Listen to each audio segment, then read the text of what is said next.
Chris. I am honored to be on this panel with some distinguished guests, and we will now give you some opening remarks. First, Dr. Antoni Pigrao Soler, Professor of Public Law at the Rovira Virgili University, and he will now take the floor. Hello and good morning. Ms. Dean Varga, I will be very brief, just to give you a warm welcome to this faculty for this Congress, the end of this project. Thanking you for your presence, those of you who are here as speakers and attendees. If you are not familiar with CEDAT, the Environmental Law Studies Center. It was founded in 2007. In 2009, it was recognized as a research center belonging to this university. And here we carry out a number of different activities, basically training, education, and above all, in this field, we have our Environmental Law Master's Program, the only Environmental Law Master's Program, a two-year program held in Spain. Also, we have a European project for climate change education. And in research, again, many projects that are ongoing on a number of topics, covering plastics, the circular economy, and other projects on climate refugees, environmental refugees, public tendering in the textile sector, business and human rights, a European program for green hydrogen PhD programs, and many others that I can't recall right now. But there are over 20 projects that are ongoing in research. We also work in knowledge transfer, advising public organizations, mainly local public administrations, and non-governmental organizations. We also have an environmental law clinic in which our master's program students participate in real projects within the framework of the service learning methodology. We publish a journal, the Catalan Journal of Environmental Law, published half yearly in a number of different languages. And just yesterday, we published our latest edition. There's a monographic report in each edition. This edition's monographic study is a bit different. It's the relationship between the labor market, the occupational world, and the environment.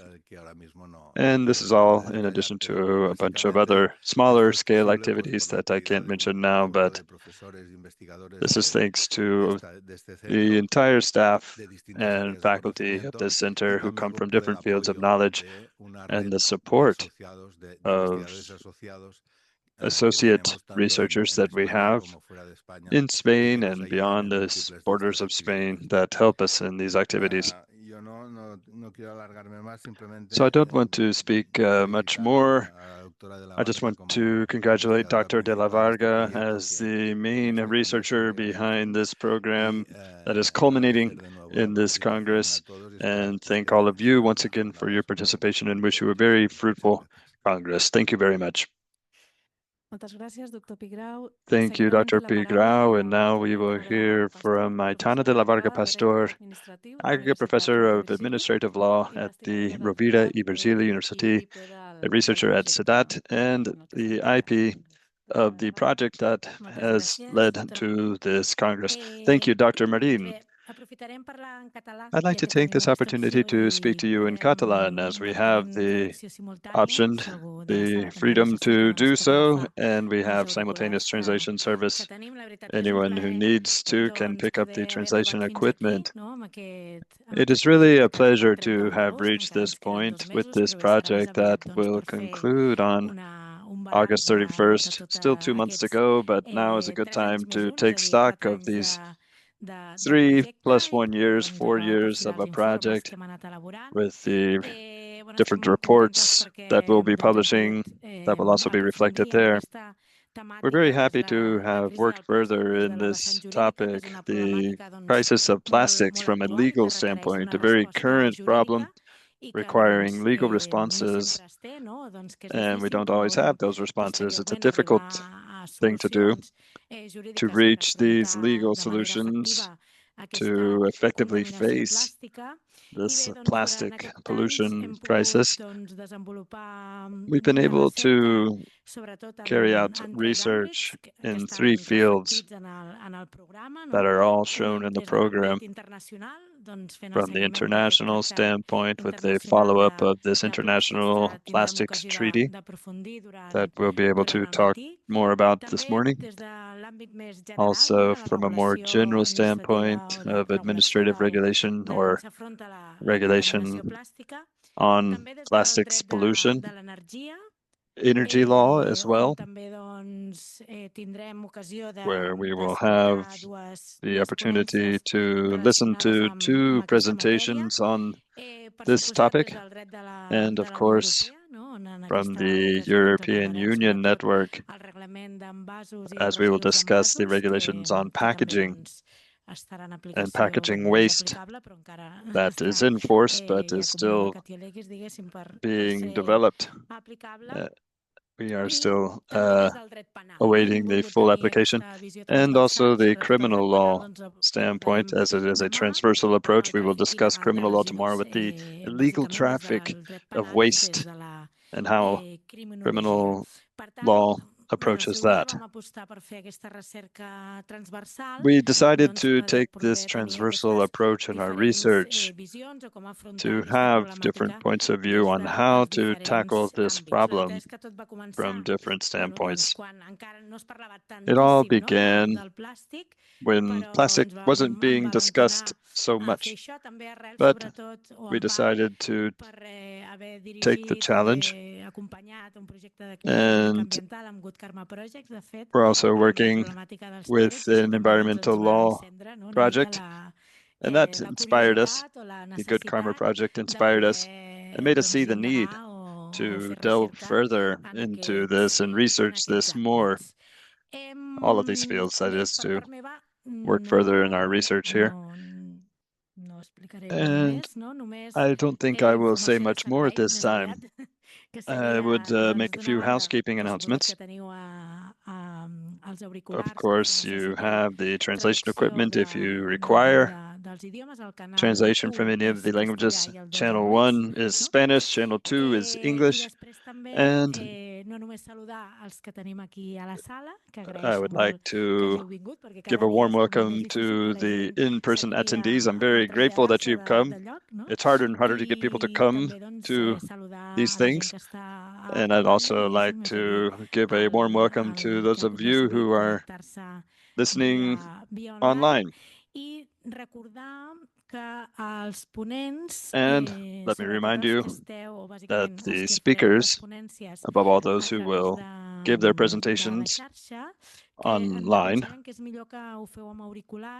it's best that you do so using headsets and with a microphone incorporated into the headset so that our translators, or we translators, can hear you better. Thank you for doing that. And to get underway, we will have a coffee break at 11. It's a three-part program, a coffee break at 11, and in the afternoon, we have added another activity. It's not a legal activity, but it is necessary to discuss matters not just from one standpoint, but from several. And I think the artistic standpoint can contribute a great deal in our reflection process. So at 6 p.m., we'll be able to see a bit of theater, the dangerous symbiosis, which we'll see in the inner courtyard of the library, the CRI Center, it's called. And I encourage you all to attend. So I would like to express my appreciation once again to especially the members of the project who have entrusted these duties in me and to carry out everything that we had agreed to do within the project. It's been a pleasure to work with all of you on this subject, and I do appreciate everyone who has agreed to participate as a speaker. It's not very polite or very humble of me to say so, but I think it is a great program with very distinguished speakers. We're very happy about that, and we hope that you all have a fruitful experience today and tomorrow at this Congress. Thank you. Thank you, Dr. De La Varga. And now it's up to me to say a few words of welcome from the institutional side. As we have simultaneous translation, I will continue in Catalan. So, welcome to one and all to this Faculty of Law. Those of you who are here in the Sala de Graus auditorium, those who are following us online, welcome at this very special time, a time in which we are closing this educational project. We have completed these teaching activities and our school year is coming to a close. The campus looks a bit dormant, but we are continuing with activities such as this, and it's a special time of year for planning, to meet deadlines, to finish pending projects, to celebrate, and to hold scientific meetings such as this. So it's only an appearance of dormancy. I am proud to share this panel with all of you, with Dr. Pigrau, now here as the director of CEDAT,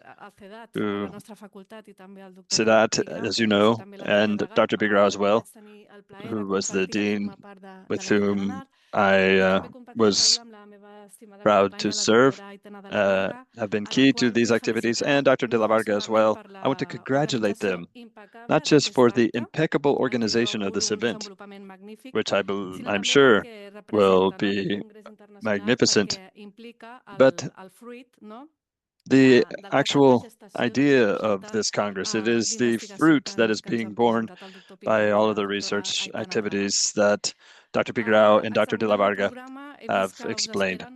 As I look at the program, I see that we have 2 very intense days of work and thinking ahead of us. A program that obviously is one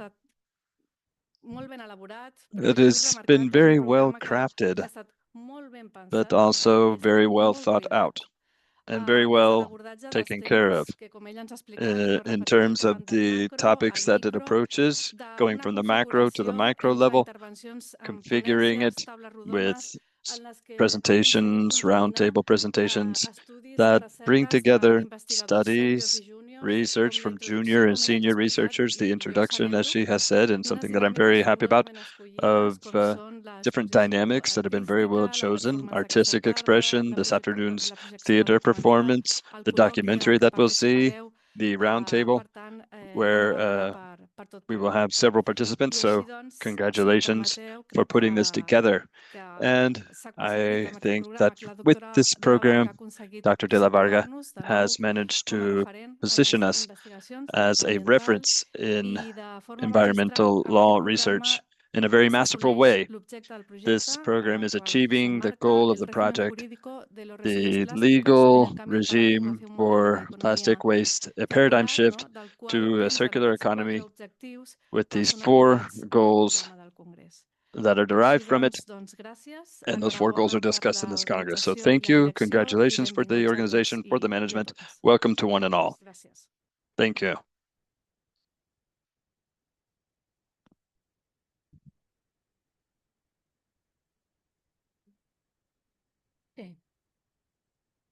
Molt bé, doncs si us sembla, Michel. Right. So if you deem it appropriate, Michel, we are doing well on time, but let's not waste time if we have some minutes to spare.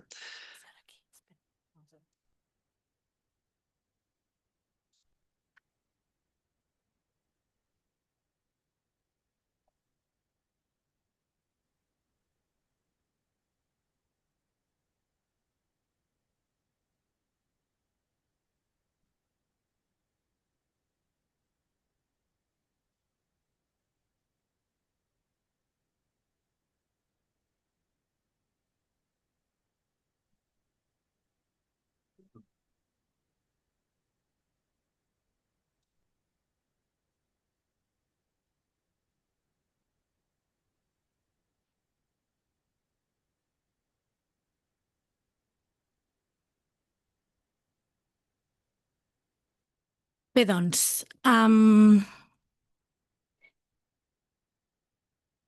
començarem amb el que és el... Right. We will now get underway with our program proper, d'aquest congrés. the program for this Congress, Conferència inaugural, with the opening presentation, la contaminació plàstica, un reto planetari. Plastic Pollution, a Planetary Challenge. Who better than Michel Prieur to give us an opening presentation for this Congress? Michel Prieur, who is here and to whom we are very grateful for making the effort to be here in person. If you don't know him, I'm sure many of you do, but if you don't, he is a professor emeritus of the Limoges University. He is an honoris causa PhD from different universities, and he has been working on these topics from the standpoint of public international law. He is now the president of the International Center for Compared Environmental Law, the CIDCE. So, the professor is very active with very good ideas, and he is a very active proponent for these topics. At his center, they are doing great work with regards to plastic pollution. I believe it's been 2 years now. With Andrea Cocchini, we had the opportunity and the pleasure to take part with that center and many other people when the NCA2 was held in Paris on the Plastics Treaty. We were able to participate and make our contribution to the draft International Plastics Treaty. So we are grateful to him for letting us be part of that team and make our small contributions as such. So that is all that I would like to say. I just want to thank him for being here once again, and I will now leave you in the hands of Professor Michel Prieur. Thank you very much. Good morning to one and all. Thank you for that introduction. I am accustomed to coming here to Tarragona back in January. I was here talking about environmental refugees, and here we are today talking about plastics. The title is Plastic Pollution, a Planetary Challenge. I don't agree with that title.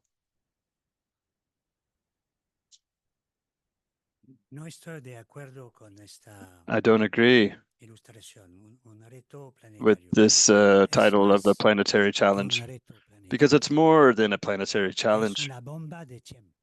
It is a time bomb. A time bomb. And this time bomb in the hands of wizards' apprentices. It is amazing. It is unbelievable how important it is. I am going to discuss a few basic topics around this whole subject. I will show you some statistics. There are many numbers about plastics from the national, international, regional level. There is a big ball of confusion when it comes to statistics on plastics. For jurists, it is very confusing.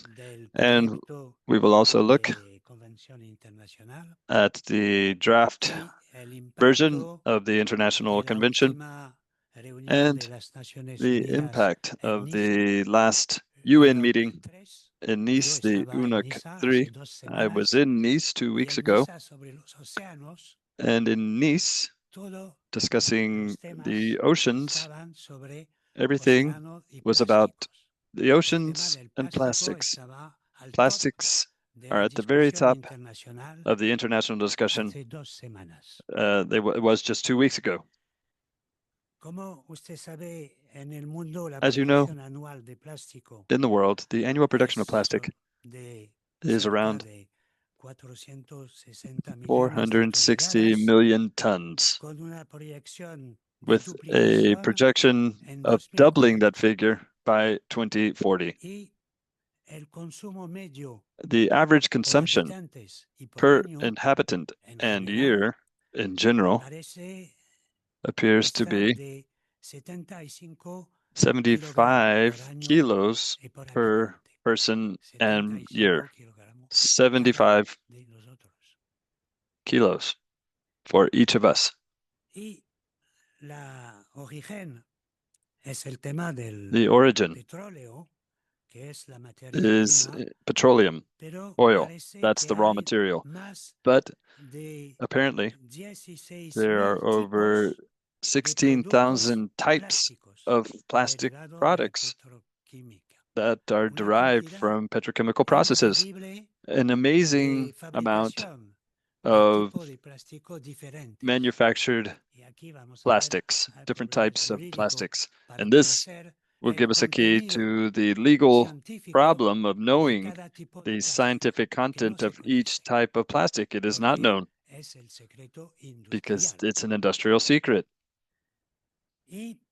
So it is said that with 1 gram of petroleum, you can make 1 gram of plastic. I've never tried it, but we could test that.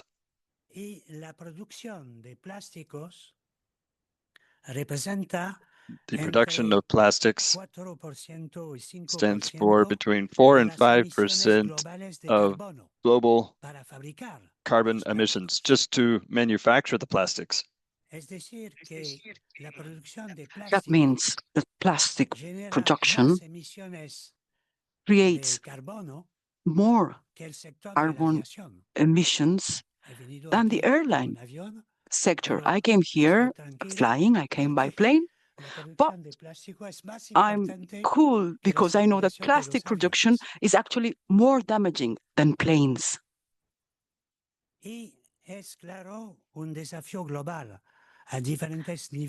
Of course, we are facing a global challenge. It has different levels.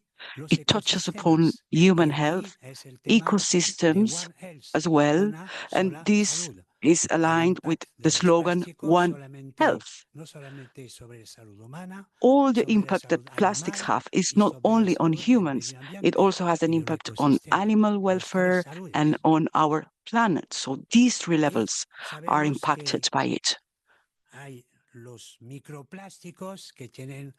And there's a lot of talk about microplastics, as you've all been hearing for sure, especially they are an issue in our oceans. And there's another topic that we will be discussing tomorrow, which is illicit traffic. So all the crime around plastics, which is growing. We are seeing it more and more because plastic production is also growing, as well as regulations. We see more and more regulations because obviously crime is there. If there's crime there, we will need more laws, and then more crime will emerge, and we will need even more laws to combat it. And then there's another thing. There's a lack of transparency about the chemical production of plastics. As I said, there are trade secrets, and that's also a legal topic.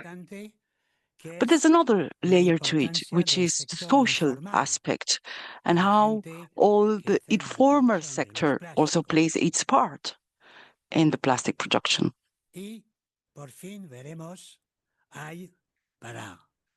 And there's another thing as well, which is addiction. How each of us are addicted to plastic use. I would say we are more addicted to plastics than we are to the internet. We're going to talk about three different things. First of all, the situation of the production and the users. Second thing, law around plastics. And last, all the project about the International Convention on Plastics. Also, we will discuss whether this international convention should be universal or regional. La situación, la lucha en la fuente, los productores. We need to fight the source. We need to fight the production. There is an article on the Maastricht Treaty of the European Union, which it is very relevant when it comes to fighting the sources, fighting the production sources. It's Article 191 that states that the correction principle will guide when it comes to attacks to the environment, and preferably we will go and try to meet the source itself. So that's the principle, that's the article that sets the foundations for this going to the sources. And if we talk about compared law, it's interesting to see how the Spanish and French version are a bit different. The word that they're using is different. In Spain, in the Spanish version, they talk about preferably we will favor the source. And in French, they say that the source has the priority. It's not exactly the same word, not exactly the same meaning, but nevertheless, they talk about fighting the source. This is something that it is a bit unknown. We know other principles, the prevention principle, precaution, pay for what you pollute, but these other principles has not been widely used because it means that you have to attack the industry. You have to attack the companies, right, that pollute. So this is going to be one of the main topics in the plastic negotiation. Even when we talk about waste, we need to tackle this, and we need to tackle every part of the chain. However, this article sets this priority to the source, or we could put the focus on waste if we wanted to. That would be a different approach. Maybe it is interesting for various reasons, but we need to choose. What do we do? Do we go and attack the source, or do we go and focus our attention on waste?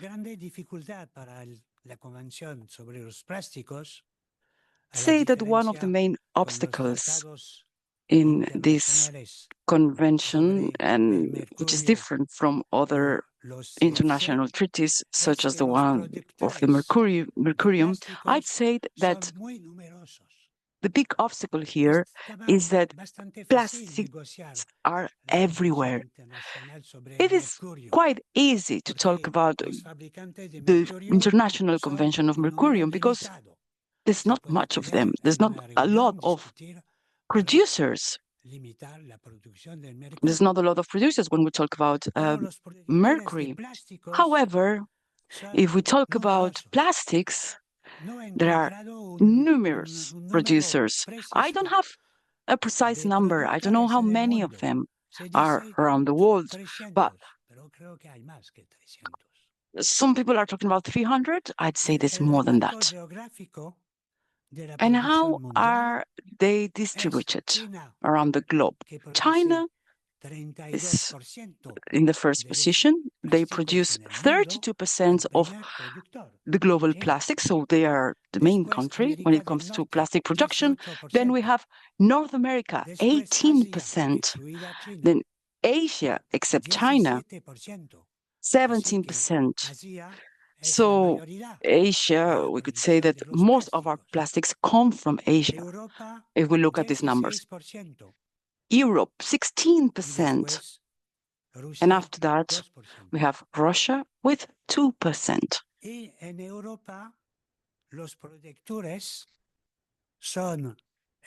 The European producers are first Germany. They produce 22% of the plastics in Europe. After Germany, we have Belgium, 12%, the Netherlands, 10%, and France, 9%. It is said that Spain produces plastic, and they say that I even heard that is the 8th in this list. And then let's talk about what are the main uses of plastics. We have 8 main ways of using them. The first one is packaging. Packaging represents 32% of the plastic production, and it also accounts for 50% of the waste. All of this comes from plastic. And then there's another thing, health. The use in the health sector, but then we also have a problem with plastics. 20% of this global production is being used in the health sector. And also, this plastic accounts for 22% of the hospital waste. We use plastics in many medical devices, but many of them, the majority of them, are single-use devices. Then we have construction. We know that many building materials contain plastics. This accounts for 15% of the production. Then we have the textile sector that accounts for 14% of the plastic waste. Transport, we're talking about planes, boats, trains. These account for 6% of the global production. Then IT devices and electrolytes, 5%. And then agriculture and fishing, 4% of plastic production. And the last one, I don't have a global number, but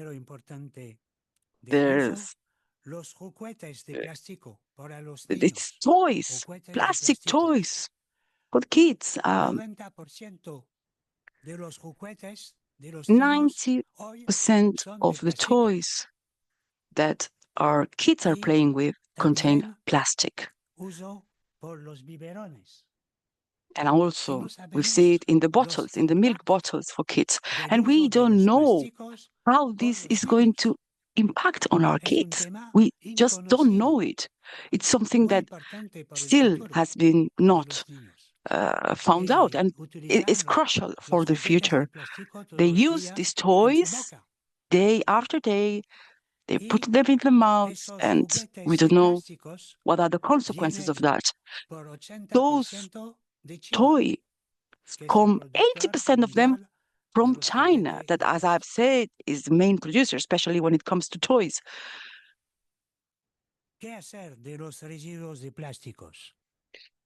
What do we do with the waste, plastic waste? There's a 9% recycling efforts in the world, incineration, 18%, and we know how this also has an impact on our environment. Dumping sites, 50%. Release in the air, 33%. And then export, I don't have global numbers for that, but I know what's the extent in France. France is the fourth global exporter in plastic waste. It's not that we have a lot of plastic production, and yet we are the fourth exporter in plastic waste in the world.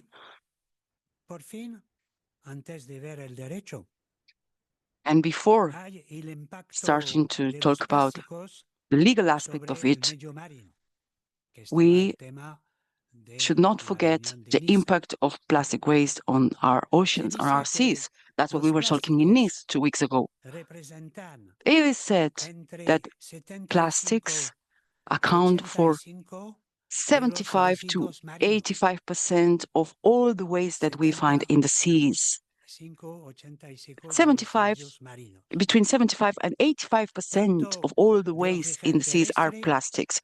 And they can come from the earth, or they can come from just dumpings that they don't in the sea, spilled in the sea.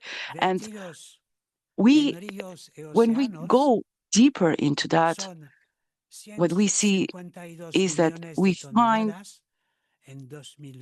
up to, in 2020, there were 152 million tons that were dumped, discharged in our oceans, which, if we convert it into minutes, it's an astonishing number. And 80% of all the plastic waste in the seas come from 20 developed countries. So obviously, we know that it's the most developed countries that are using plastic the most, and consequently, they are also the main responsibles for all these dumpings in our seas.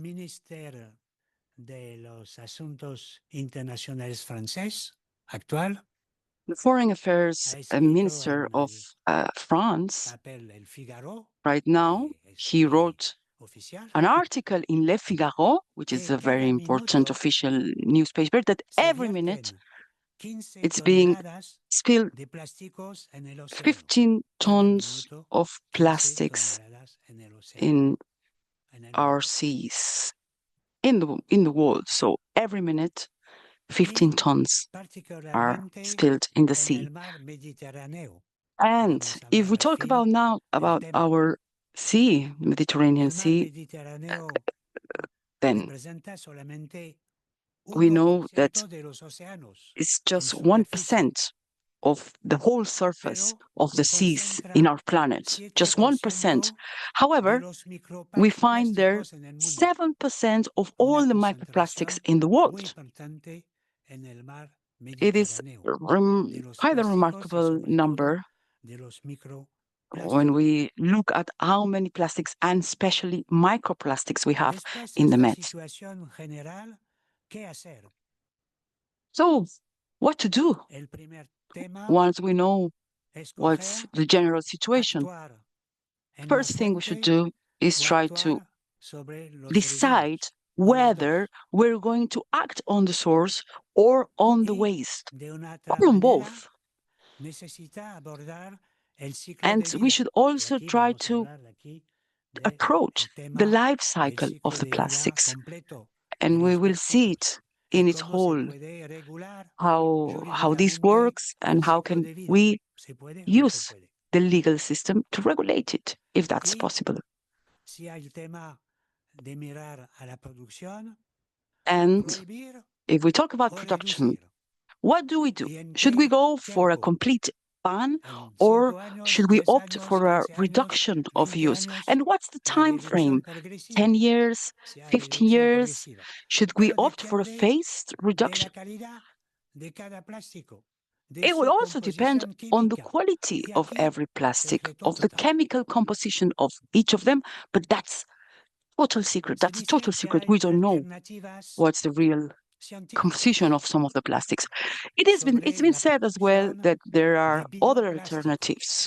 We've been talking a lot about bioplastics, or about plastic made with material that reduces its chemical impact on humans and on the environment as well.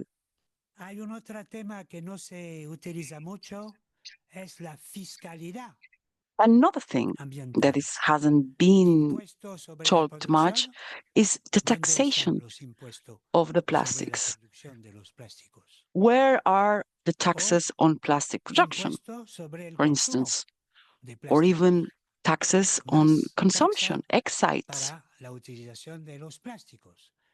That would mean that whoever uses plastics will have to pay more taxes. Another option that is being widely used in the national legal systems is the complete ban of single-use plastics, or sometimes even incineration is being banned in some countries.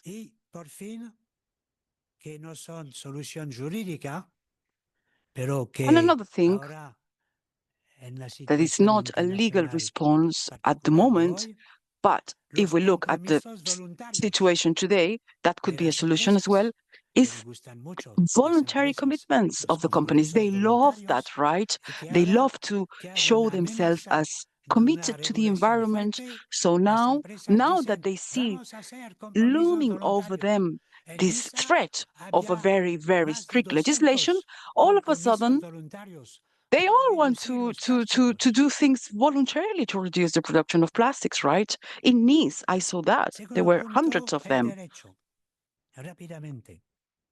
So now, let's go and talk about law.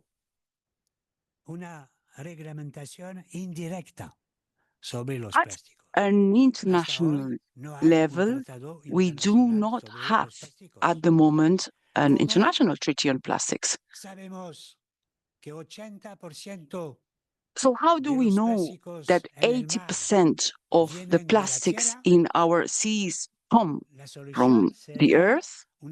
How to know that? How could we find out the reality of these figures? We could do that with an international convention. But again, we don't have one. We don't have an international convention on pollution or contamination coming from the earth. We do have a sea right convention that the only thing it says is we don't have to pollute our oceans, but we don't have a specific document on sea legislation to tackle all the pollution coming from the earth. The only thing we have at an international level are guidelines, the guidelines of Montreal, but nothing else than that, and nothing really overarching. So this is why we are working, all stakeholders, in the international holders, we are actually working on that. We want to have an international convention about the pollution coming from the earth. We do have a convention, the Convention of Basel, but we will talk about this later. There's a session on that.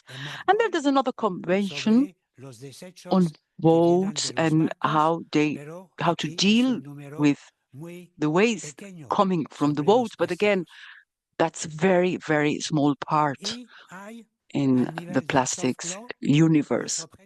And then in terms of soft law, we have the ODG, the SDGs, Sustainable Development Goals, and we have SDG 14, which, yeah, it tackles a bit some plastic indicators, but not legal indicators, just science indicators.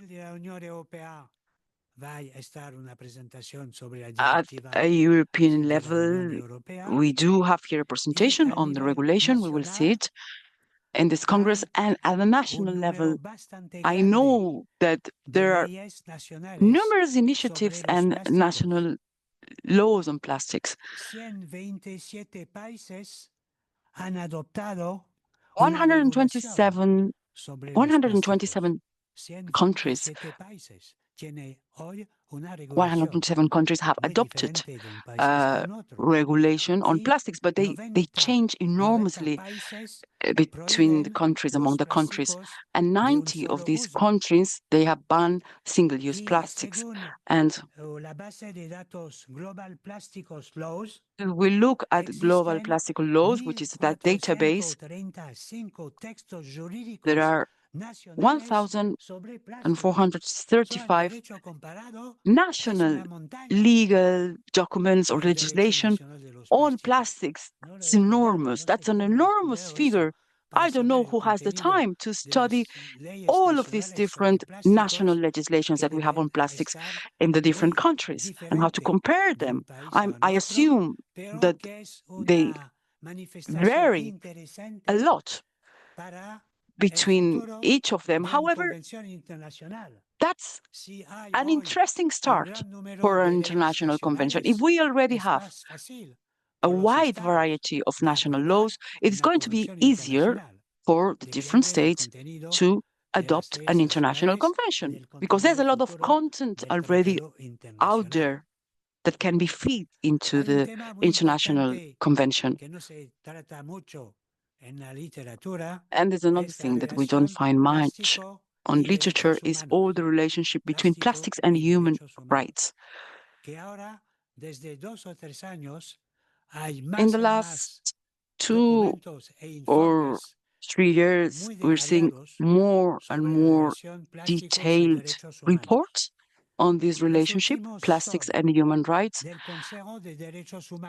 There is one from the Human Rights Council of the United Nations. There's the resolution of 2024 that states that from 2025 on, they're going to launch an in-depth study about the impact of plastics on human rights. So this is going on already. The Human Rights Council of the United Nations have launched an investigation on the impact of plastics on human rights. We will see the results of this study probably at the end of this year. But before that, we have another report, a report from Astrid Puente Riano, Special Rapporteur on Human Rights and Health Environment. He wrote a statutory report dated in December 2024, again with this relationship between human rights and plastics. And then we have the resolution of April the 3rd of 2025, that's last month, well, 2 months ago, again from the Human Rights Council. And this resolution tackles on human rights and plastics and seeds.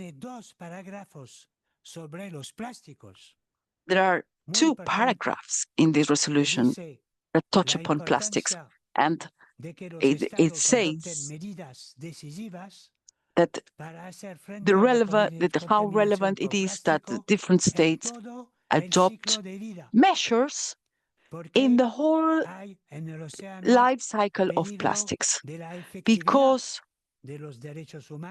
there is a risk of human rights not being respected in our seas, and there's also a cross-border aspect in the life cycle of plastics.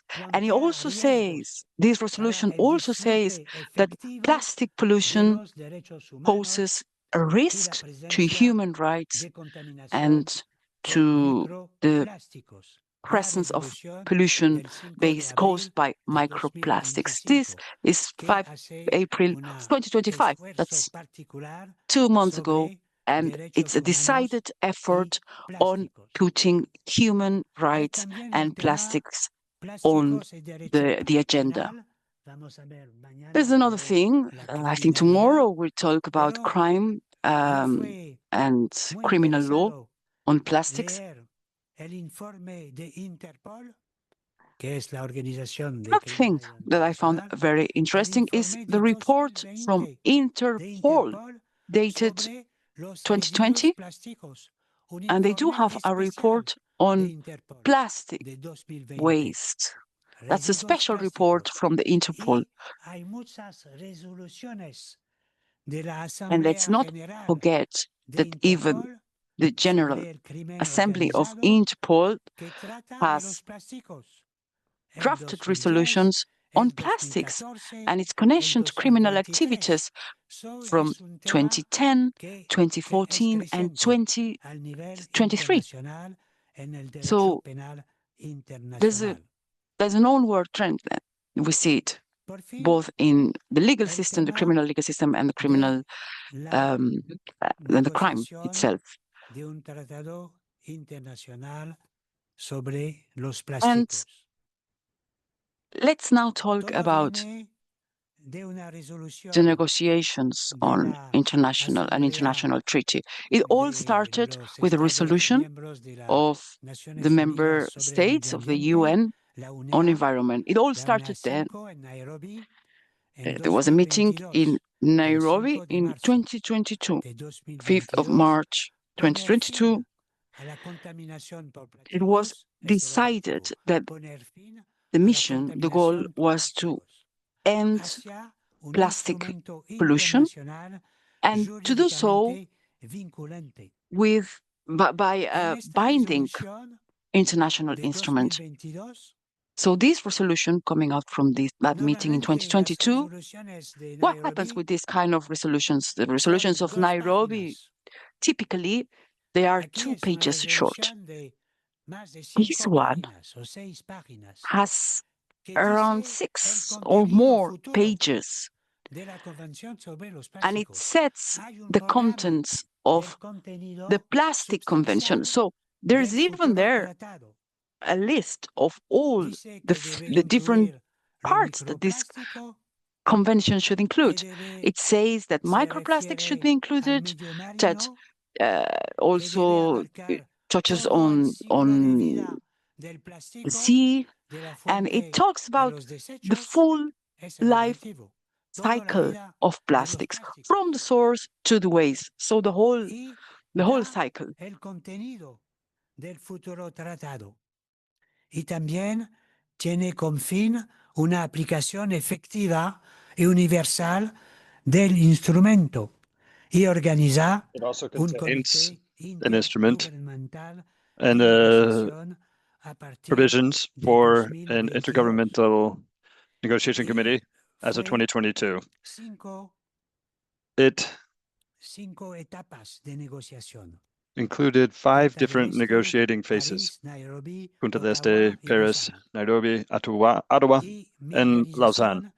My organization was present at Punta del Este, in Paris, and Lausanne. I was there in Paris at the second meeting for negotiations on this treaty. I was in a meeting that discussed the content of this plastics treaty.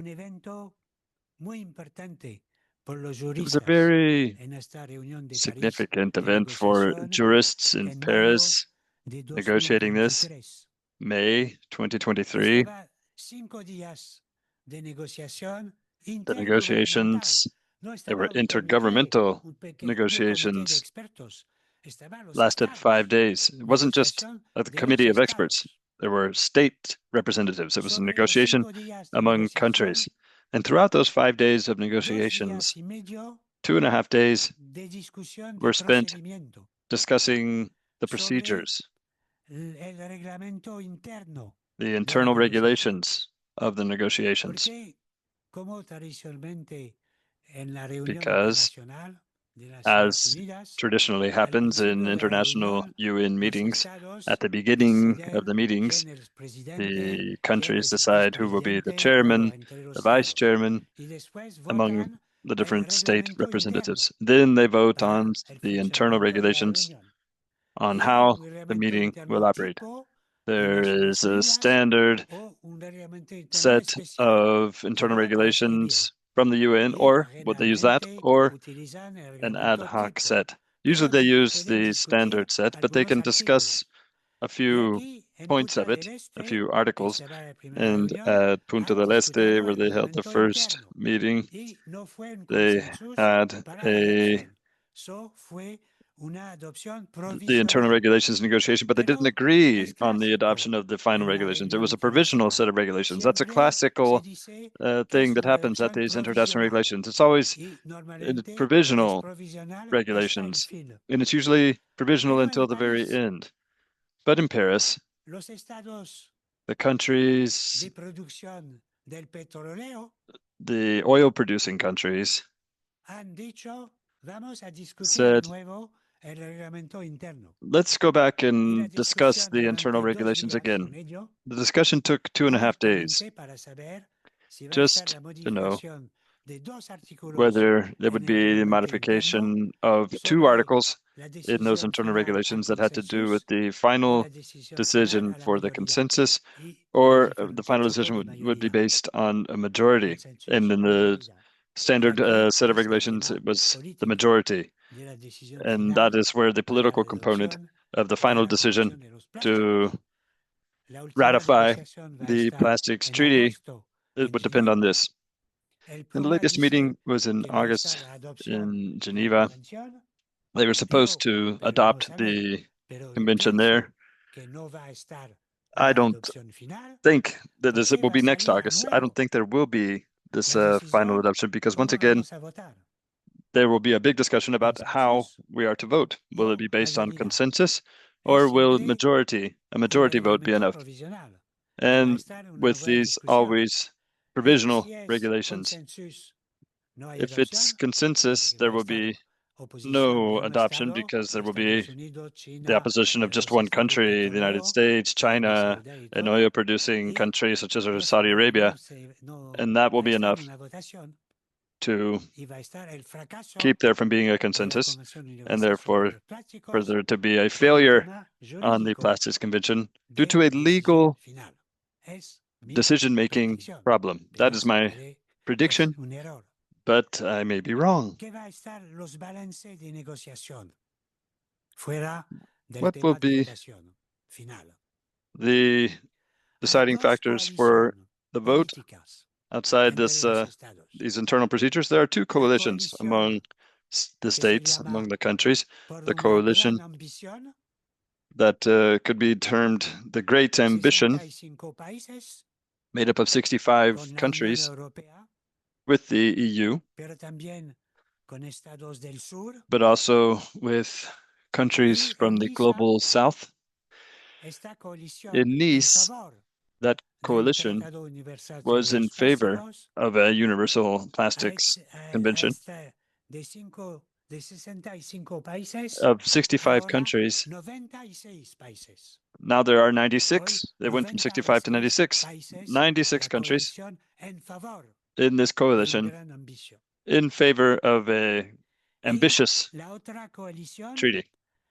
The other coalition, called, interestingly,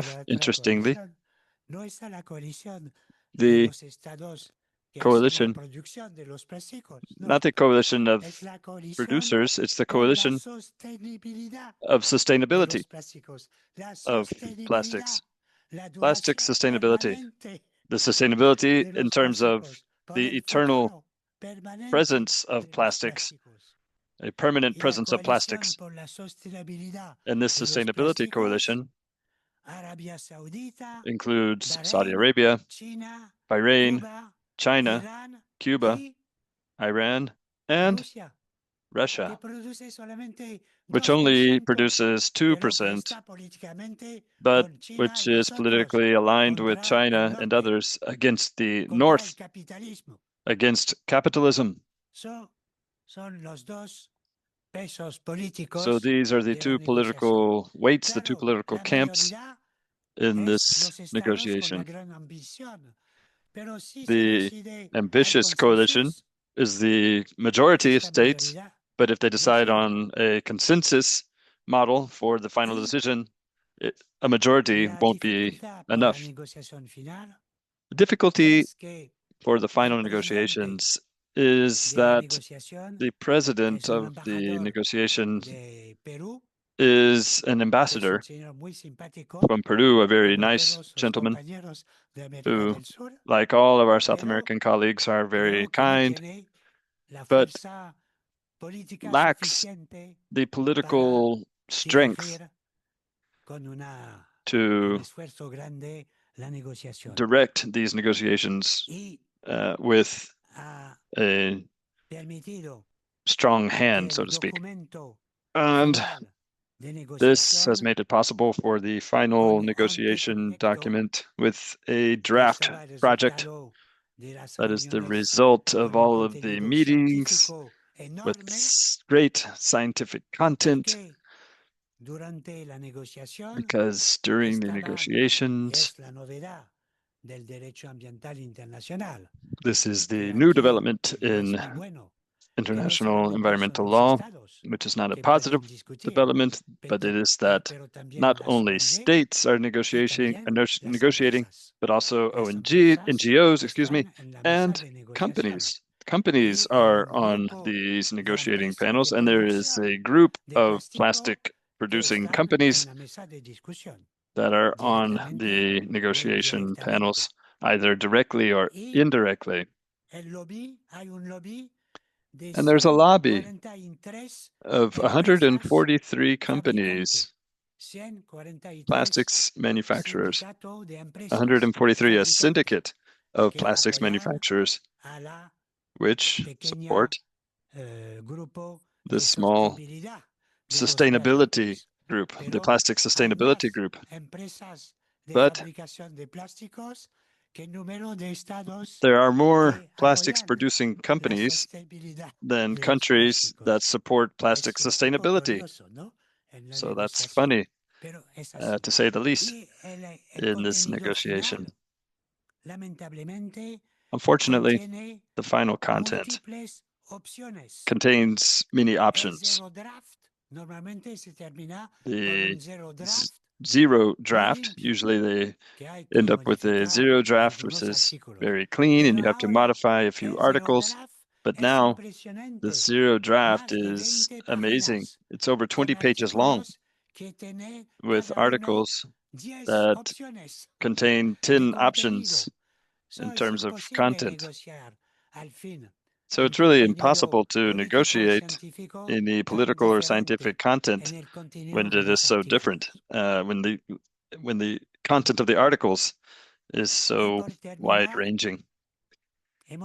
And to conclude, we've seen that the objective of the PRUMA was a treaty that would cover the marine environment. Historically, interestingly enough, PRUMA began with the whole topic of plastics over 15 years ago in the ocean environment, the marine environment. It was only about plastics in the seas. There are many resolutions from PRUMA that only deal with plastics in the marine environment.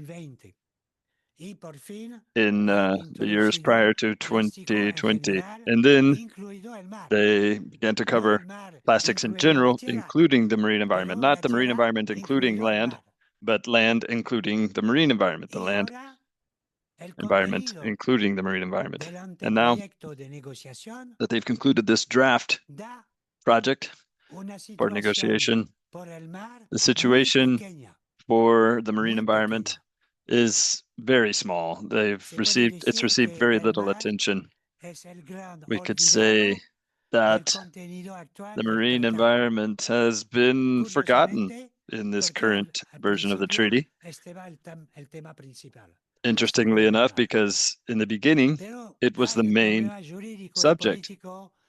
Plastics in the marine environment. There's a legal problem with the Convention on Marine Law, the new Convention on High Seas Pollution, on biodiversity. There's a total confusion about the international treaties on the marine environment, which is a topic that is not in Nairobi. It's a topic that has its origin in New York, in the UN, and the Plastics Convention is not a New York convention.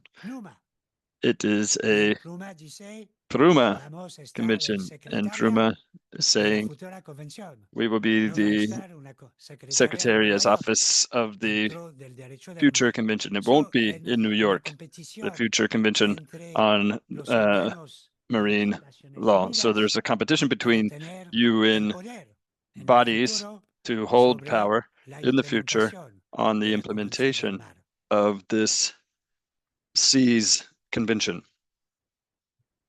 or Oceans Convention. The final version, if there is a final version adopted, will have very few mandatory provisions. It will be soft law content, voluntary things. It would be possible, it should be possible, but it won't be mandatory if such a treaty is possible. We will see if there is an optional national or mandatory national plan. There will be national plans, but we don't know if they'll be optional or mandatory, or if there will be technical annexes. There are many technical elements. There are lists of chemical products, and here it is incredible how much confusion there is. There is a list of chemical products that are they prohibited or not? And it's impossible to understand for jurists. The timeline to implement all of this. And another important factor, the north-south situation. There's not a big conflict between North and South when it comes to plastics because there are many countries in the South that don't like plastics, but they all receive the plastics from the North and have great difficulties in fighting against plastics at the national level. Africa, you should see all the plastics that are on their beaches and their cities and so forth.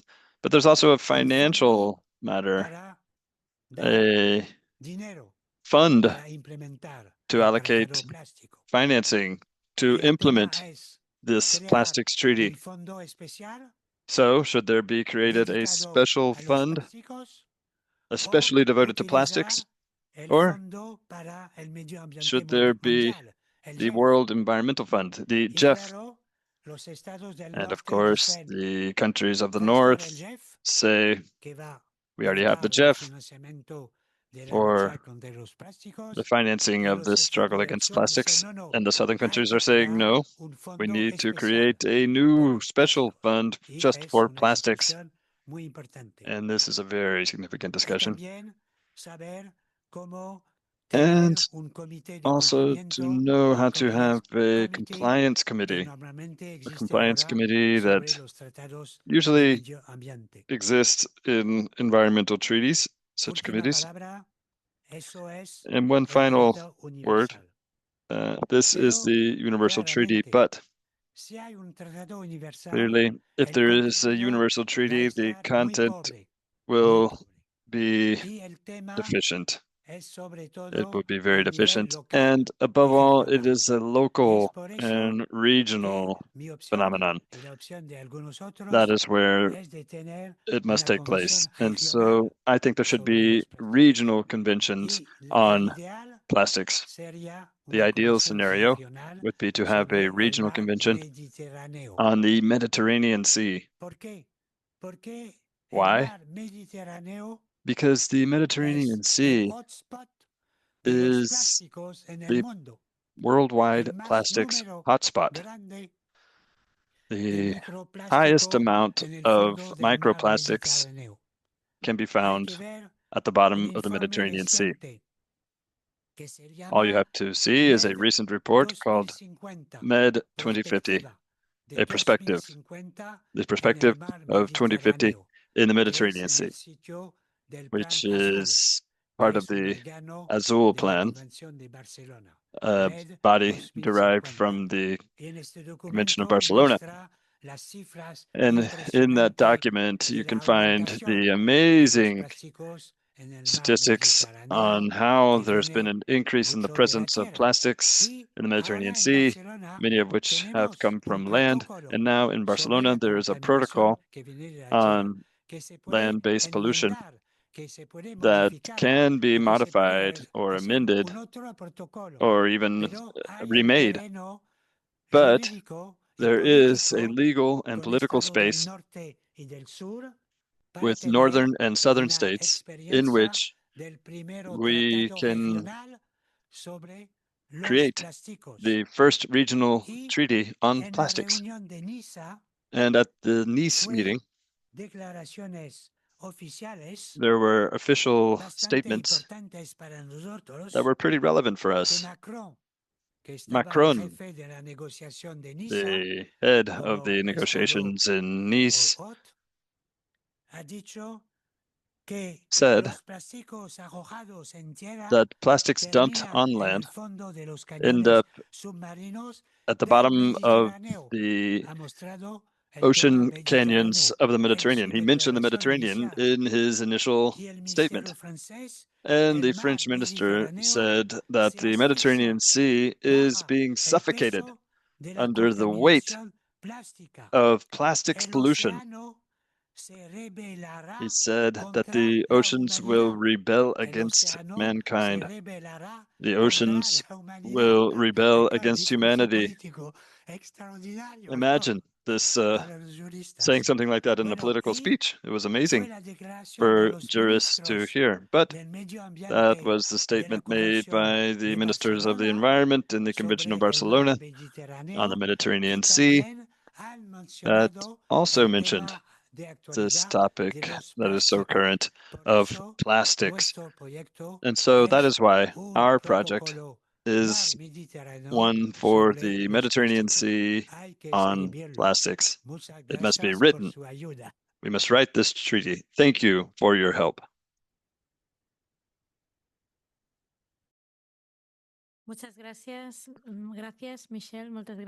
Thank you, Michelle, for your words and for this amazing presentation, which has clearly expressed so many topics, figures, and facts around plastics pollution and bringing to light the topic that is coming next on the program. We're not doing so well on time now. We're not doing well at all. I don't know if anyone would like to make any remarks at this time or ask any questions. We would need a microphone to do so. But we'll have to be quick. I'm sorry for going over time. No, that's fine. Thank you, Professor, for that. Just very quickly, and making the most of your experience in these meetings at the UNE. I've always wondered how those meetings work.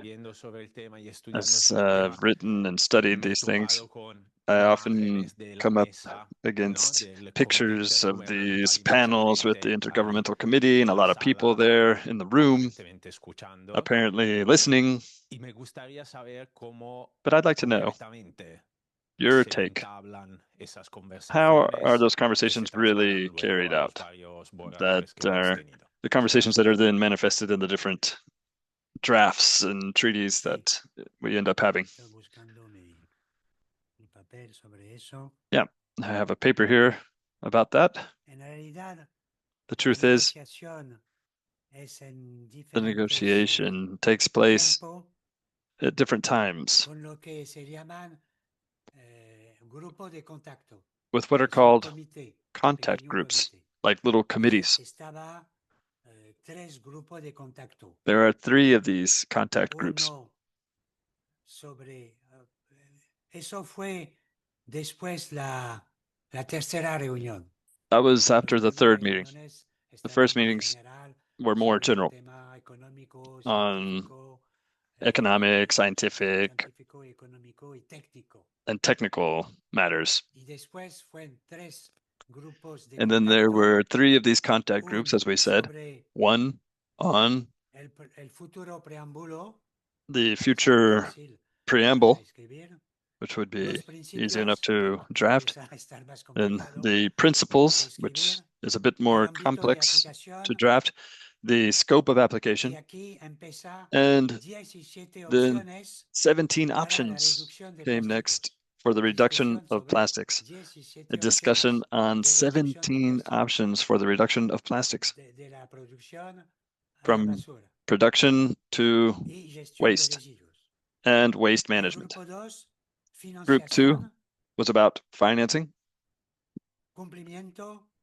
compliance, and reporting. And group 3, institutions, final provisions, and final reduction. But this meeting was held, there was another meeting in parallel to this, and there were closed door meetings, not open to everyone, but among the countries. And I don't know what happened there because I wasn't there. I was only in the open meetings, and in the closed door meetings of the country representatives, I don't know if there were representatives from companies that may have been invited by a country. They can invite such guests, but I don't know. Right. Thank you once again. And if you deem it appropriate, we would here conclude this opening presentation, thanking Michel Prieur. And we will now move on to our next panel, a roundtable, the need for an international treaty on plastics that is effective. So our panelists, if you would come forward, please. We also have a panelist who is joining us remotely, virtually, and we will arrange that if you give us a moment.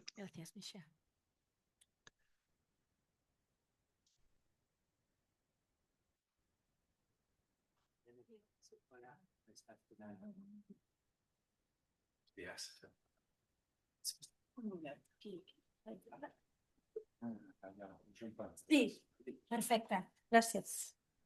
Okay.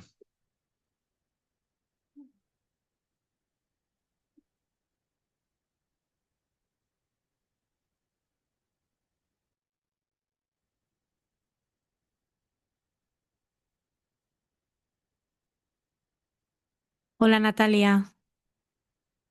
Hello. Hola. Good morning, Natalia.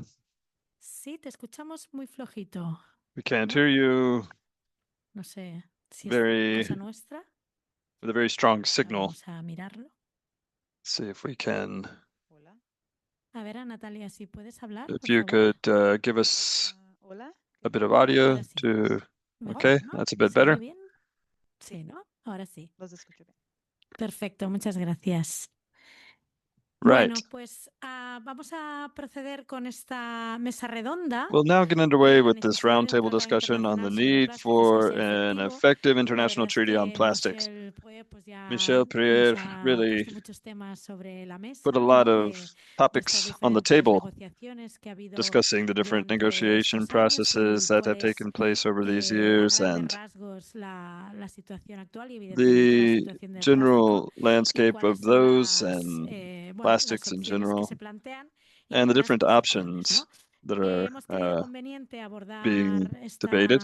esta mesa redonda, aquesta taula rodona, With this sobre roundtable, la necessitat d'un tractat we want to internacional sobre address the plàstics need que for sigui an effective international efectiu treaty i on abordar-ho plastics des de diferents from a perspectives. number No? of different angles. Des d'una banda, One, el professor titular de Dret Internacional Públic, our professor of international public law, who I would now congratulate for his post from the University of Navarre, and Andrea Cuccini. He can give us a more academic standpoint on that.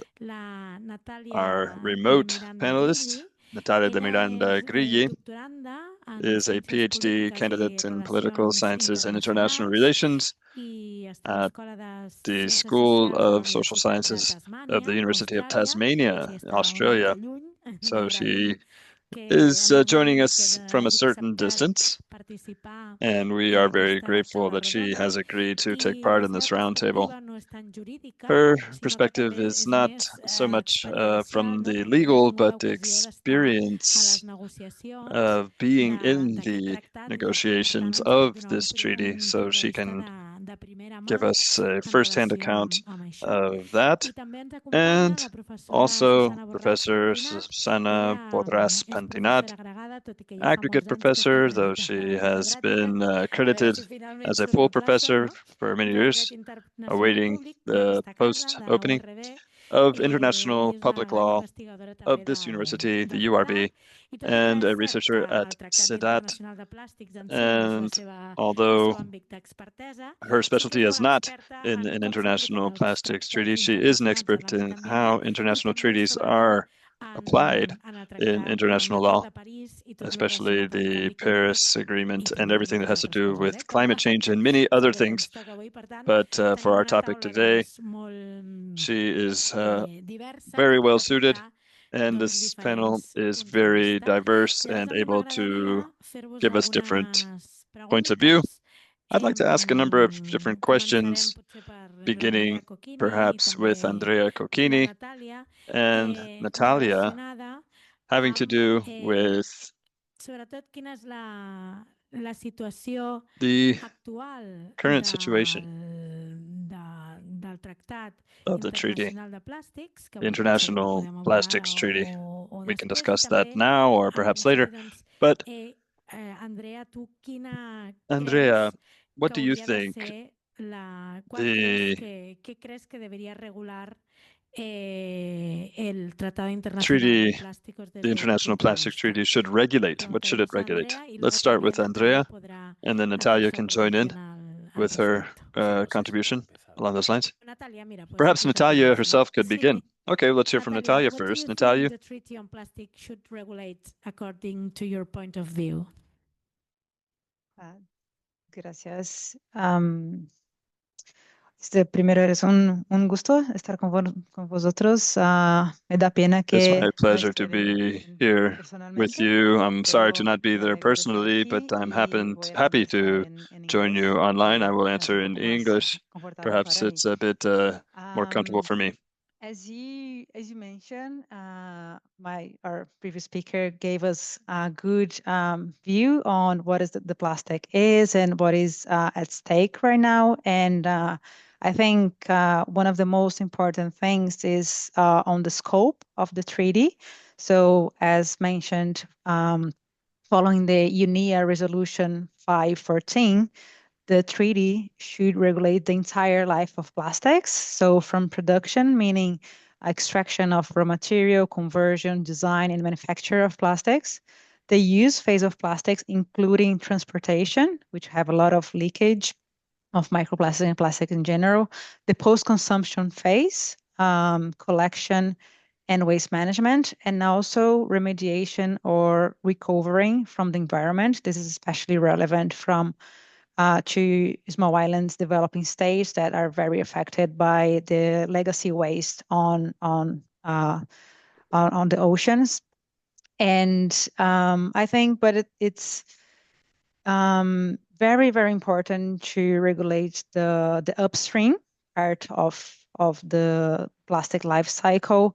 As we like science already draw a very direct link between plastic production and plastic consumption. So it is not only a matter of improving waste collection and waste management and waste recovery, but also decrease or the production. And this, how can we do that? We should do in improving the design of plastics, right? So producing less plastics that are essential, that are safer, that are more sustainable, and they are more durable plastics. So as we saw, especially on chemicals of concern that we saw, there are more than 16,000 of chemicals used in plastics, which more than 3,000 of them are hazardous for health or the environment. And we only regulate the 900, almost like less than 1,000 of them. So we have like more than 15,000 of plastics that are not regulated anyone else in any multilateral environmental agreement. So I think starting with the production and upstream phases following the waste hierarchy would be very important. So we have like much smaller amounts to deal with in the end. And one last note is, I think it's very important, like since we are talking about as well on human rights, managing plastic is a matter of bringing environmental justice. So also including the people and countries that are more vulnerable to this kind of production pollution, but also to countries and people that can be negatively affected when transitioning to a circular economy. So assisting a technical assistance or financing so these people are not displaced and left behind. Thank you very much, Natalia. Moltes gràcies. Per tant, thank you so much, Natalia. So she talked about the need of reducing production, which is, we have this number, 15,000 chemicals not regulated. Only 900 of them are being regulated, which is very worrying. We don't know the consequences of using those chemicals. And especially, I like that, this relationship, this connection with human rights. Andrea, would you like to add something on that? About the regulation of this treaty? What should be the scope? Italian? Can I speak Italian? No. Spanish, Catalan, or English? You have to choose one of them. Okay, in that case, I'll go for Spanish. First of all, thank you. Thank you. And I want to publicly say thank you. Thank you for having me. I remember that we were with Ortihuela. We were in Ortihuela. That was 4 years ago. But I want to reiterate this message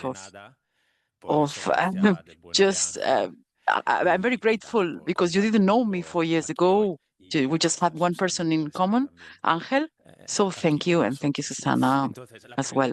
Anyway, going back to your question, what should be the scope of the treaty? What should be regulated? I don't have anything prepared, so I'll just try to sum up my thoughts as I speak. Let's see what that brings. I think that what should be regulated is what it says, the resolution 514, which Professor Prior mentioned. So that means the whole life cycle of plastics, since its production until we have to manage its waste. I would say that that's the general consensus. Everyone talks about reducing production. It is true that maybe prohibition and banning it is very difficult because many of the production, as we've seen, goes to medical devices or to medical uses. So it's not doable to just ban everything, all the plastic production, but we should aim to reduce it. The thing is that this is not being done. Everything coming from this text, which is the draft version that Professor Prior mentioned, which is going to be the base, the document base for the next negotiations in Geneva, they don't talk much about the reduction of production there.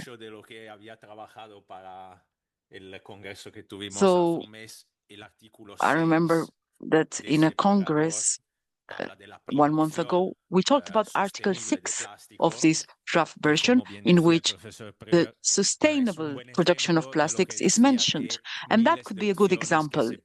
You know, we have numerous options in every article, and we have everything there with lots in between paragraphs, in between. Also, even we have the first option of this article. We have the option of not putting the number of the article, and there's a lot of parentheses there, one after the other. So if we talk about the reduction of production, I think that should be the main message, the reduction of production, of plastic production. If we don't have this in the treaty, I think it won't be fit for purpose. Natalia, do you think that it's enough? The current proposal, do you think that could be enough? There's a lot of proposals in that text. However, we still don't have a consensus, and there are very diverse options, and they are not quite nuanced.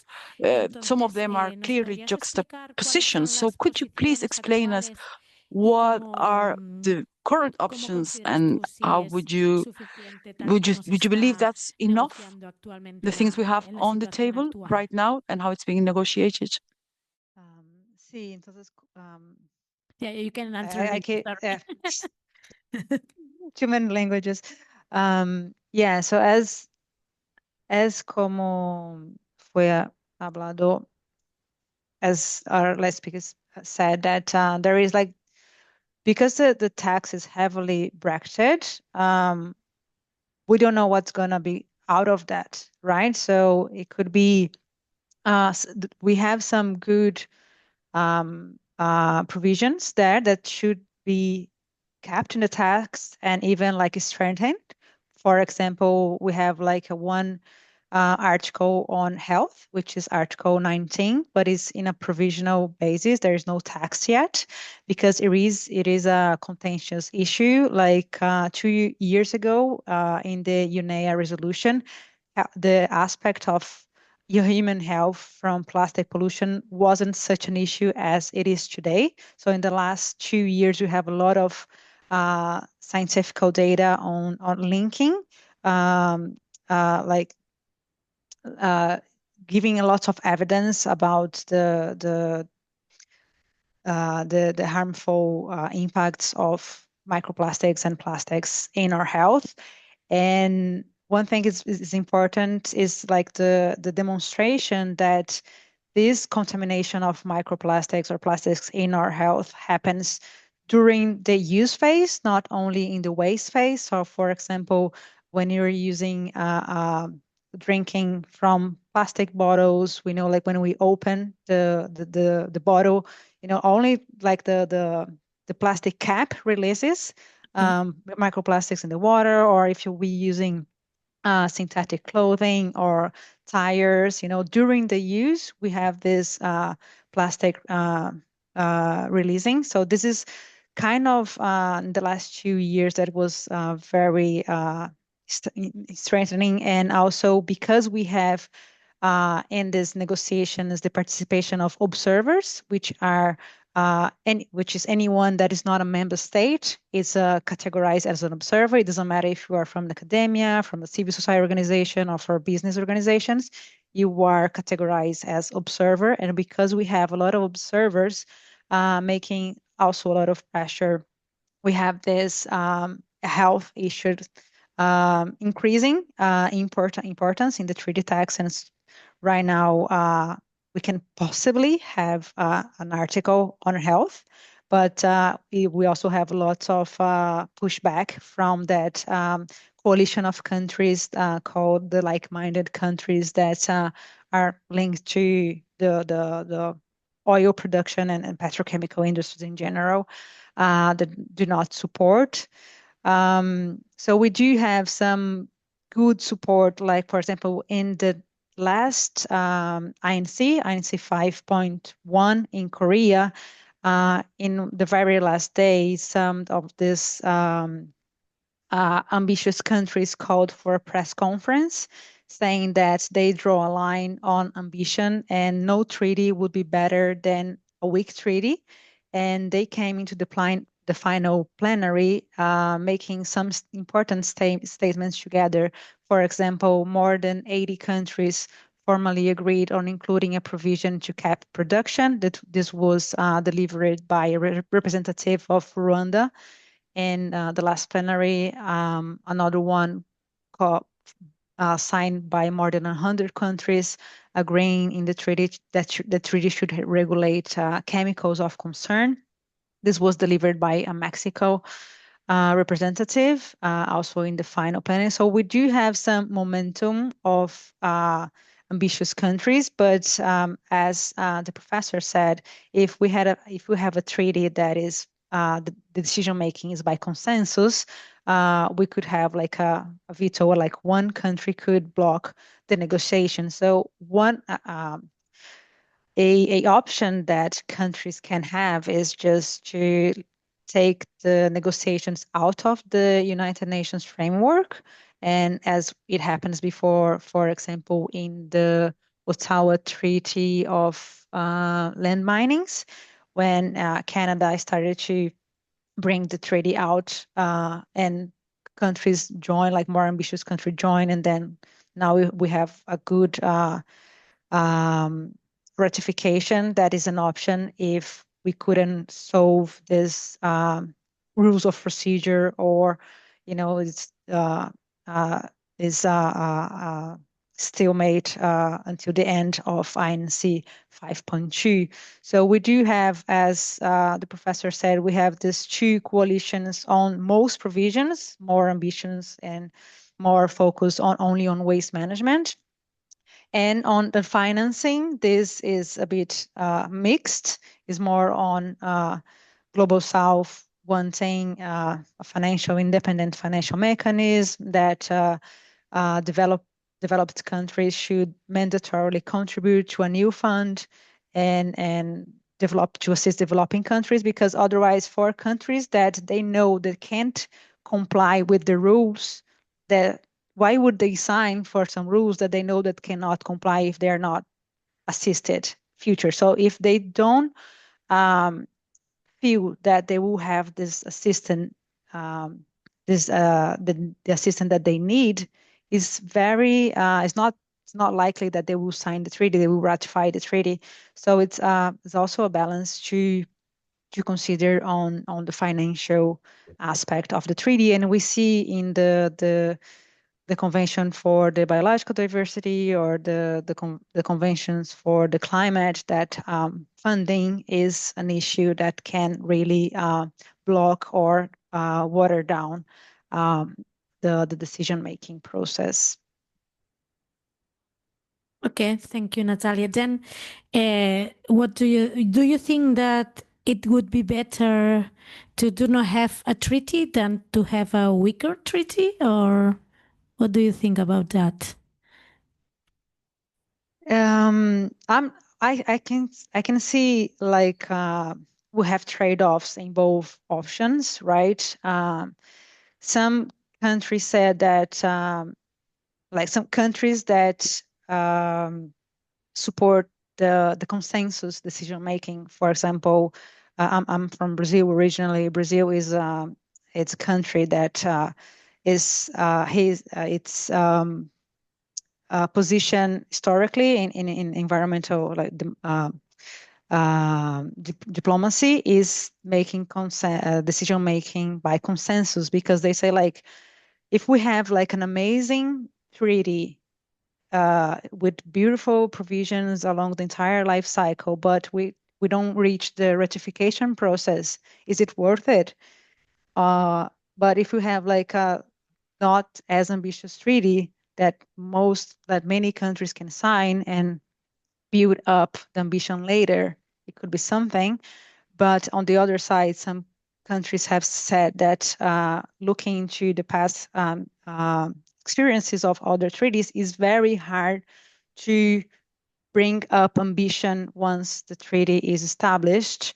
For example, if we see how other multilateral environmental agreements have like annexes with lists of substances or products to regulate or eliminate, it's very hard to bring new substances and new regulations, and it's like years until you can actually regulate them. And some countries can opt to be regulated by the annex or not. So it's very hard if you start with a weak treaty to raise the ambition. So it is very fine.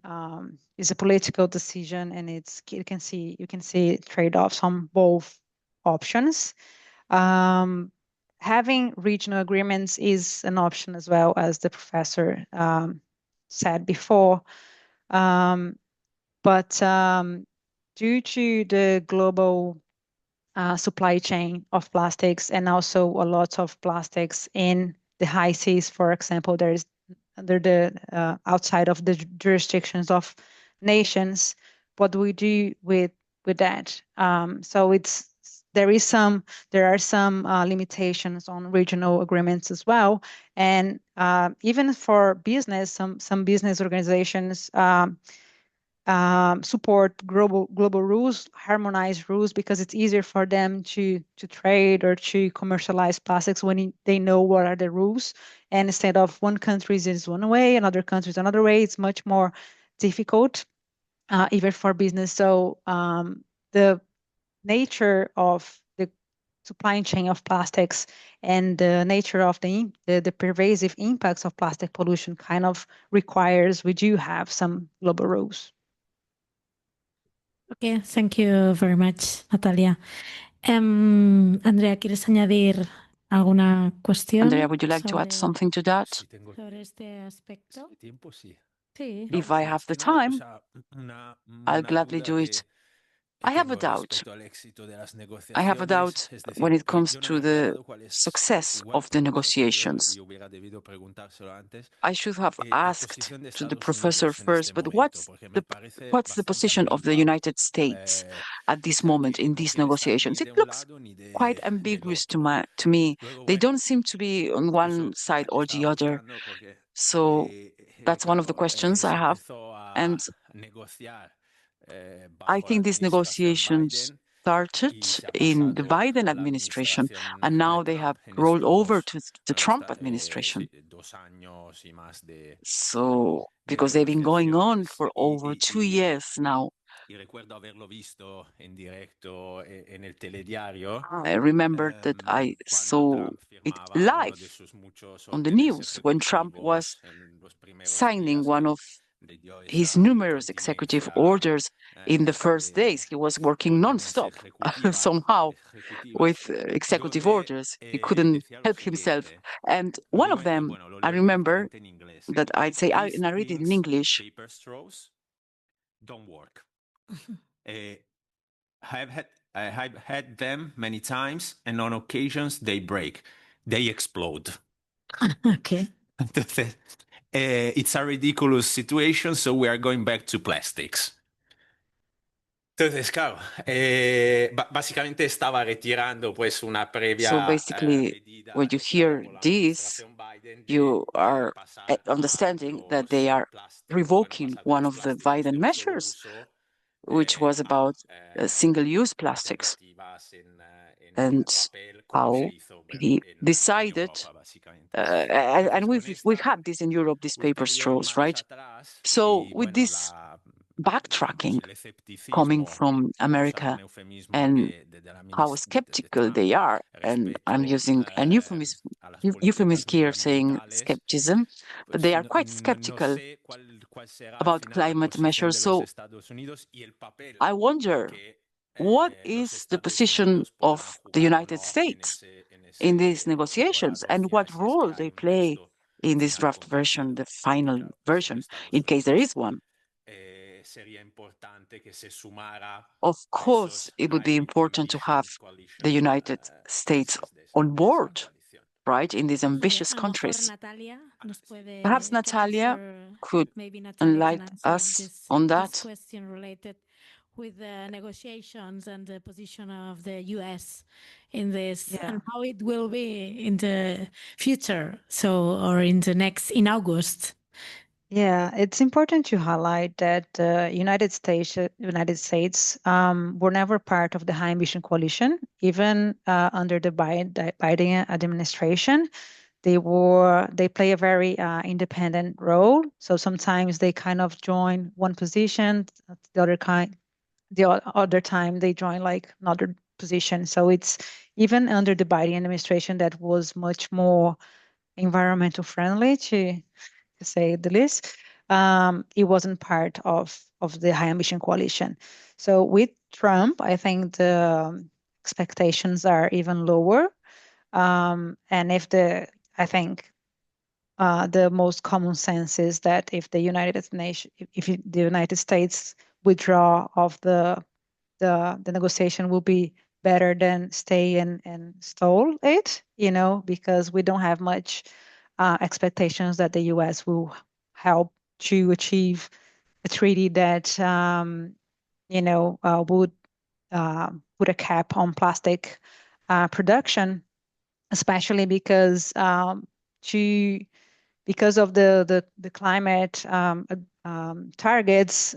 Many petrochemical industries are moving from producing fuel from oil to producing plastics and chemicals for plastics. So it is something that is on the agenda of the petrochemical industries, including in the US, to expand on plastics. So not very high expectations from the Trump administration, but Trump administration is very unpredictable, even in topics that we think we know, we don't know. So yeah, but I think no one has expectation that Trump will help high ambition plastics ready. Okay, and what do you think that will happen in August in Geneva? Have you any idea, or is also uncertain? It's according very to hard. your experience, this in the whole process, would I say? If you want to say something about that. Yeah, I think it's really hard to predict what's going to happen, because it was there is a expression that was extensively repeated, which is nothing is agreed until everything is agreed. So until we still have some brackets, which is this indication of no agreement, everything else can change. So even in provisions that we think we have some agreement, this can change. So I don't know what's going to happen. I know what I wish to happen, but it's much more wishful thinking than actually like I wouldn't bet of this is going to happen, or we'll have a treaty or not. I think we have a lot of pressure from the international community and a lot of pressure from civil society organizations that we have something like a good treaty in the end. But it's not, as the professor said, it's not only about the binding regulations, is also on the political decision making. It's voting or consensus that we don't have an agreement on. So the INC 5.2 is going to happen. It's going to last almost 2 weeks. So it's like the double of the a period of the last one. So I think the UNEP also are expecting that they need more time to negotiate. And this intersessional period between INC 5.1 and INC 5.2 is super relevant to try to reach agreement in some parts, like, for example, regional group of countries are having their regional consultations in the last couple of weeks. So the Latin American and Caribbean countries, the Asia Pacific states, they held already their regional meetings. The African states will have in July, and from the June 30 to July 2nd is going to have happen in Nairobi, a head of delegation meeting, which is a meeting only for as it calls, like 2 or 3 head of delegation from each country. So no observers allowed, no big delegations, just 2 or 3 people from each delegation to try to, in preparation for INC 5.2, to try to find some landing zones and areas of convergence. So I think this intersessional period is very important to understand what's going to happen in August. So we do have lots of influence happening. So, for example, I think it's important, like this head of delegations that is just for 2 or 3 people is important, because countries can have more equal power or more equal influence, because in INCs, for example, any country can register a limited number of delegates. So we have like the European Union, the United States with 50 or more people, and we have small island developing states, some African states with 2 or 3 people. So it's not unequal, and very often there's representatives from developing countries. They are not specialists on plastics. They are diplomats, or they are lawyers that have to follow the Plastics Treaty, the Biodiversity Convention, the climate, the desertification. Is the same person in all these agreements. So it's very hard for them to keep up, while the US, the EU, and others developed countries have, like, they bring their own specialists and stuff. So it's not a level field. And in this head of delegations, when you have just 2 or 3 people of per country, it's more equal, and I think they can speak more freely, and this is happening this next week in Nairobi. So I think there is still a lot to be discussed from now until August. So it's very hard to make any bet. Yeah. Let's see then what happens. I wanted also to ask you, Natalia, how do you think that this treaty could foster a circular economy for plastics that is fair and just to all? That you also already said something about the production, but yeah, you can explain something more about that.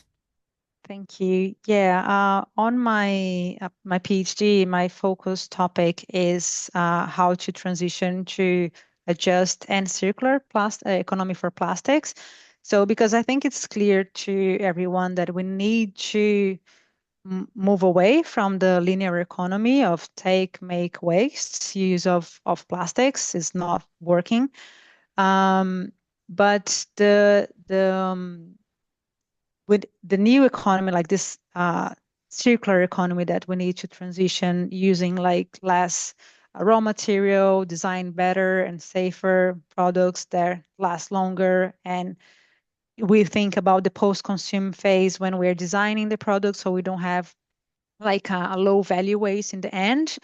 But it's important to recognize, like, this is coming from, especially from the 2020 onwards in science, that circular economy is not just by default So if we don't take into account socioeconomic injustice,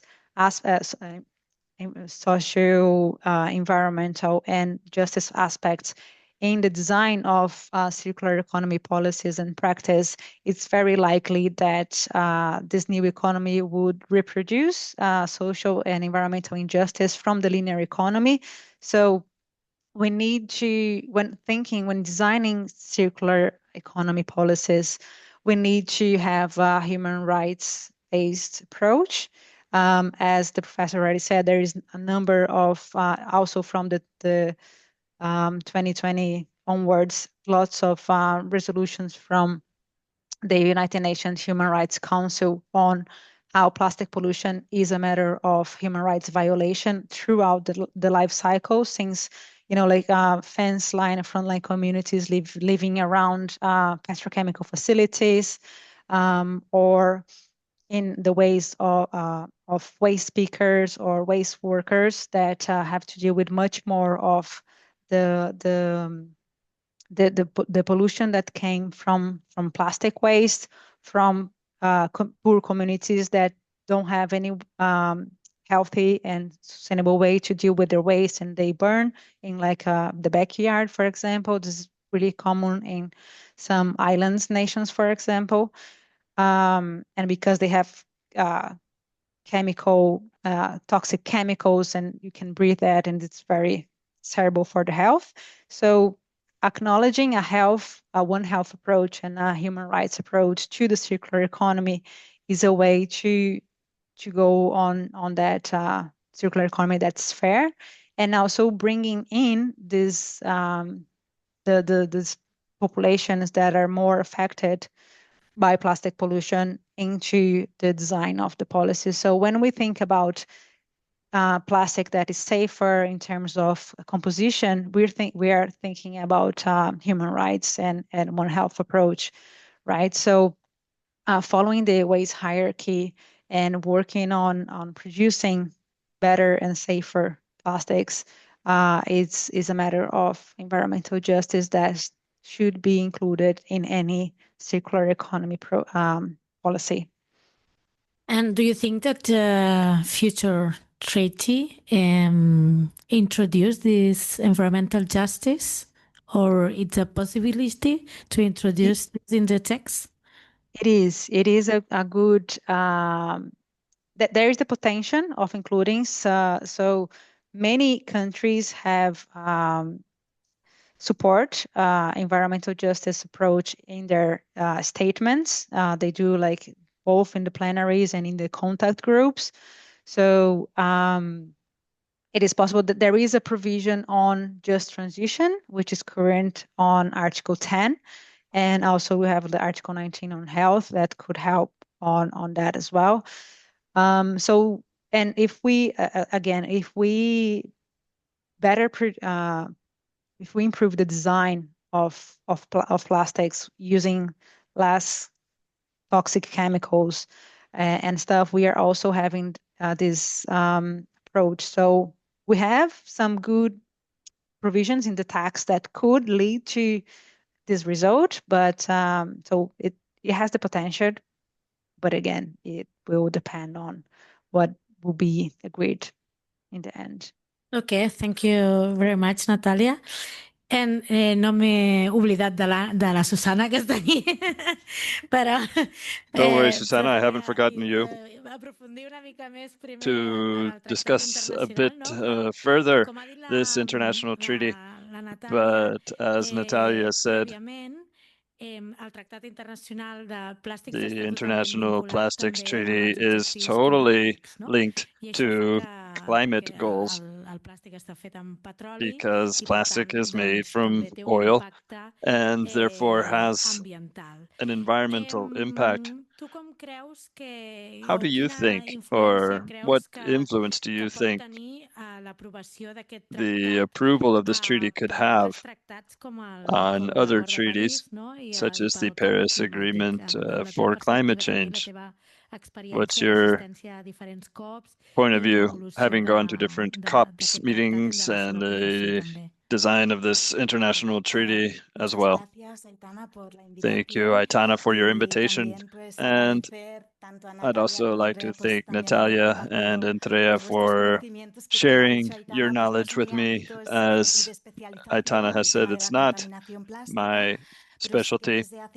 Plastics pollution is not my specialty, but for several years now, I have been studying different international environmental legal systems that do converge on plastics pollution for different reasons.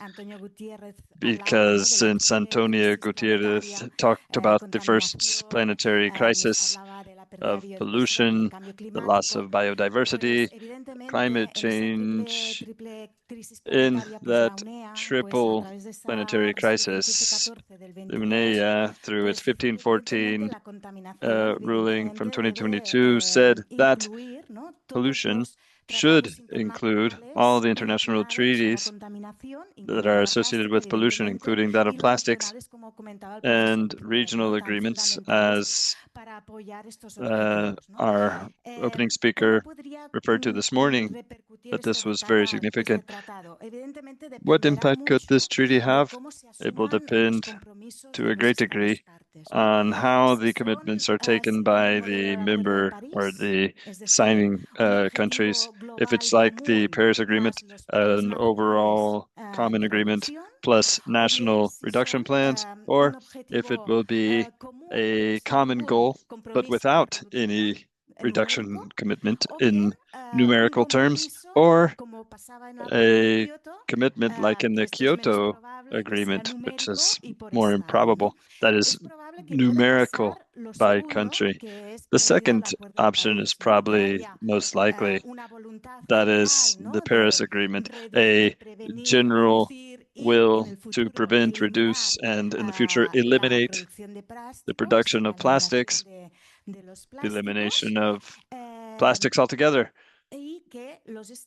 and that the signer countries establish their own national plans.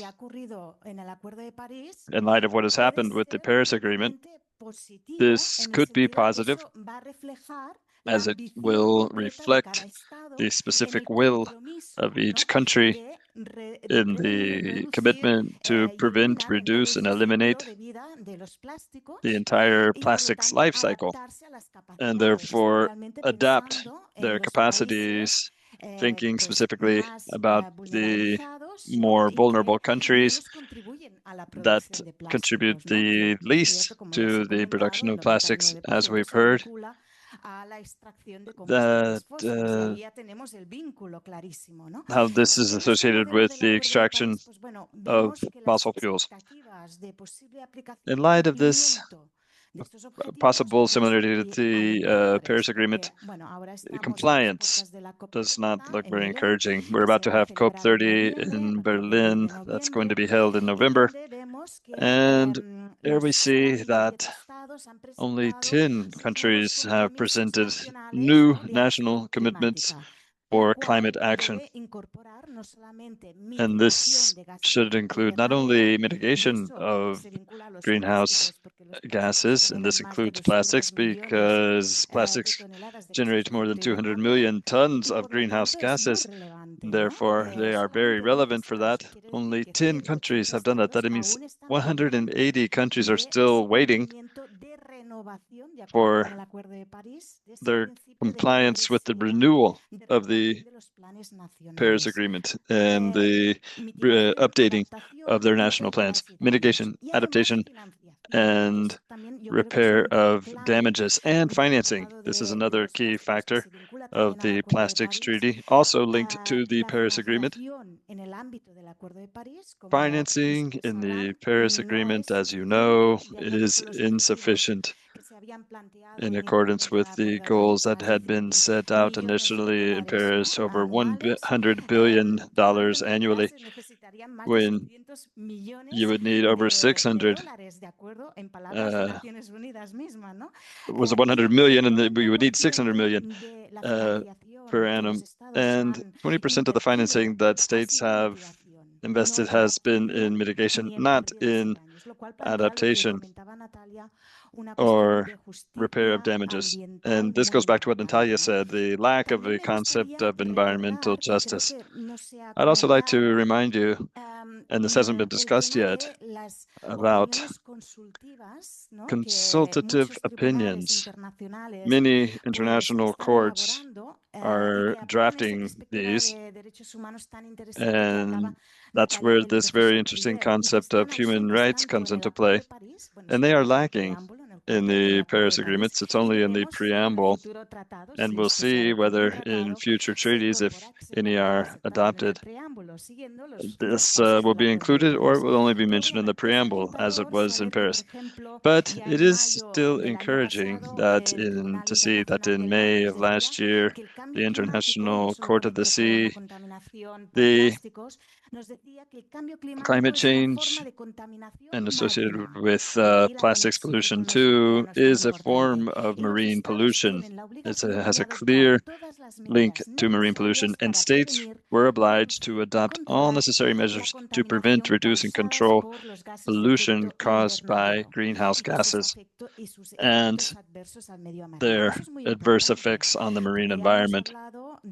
And that's very important because we've already talked about the importance of plastics, their impact on the marine environment, and how the International Court of the Seas has said how countries have to control marine pollution, including, it doesn't refer to plastic specifically in the consultative opinion, but if we understand that marine pollution includes telluric pollution and all of the other forms of pollution, we would obviously have to include plastics pollution, which is causing very severe problems in marine pollution, especially considering that the marine environment absorbs most of the greenhouse gases.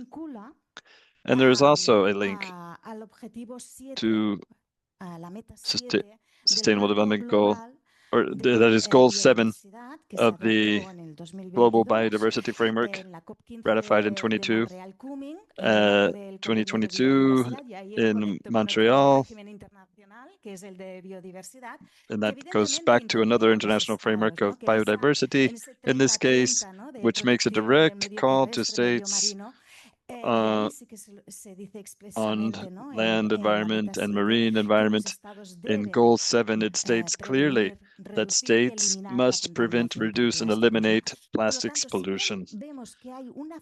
So, although there is a certain international fragmentation in the different international legal systems to protect the environment, as has been the case in international law, this fragmentation, this sectorization, there is still a positive trend towards convergence of different natural elements and ecosystems that are so important for the planet.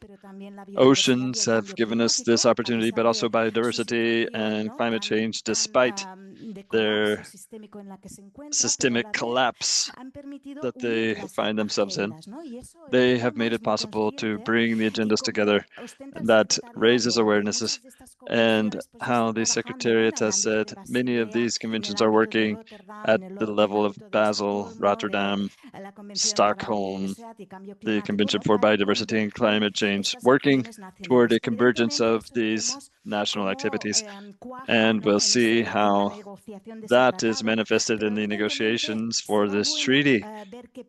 But it will still be good to see what happens at the COP30 meeting in Berlin, because they're going to deal with plastics pollution. It is on the agenda, and it will be a great opportunity to see what happens in August and perhaps reconvene those negotiations from a stronger position. And let me also add that on the negotiation committee, there's been a lot of pressure exerted by the plastics industry lobbies. You can't ignore that. There is pressure from civil society, but the industry, as Professor Pierre has said very clearly, we don't know how many there are, because if you get into derivatives, there could be practically all industries involved and operating in this system. They are out there. They're out there, and it's one of the topics that oftentimes international negotiations are not easy to conduct because of the presence of these interest groups. Okay, you've covered quite a bit of ground there and very interesting topics. I think it's very positive that this convergence is taking place with the slogan One Planet, One Health. It's important that there be convergence, that there not be a sectorization as has happened so often at the international level and the domestic or national levels.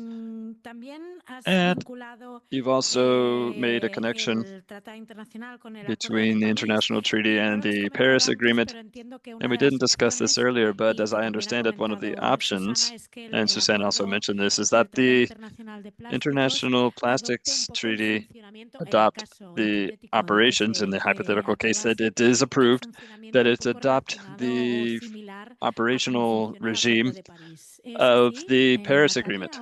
Is that the case, Natalia? Or are there other options? Do you think that would be a good option? Yes. You mean, do you mean same as the Paris Agreement in like having the Conference of Parties? Yeah. Yes. Yeah, I think that's if we have a treaty text adopted in August, what it will happen is we'll have a diplomatic conference where the text will be open for countries to sign, right? And after countries sign, starts the ratification process where, like the country needs to include the text into their own law. So have to go through the parliament or the Congress. And until this process happens, that's something that is not clear in the treaty text right now. How many ratifications the plastic treaty will need before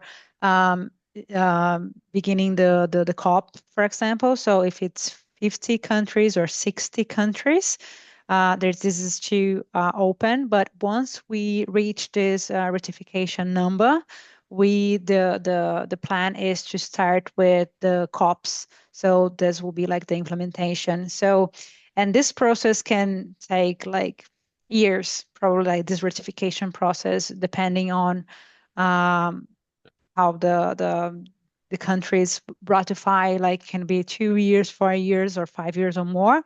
So even in the more optimistic scenario that we do have a treaty in August, we won't have like the first COP in a couple of years probably, but that doesn't mean that we have to wait until the first COP to start implementing the treaty. There are some international experiences that you do have some how do you call like the intermediate INCs between the diplomatic conference and the COP.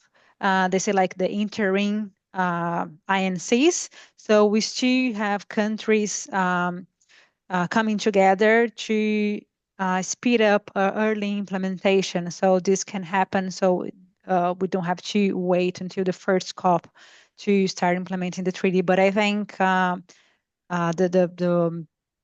if we have a treaty in August, the most probable scenario is to have something similar as the UNFCCC and the Biodiversity Conference on having yearly or bi-yearly conference of parties to the implementation of the treaty. Okay, thank you. Sí, Andrea, por supuesto. Sí, te iba a dar la palabra. No, tranquila. Que esto yes, I just wanted to say that Article 14 of this most recent draft that will be used for the negotiations in Geneva talks about national plans, but once again, it says shall, may develop, taking into account respective national circumstances, a national plan that contains actions and measures and so on and so forth. Entonces, se supone que hubiéramos debido tener ese tratado en diciembre. We should have had this treaty back in December, but negotiations are still underway.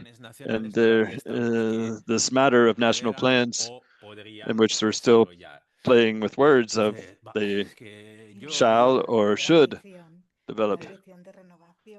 It's the ambition of renewal and so forth. The more I study this topic, the less I understand it.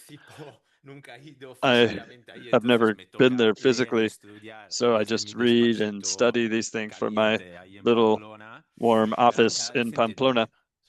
But the more I study it, the less I understand it. And I am more and more convinced that without ever having been there, either we're never going to have anything, or we'll have something that is very watered down with generic principles, a bit of soft law, if you will. But another important matter is what will be binding and what will be optional. That's the debate, isn't it? What's mandatory to apply by the states and what is left up to your discretion? Still don't know.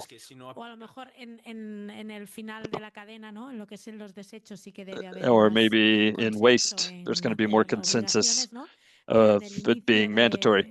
But at the beginning, the production, raw materials, all that, that's where there's going to be more debate.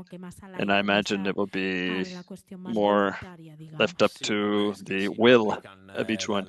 Yeah, but if they don't apply the obligations, if they don't apply the mandatory rules, then imagine the voluntary rules, how they will apply them. Muy rápidamente. Let me just add something quickly. Something that is related to the Paris Agreement that maybe Susana gustaría de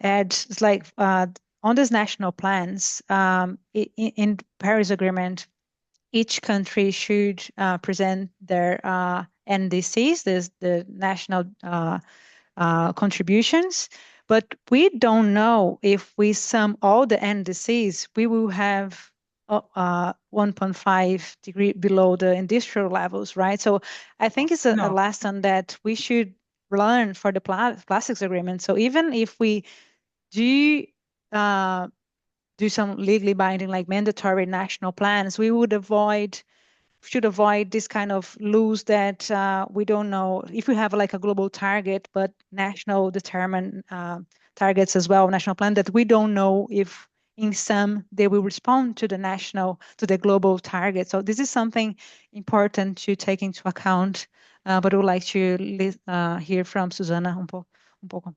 Sí, yo totalmente de acuerdo, ¿no? Los acuerdos que se hicieron en la COP28, yes, I agree. The agreements of COP28 in Dubai that then continued in Baku last year can encourage a significant advancement in that transition, in abandoning fossil fuels to the extent that we've said, as they are the main source of plastics production.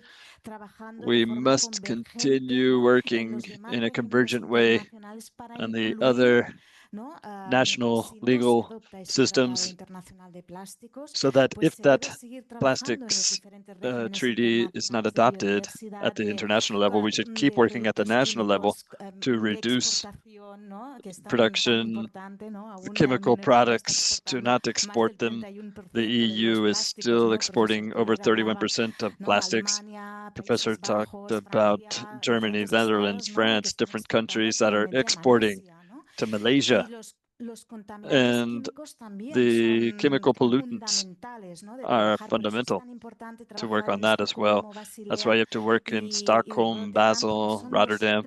Those are the three treaties that are making so much progress on these toxic chemicals that plastics often contain and that are so harmful for human health, systemic health, and the environment.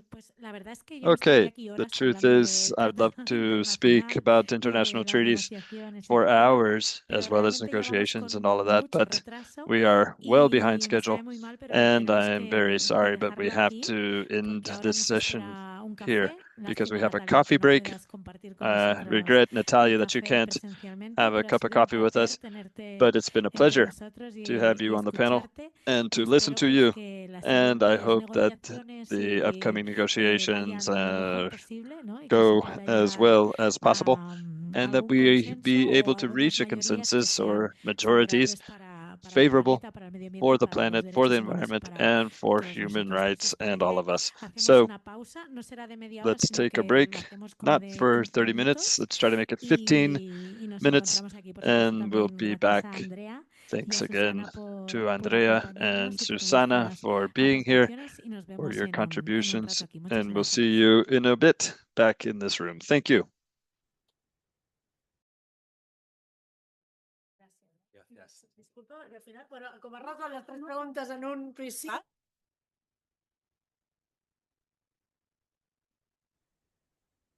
Andrews Cocholo, he's an aggregate professor in the URV and an expert on energy law.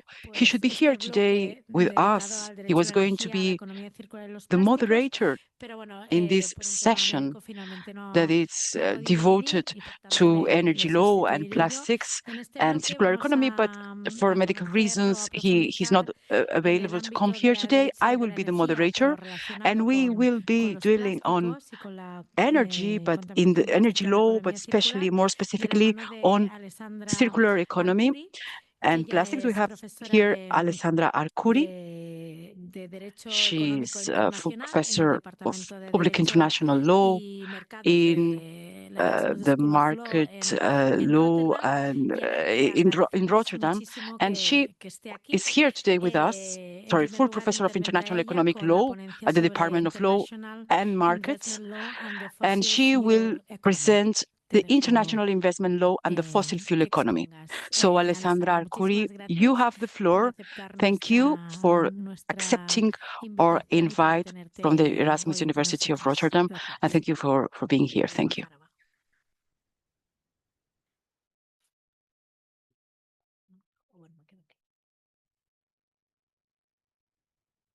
Yes, thank you very much for inviting me. I will be sharing some slides. Let's see. Can you see them? Yes, we can see it perfectly. Okay, excellent. So thanks, and I'm very sorry perfectly. not to be able to be with you in person. Also, I want to say I'm going to talk about a topic that could appear tangential. I was invited indeed to talk about the relation of investment law and the fossil fuel economy.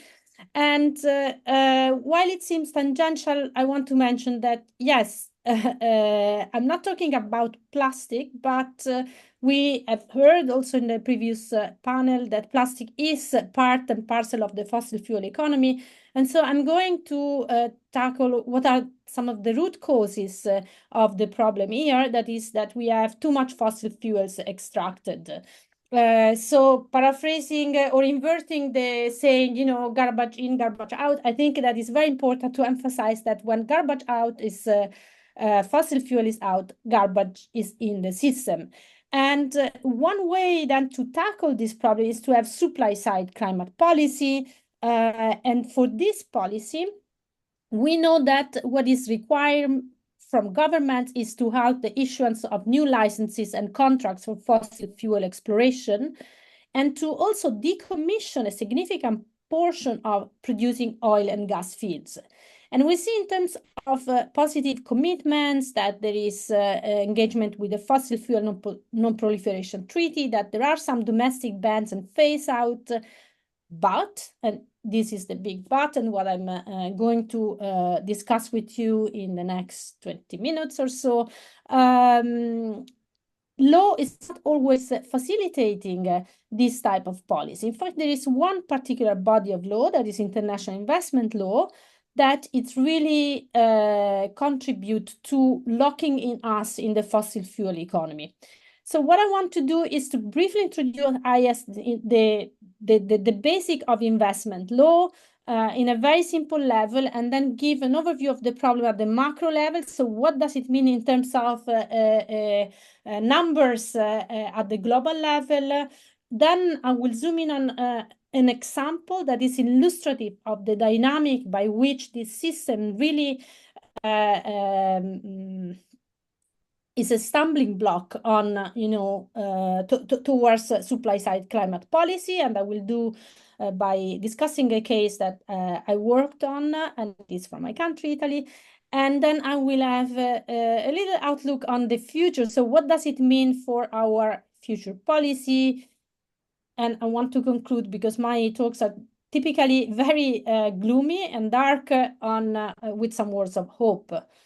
All right, so this system, some of you may be very familiar with, but for those of you who are not familiar with, is a system that is based on treaty law, and these are treaties that could be typically bilateral investment treaty between two states, and they give the power to an investor that goes to invest from state A to state B to directly lodge a complaint before an international arbitration tribunal against state B. And this is quite exceptional in the domain of international law, where we typically have state-to-state dispute, and we do not have often damage awarded to parties. In this case, we have invested with this great power, and it is a system that lacks transparency, there are conflicts of interest, and it's really grounded on a very asymmetric system of provision that gives a lot of power to investors and nothing else, let's say, to the state, really, and to the citizens of the host state.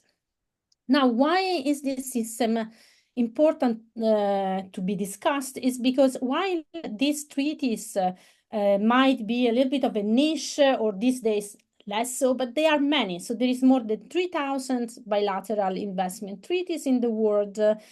And when we look at what does it mean for the fossil fuel economy, we also have data. So one article of 2022 published in Science showed that many of the cases of this dispute between investors and state do relate to the fossil fuel investment. So there is 231 of these cases. What does it mean in practice? It means that fossil fuel investors, if they see their rights compressed, they can sue the government. And so we are talking of, for example, this phase out of fossil fuel in a domestic environment that could lead to a liability of a state. And so state might then feel a chill.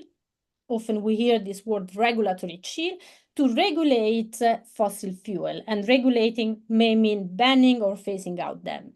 And there are also concrete estimates of numbers of what this can amount to.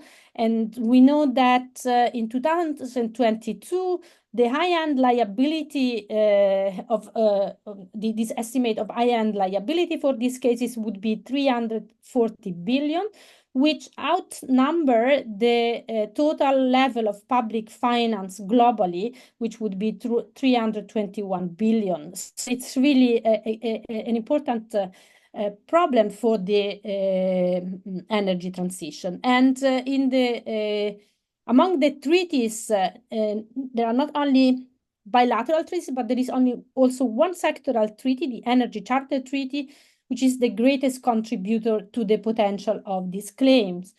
So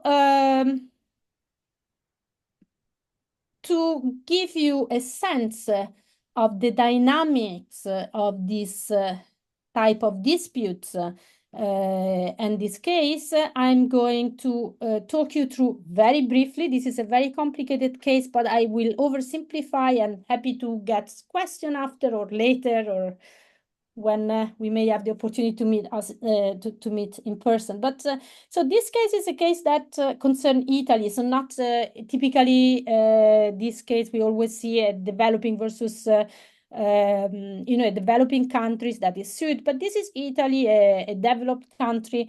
And in 2008, the people in the center of Italy, in this region, Abruzzo, woke up and saw in their coast this gigantic jackup rig at about 600 kilometers from the coast.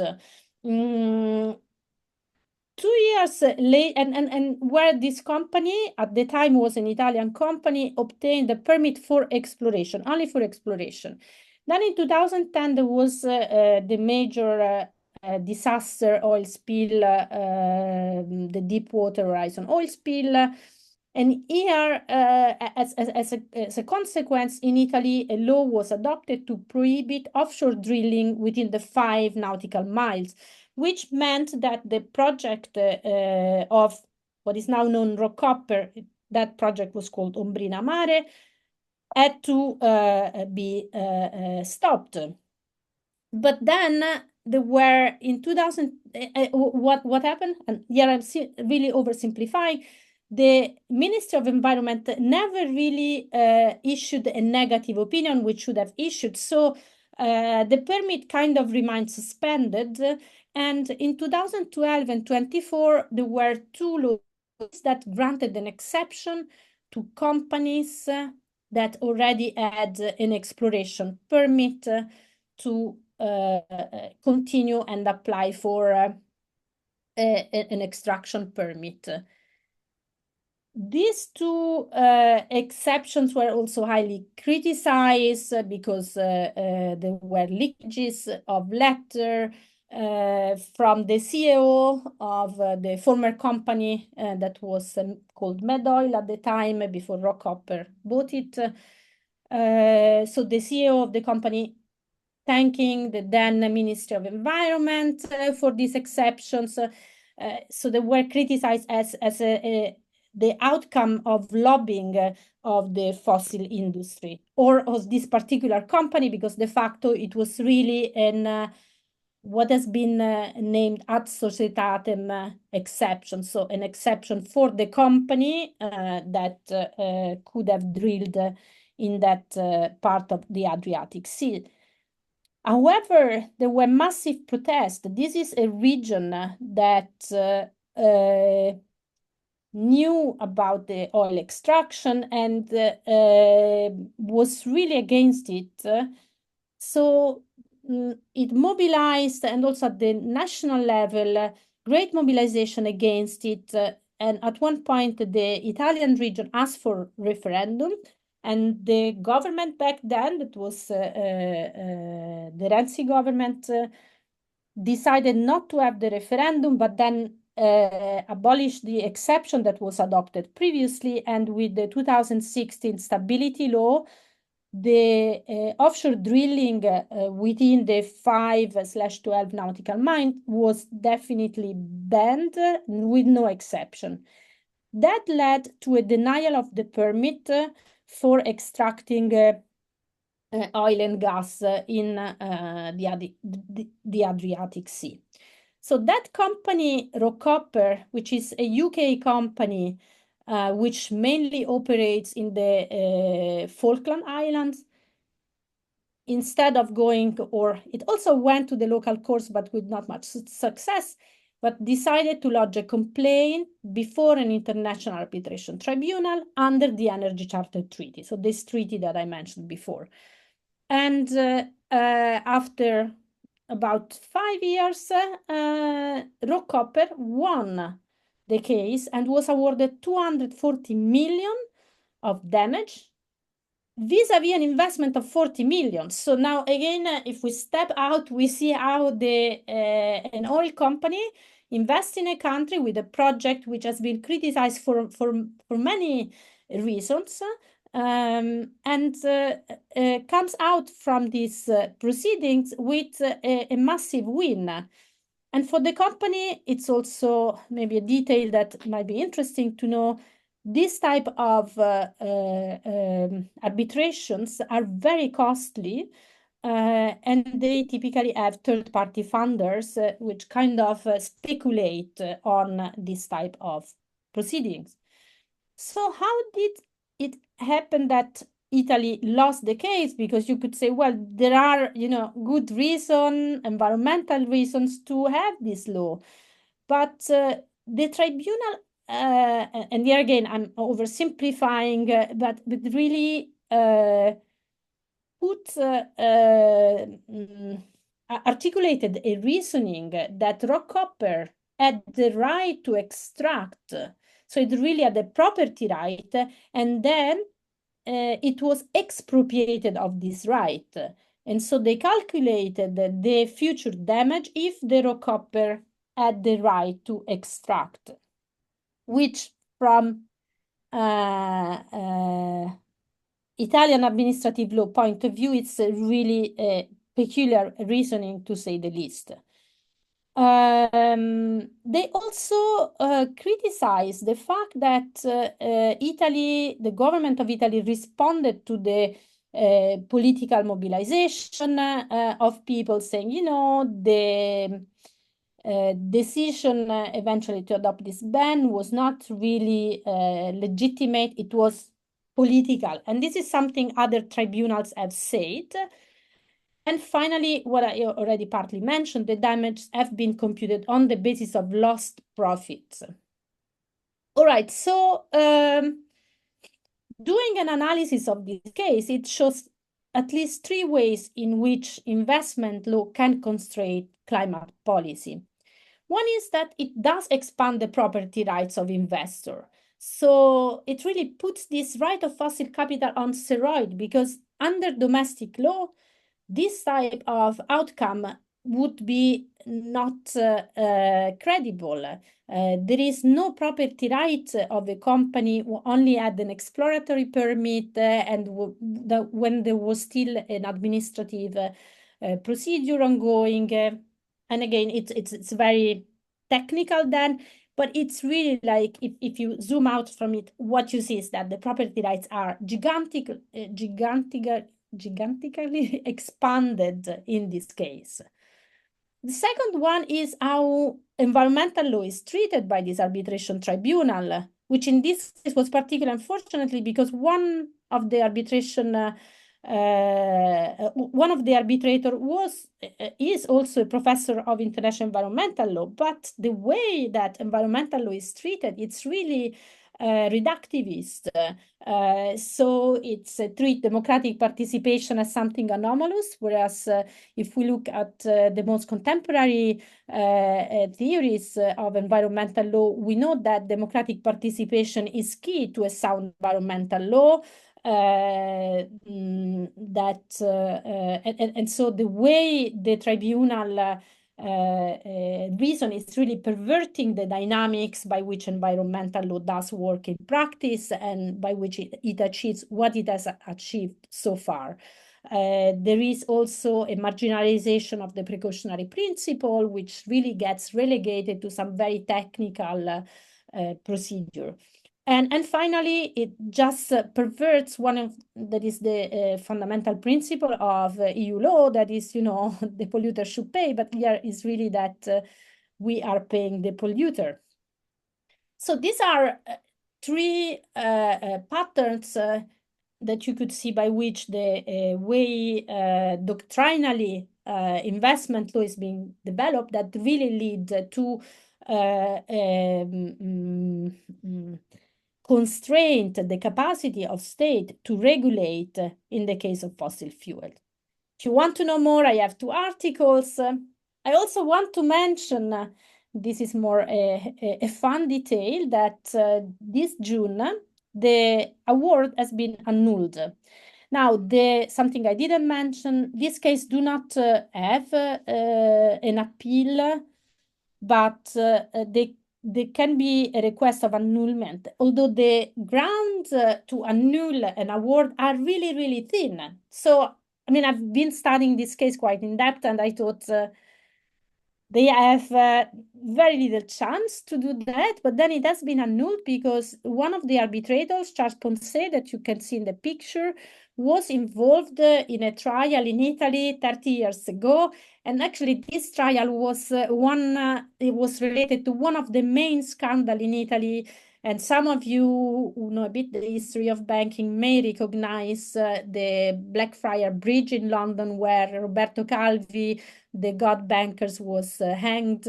So it's a trial that involved, deviated Secret Service, the Vatican, mafia, extreme right, subversive movement. Is incredible. So this is, I would say, it's not the normality, but it's interesting that this award has been annulled.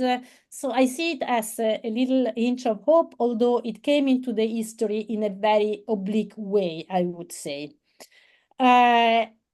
Also, as an aside, if you're interested in this type of history, I advise everybody to listen to the podcast, The God's Banker. It's really a good one to understand Italian history, and I would say also history more generally of the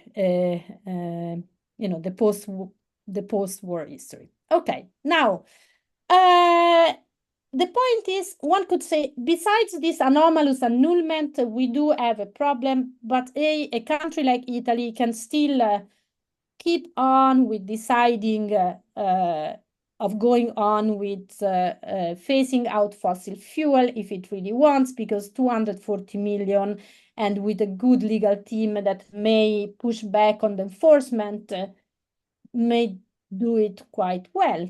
But the system is going to affect many countries that really do not have the power to resist this. And I give you just the example of Mozambique. Why Mozambique? Because Mozambique is a country, it's a carbon bomb. So it's a country that is one of the richest in gas in particular, and where Europe has started to invest. So a calculation of Mozambique exposure to treaty-based liabilities would be of 29 billion. So if you look at the GDP of Mozambique, you realize that Mozambique, when these projects are ongoing, cannot really afford a risk of being liable for 29 billion. And incidentally, who is investing in these projects? This is our companies. So we have Total Energies from France, Eni from Italy, ExxonMobil, and China National Petroleum Corporation. And in this case, not only the environmental effects are dramatic. If we think of Paris, this is like total madness. But even in terms of human rights, this is a region that is totally unstable. There have been documented gross violation of human rights, and these projects are possible, and here it's really where the perversions get completed, because they are partly funded by our export credit agencies and other institution that is not sufficiently discussed, in my view. These have been also called the unsung giant of global finance. They globally finance most fossil projects. In this case, we have Italian Export Credit Agency that issued guarantee of 950 million euro. We have Dutch Export Credit Agency. It's a very complicated, but this is just to say, we have a legal system that exposes a country to a liability in case they phase out, and where the problem is also caused then by the same developed countries from which the companies will probably could initiate a dispute. Now, I'm approaching my conclusion, also being wary of time, and I want, with some hesitation, have some words of hope. Okay, first, a bit factually, there has been a gigantic mobilization against this system of law, which has resulted in part to the EU withdrawing from the Energy Charter Treaty. The withdrawal process is very complicated, so I'm not saying that the EU is not liable under the Energy Charter Treaty, but there are very, very significant movements which were not easy to achieve. The Commission was very reluctant to go to that path, but really because of resolution of the Parliament and this incredible mobilization, partly also some European jurisprudence, it had to conclude that this treaty it's really in contrast with the EU Green Deal. So we have a small step back from the system. Then we also can mention, the flourishing climate change cases like the Clima Signorina. And so we see some counter movement, and I think it is important to mention. But at the same time, I know I was giving a lecture to graduate students recently, and I also was pondering, as an international lawyer these days, it's not easy to stay hopeful. So I want to emphasize on what I mean by hope. But there is a part that there is, believe in the incredible. So certain things that are not credible do happen because there are people that are a bit crazy that do believe in this change and push for that. Just give example, the annulment of rock copper, as I mentioned, it's really incredible if you think of the substantive law. But in international law, you have the ICJ on the Chagos on the decolonization, the Nicaragua case, the Urgenda case in the Netherlands, the arrest of Pinochet. I'm reading the beautiful book of Philip Sands that I recommend to everybody. So there are movement in this direction. And I think it is important to name those changes because in moment of darkness, we may fall into cynicism, nihilism.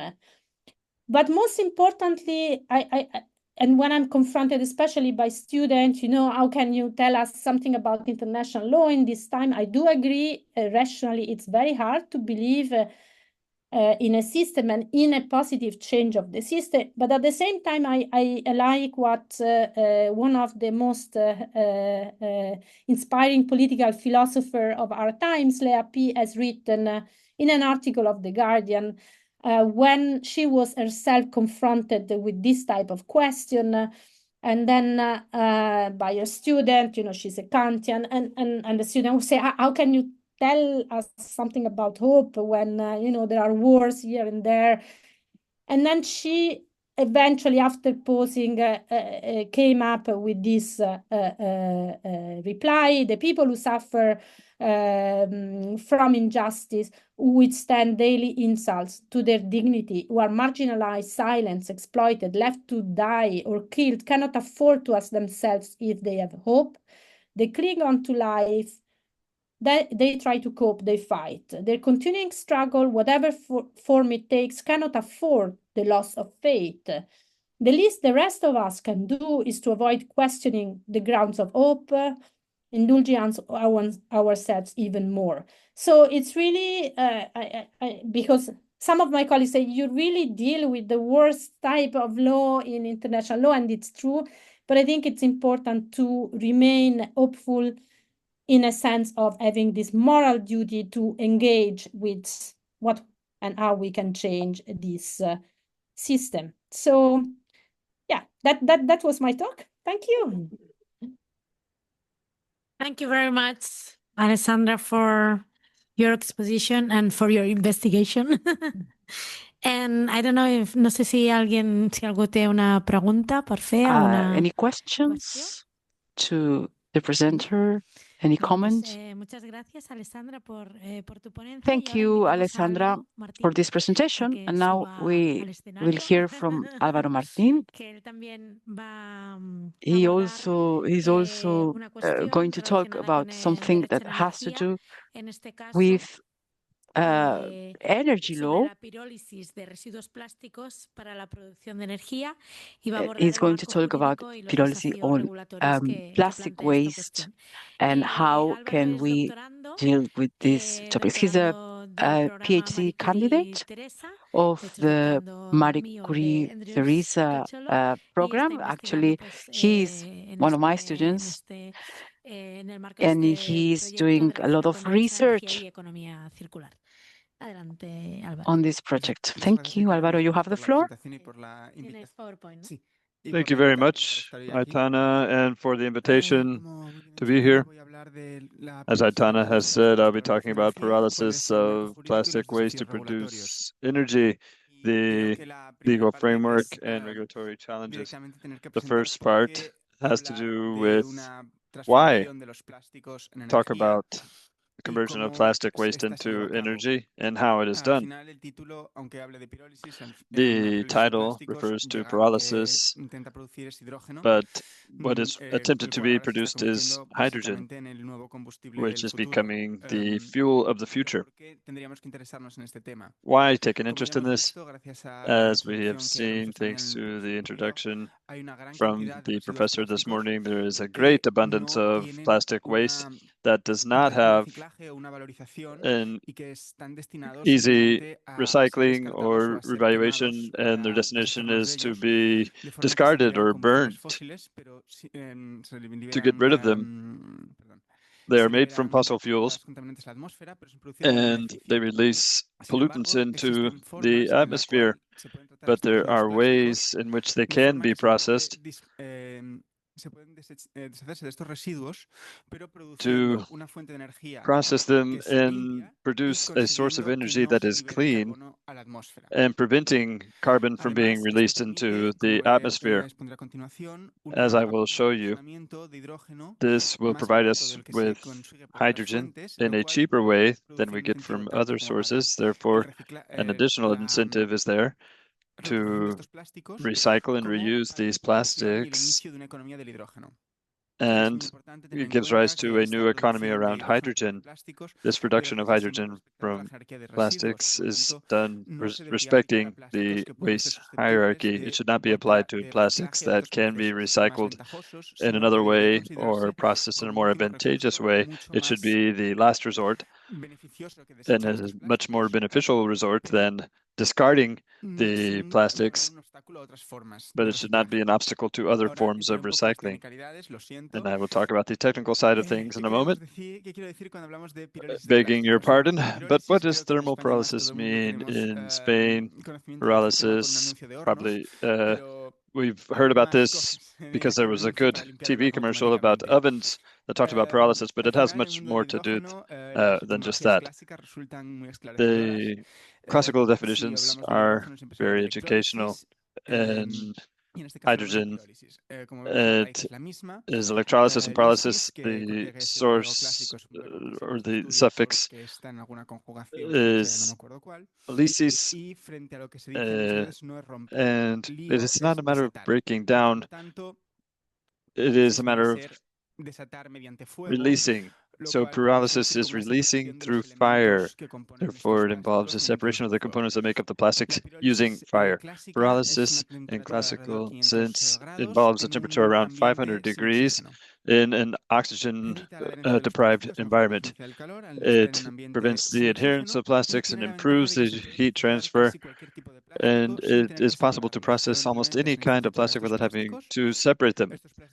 They are subjected to pyrolysis. Gases are generated, and through a catalytic reform process, produce hydrogen. And they don't release carbon into the atmosphere in gaseous form. It is deposited in what is called a carbon-rich char, ashes that are rich in carbon that can be reused or other industrial processes. What are the advantages of this thermal pyrolysis? Competitive costs. Traditional green hydrogen costs around €5 per kilo of hydrogen. In these atmospheres, but if you use the plastic origin hydrogen, it only costs $1.50 per kilo, and it's a process that is quite mature. It is already out of the laboratory, and it is at the pilot scale now. And we'll talk about the regulatory frameworks now and why the pilot project is in the UK and not the EU, but it is the powerhouse project in southern England producing commercial hydrogen through plastic pyrolysis. Then there's also the flash joule pyrolysis done at an extreme temperature in which plastics are subjected to ultra heating, 3,100 degrees Kelvin for just 4 seconds. That allows the recovery of 60% of hydrogen with 94% purity, which reduces the later need to reform the hydrogen, and it does not require a prior washing of the plastics. Any state can be valid for this process. But another important part of it is a valuable byproduct. It does not produce char, but rather graphene, a high-quality form of carbon, which is very much in demand by the industry. And with the current estimates, if the graphene resulting from hydrogen production at only 5% of its market value, the production value would be zero. And so hydrogen would be the lesser product. We would have graphene that is very interesting, but with the byproduct of another good product, hydrogen.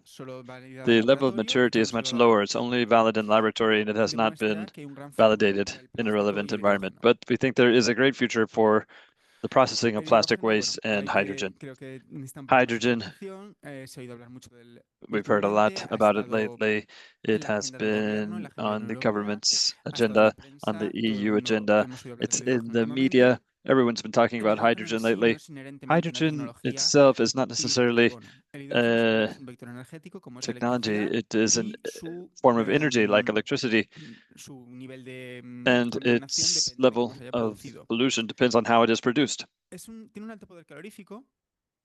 It has a high calorific value, more than natural gas, but due to its low density, its volume is much lower than natural gas. So hydrogen is used for industrial processes, but not at the level of ambition that we heard about a couple years ago, in which it was said that hydrogen would completely reproduce natural gas. It would be a new energy vector with which we could heat our homes, for example. Hydrogen must be seen as a very specific energy for specific uses. It's like a scalpel, not a Swiss knife. It will be used for industrial processes at temperature, maybe for other processes, but only in certain sectors. And it also involves risks.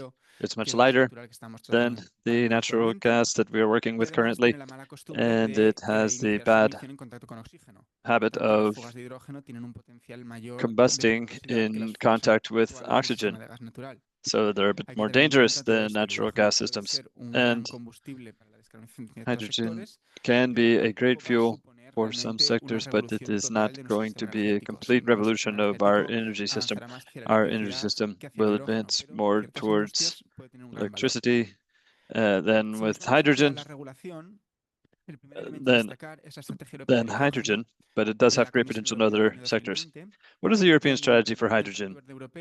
There is the hydrogen strategy for a climate neutral Europe from 2020 with some guidelines on the application of hydrogen at the European Union level. In this document, renewable hydrogen is listed as the great solution for these sectors that are considered difficult to decarbonize: steel production and other high temperature processes. For the first time, the EU came up with a taxonomy of types of hydrogen: the electrolytic, renewable, clean, low carbon, based on fossil fuels, with carbon capture, or with synthetic fuels derived from hydrogen.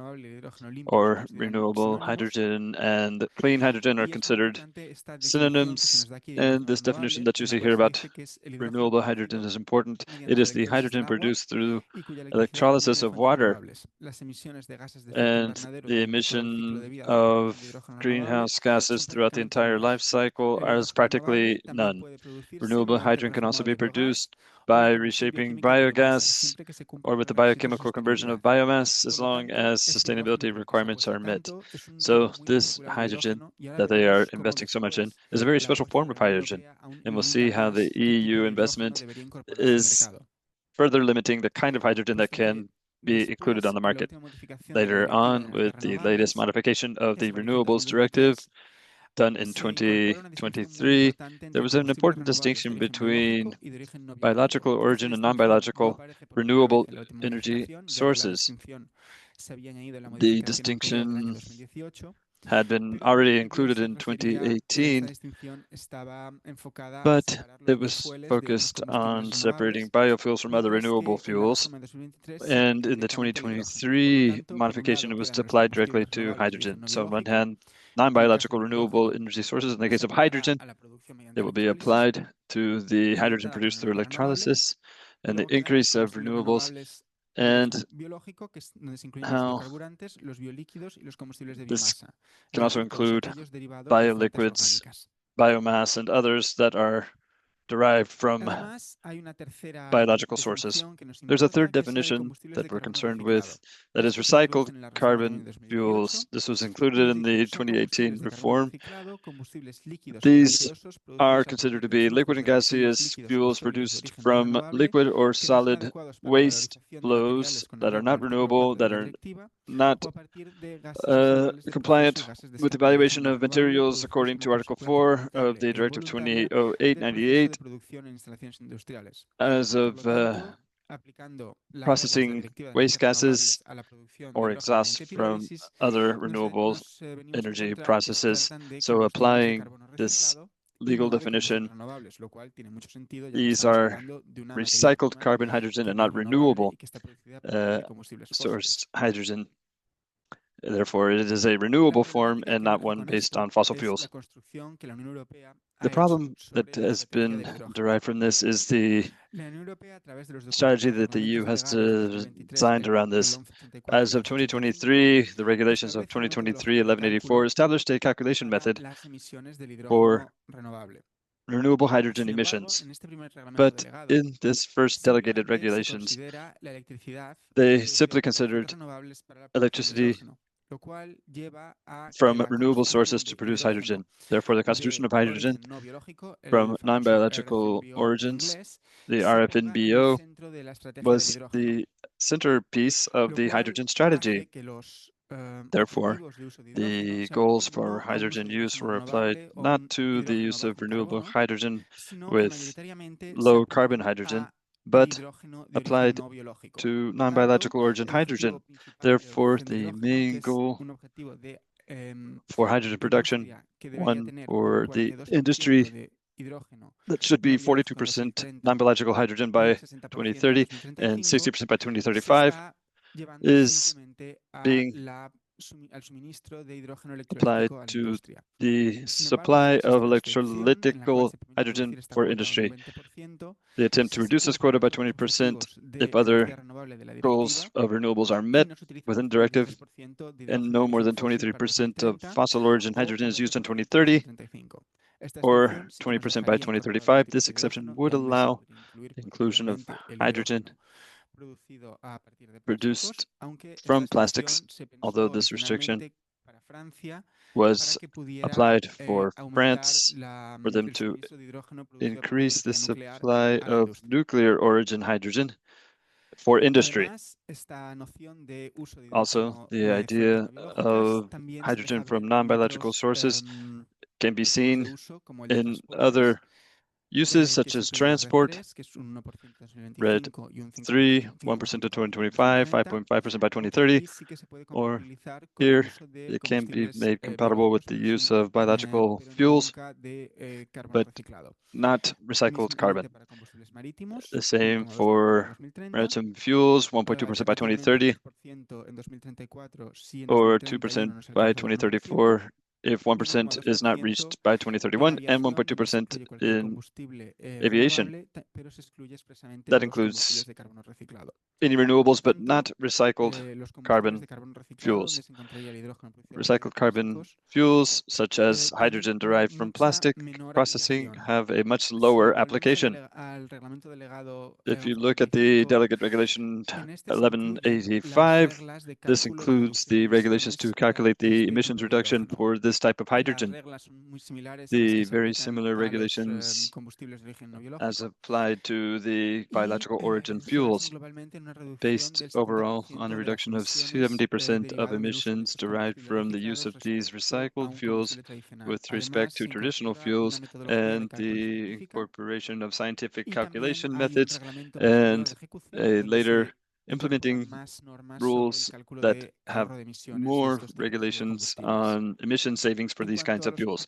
As for the goals that can be met with the recycled carbon fuels, are much lower than what we can achieve with biological origin fuels. They count for the overall consumption goals for renewables that detail 42.5% of energy consumption should be renewable by 2030. And also the need for these fuels to comply with methodology to calculate their contribution to less than 70% of emissions. This is applied to all of the usage of carbon fuel usage goals. Recycled carbon fuels can contribute to 3 other goals: the integration of renewable energies in buildings, which at the state's discretion and aligned with the overall consumption of renewables. It doesn't stipulate the exact amount that has to be committed to building energy use, but another goal for renewable energy integration into industry for non-biological hydrogen, it's 1.6 percentage points of annual average calculated for the 21 to 25 and 26 to 2030 periods, and renewable energies in heating and cooling were 0.8 percentage points of annual average calculated from 2021 to 25, and at least 1.1 percentage points annual average for 2026 to 2030. Therefore, recycled carbon fuels have a much lower use in legal terms than non-biological renewable fuel sources. So, if the promotion of hydrogen is focused specifically on the promotion of electrolytic renewable hydrogen, not considering the hydrogen that could come from non-biological material recycling. Although here we have talked about plastic, there is a case in which this hydrogen could be produced from metallic waste and therefore would be under the same conditions as recycled carbon origin hydrogen. The European legislation impedes the use of hydrogen obtained from plastic pyrolysis. There's a discouragement of the major economic benefits and environmental benefits program. That is why the only pilot program for this is being conducted in the UK, and therefore the government has been able to make regulations for that plant, something that in our current EU situation would not be possible, closing the door to interesting possibilities for the recycling of plastic waste and preventing a possible encouragement of hydrogen. Thank you for your attention. Do you think that this will continue to be the case, or could there be a change if the possibilities of this resource are made known? It depends on 2 factors. One, how well the pilot projects that are now being implemented work. The lowering of costs is substantial, therefore it may be interesting to come up with a legal exception or somehow modify the rules to enable it. And it's also important to mention the problem that is occurring with some hydrogen projects that are showing some failures. It will depend to a great extent on how we view the future of hydrogen in Europe. But there could be a modification, and we'll see that these election processes are less water intensive. That could be another factor that favors their implementation in Spain. Okay, thank you, Alberto. Does anyone have any questions or? Any questions? No, molt bé, doncs moltes gràcies, If not, thank you very much. And now, Sandra, if you're still there, thank you. And that concludes this roundtable or panel. It should have been panel 1, panel 2, and panel 3. Thank you, Sandra. We invite you to continue listening in and participating. Thank you. So let's now continue with our next panel. Siguiente mesa, o qué es la incidencia de las políticas de la Unión Europea y de la sociedad of EU policy and civil society for the reduction of plastics. This morning, we will discuss the matter with René Javier Santamaría, and then we will hear from Rosa Garcia from Rezero.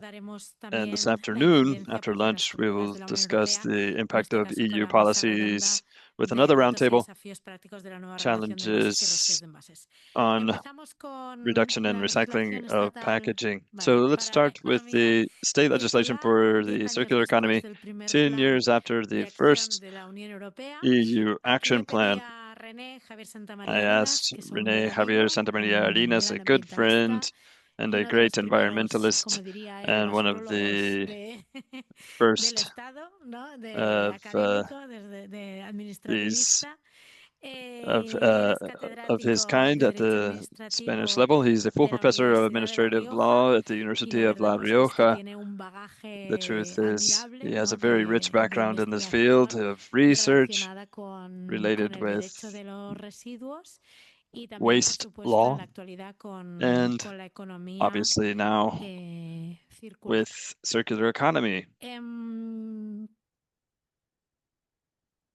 Vamos a ver si conseguimos. So we'll see if Mientras tanto, voy a ponerle agua al. We will attempt to provide some water for our speaker.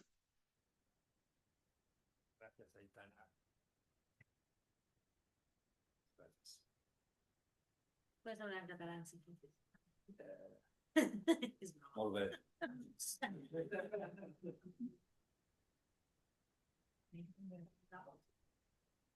Bien, mientras se carga la presentación, que será cuestión de segundos, supongo, lo primero es agradecer, por supuesto. Not sure if the microphone. There we are. It is a pleasure, as always, to return to Tarragona, even if it's to talk about this topic.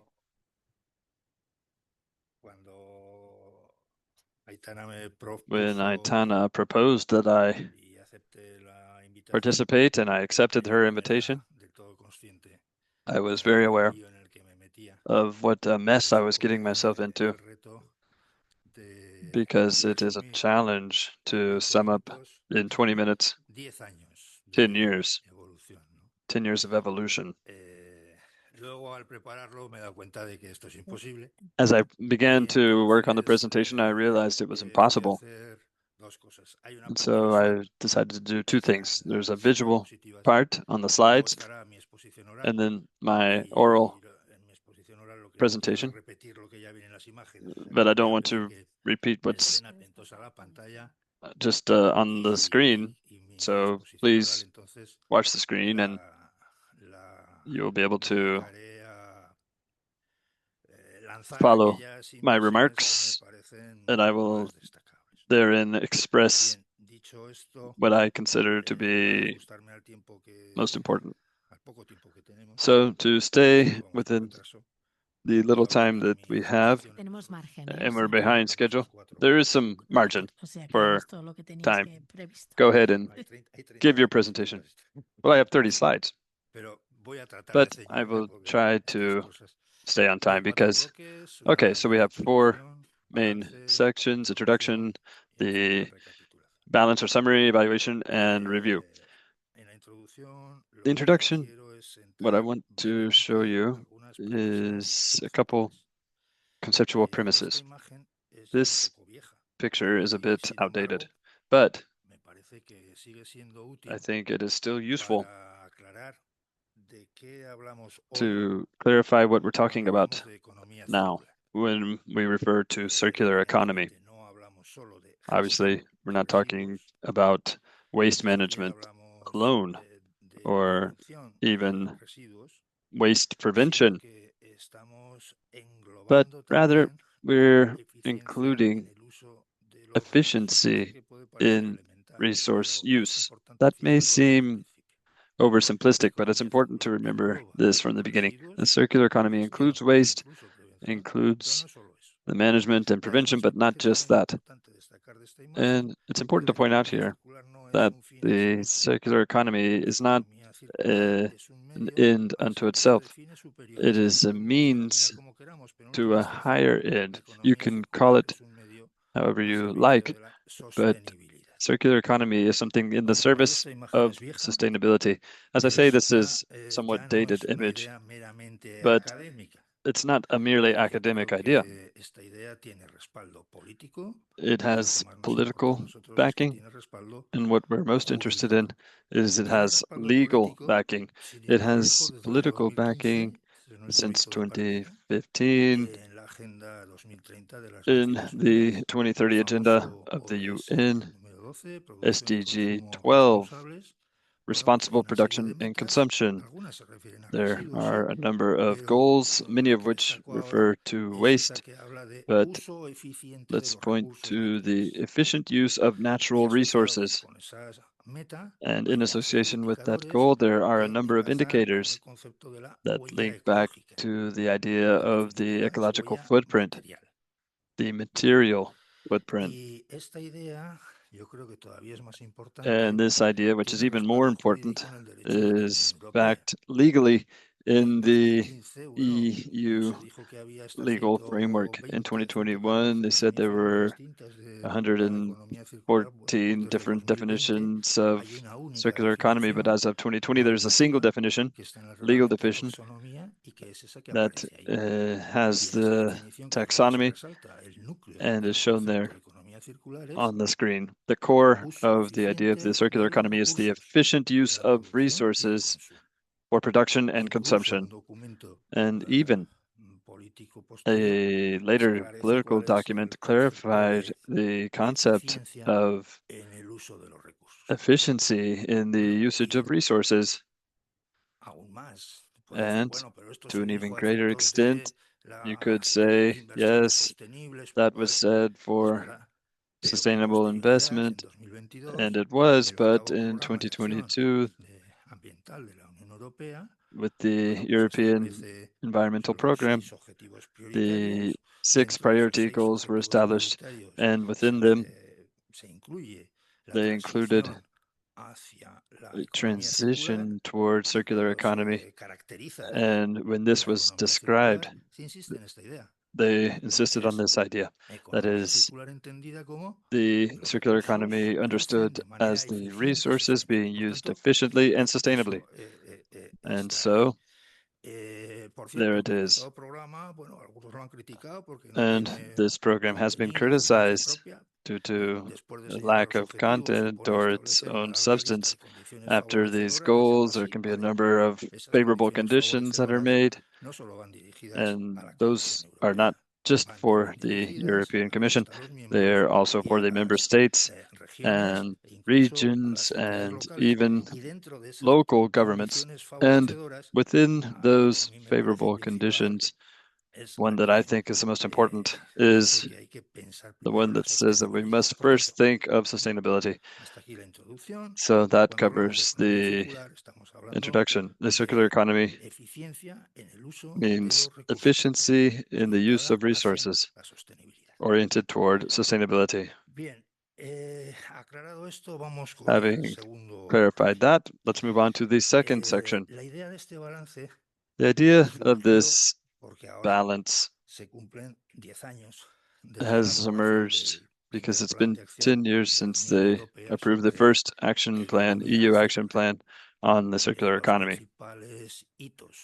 The main political landmarks that are very well known in this process, the ones that you see here on the screen. In 2014, there was an initial initiative that was then withdrawn. In 2015, there was the first action plan of the EU, 2019, the Green Deal, and in 2020, in the midst of the pandemic, which is still in force, it's called the new one. It hasn't been written that these plans have to be renewed every 5 years, but that's more or less what is done. Over these 10 years, the development of these plans has given rise to a number of legislative acts in the EU, which are listed here on this table, that in 2016, 2017, there was an impasse up until 2018. The first rules appeared as of that time. As we all know, they were modifications of directives of the waste sector and others. Then plastics, which we're so interested in here today in 2019, and then there was a diversification. And in 2024, it's as if we reached a situation in which no longer talking just about waste, but important steps are being taken in other parts of the value chain.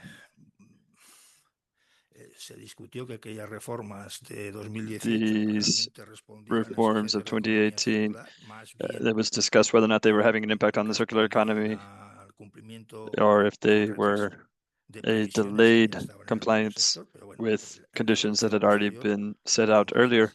But what about Spain? Los hitos políticos del periodo son igualmente conocidos.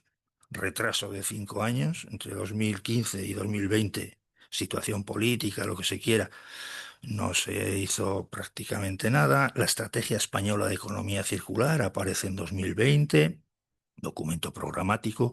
Su primer plan de acción aparece en 2021, centrado, se supone que establece This appeared in 2021, establishing the measures to be adopted in circular economy for axes based on financing. It was optimistic at that time because there was a beginning of development of next generation mechanisms, the recovery plan, component 12, and so forth. There was money, in other words. From a regulatory standpoint, what is it that we have? This is the regulatory result. In the first year, there were no rules, and as of 2017, we began to find more or less, most of them. They may seem like a lot. They may seem like a lot, but if you look at them closely, and we don't have time to go into detail today, but you'll see that most of those rules are simply ministerial orders.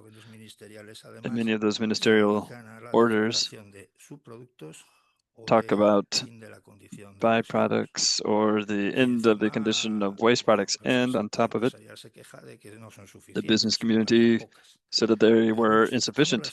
There weren't enough. But if you remove the orders, it becomes a bit more simple. And they're just decrees and laws or law equivalents, and there are fewer and fewer topics that are covered. And here, waste products begin to take on a greater presence. And if we put aside the ministerial orders, those are the legal legislations. Why is this important? For those of you who are not jurists, this is where you find innovation. The actual law, this is the thing that matters. So those are the ones that can have an impact on the law and protection of consumers, because taking this aside, we have the one for climate change, which opened the door for the rest. And then we only have the 2022 Waste Act and the one in food waste as well. It's a modification. So that's what we have until now. How can we assess these pieces of legislation? I don't know. I don't really know. This is why I came here. Maybe you can help me with that. We could approach this by seeing how the Spanish legislation aligns with the European legislation. We can draw three conclusions. All of these Spanish norms, do they comply with European law? I'd say so, yeah. I think so. When we look at the sentences of the European Court of Justice, the last ones I know go back to 2017 and 2018. It's about breaches in many of dumping sites. There was also a non-complying of different dumps and landfills. But we're talking about some of them are way before 2015. After that, I have to say that I haven't seen any of those, and I'm talking about sentences, about firm sentences. The other way of approaching this is, what about the transposition? Are we behind schedule or that? We are, but we all know that, and it's not a big deal. And some of the more recent directives, some of them are from 2024. So we are still on time to fulfill this transposition. But the state should be working on that. And this brings me to the point that this is ongoing. We are now starting the modification of the framework on waste and food waste and especially textile waste as well. So just going back to the topic that occupies us, the sense that I have is that the issue in Spain are not the norms, it's not the legislation, it's the enforcement of the legislation that is already in force. And we have several reports from the European Commission in which they look at the compliance of the law. And if you look in detail, you see that Spain has a big number of non-compliance cases. It's not that the transposition is not there. It is more having to do with bad enforcement or a non-existent enforcement of the waste legislation. So if we look at the different regulations coming from Europe, what can we see? Some things that before they were covered by directives, now they are regulated by regulations. I'm talking about batteries, packaging, and others. Regulations do not have to be transposed. So that means that the state, in this case, the Spanish state, doesn't have to do anything about it or doesn't have to turn them into norms. This is not exactly like that. I'm thinking about the raw material regulation. Perhaps in that case, that would be a good case to show how important it is to do some adaptation of the European regulations, especially in land mining. So there are a lot of paradoxes. There's a big paradox in harmonization. And why do I say that? Those European regulations and some of the older directives are not only fundamented on legal climate law. Most of them, they look at the internal market, domestic market. And this ties us with the Article 114. But we know that in every member state, they do the application differently. So I think that I could give you an example. Will explain better what I'm trying to explain here. The Spanish legislation, for once, they have gone beyond the European legislation in which comes to long-term products that have not been sold. For the first time, as I was saying, the Spanish legislature decided to go beyond the European law, and they decided to enlarge the scope, and they are including toys, they are including different products. We can have our opinion on that, okay? But what do I want to convey here? 2 years later, we had the framework convention for the destruction of non-sold products, consumption goods, but it is only, in that case, the framework only talks about clothes and shoes. So what happens with the one that we have, that is much more extensive?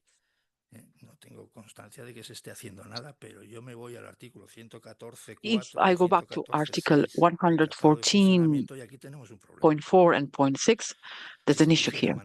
We can find an issue. If we wanted to keep the national legislation, I think Spain should communicate that to the European Commission, and the European Commission should either approve it or reject it. This is one of the risks of harmonization, right? We tend to think that harmonization is always a good thing, and is always going to take us to a better place. However, it's not the case in this particular example that I'm bringing to light. So that's my assessment in what comes to the European legislation. But that's not the only way in which we can approach that.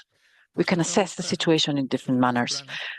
What are these other types of assessments that we can do? Domestic law. Within the domestic law, we could also try to assess this just by looking at the enforcement of these legislations. We have the waste management legislation. It's 3 years old. First of all, the law has been already modified. A modification that makes no sense at all. A modification of the CAP that makes no sense at all. So, I also don't want to go into detail, but I'm going to give you an example. If we talk about the domestic instruments planned in the legislation, are exactly the same as they were before the legislation went into force. So they haven't been adapted, they haven't been modified. It is true that there's a mention of strategic assessment, but that's to be approved. So that's not a good indicator. And I could go on and on that. But this approach, this assessment approach, is also very limited. If we ask ourselves, is the waste legislation being applied? Well, it could be applied, but it's not a circular economy law.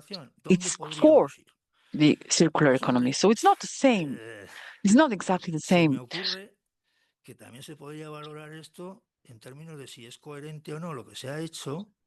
How could we approach this? We should maybe compare it with the grand desk proposals of the Spanish economy in terms of circular economy. They say that they are setting the scene to boost a new production model, right? It has 6 goals. The Spanish strategy has 6 goals. Some of them go along the lines of the reduction of waste. But there's another one. There's another goal in this document that says that we need to reduce the national consumption of materials. And this makes me wonder whether the legislations that we've seen in the previous table are harmonized with this mission. We're talking about efficiency in our resources. I'm just thinking out loud. I'm just giving here food for thought, but you can imagine my answer. I don't want to answer myself, but if I go and look at the draft version of the second action plan of the Spanish strategy, which was shared among the public at the end of September last year, if we look at it, and I took the time to read it, first of all, it's delayed. Even in the name, they say that the duration of this is for 2024, 2026, so it's even almost too late, right?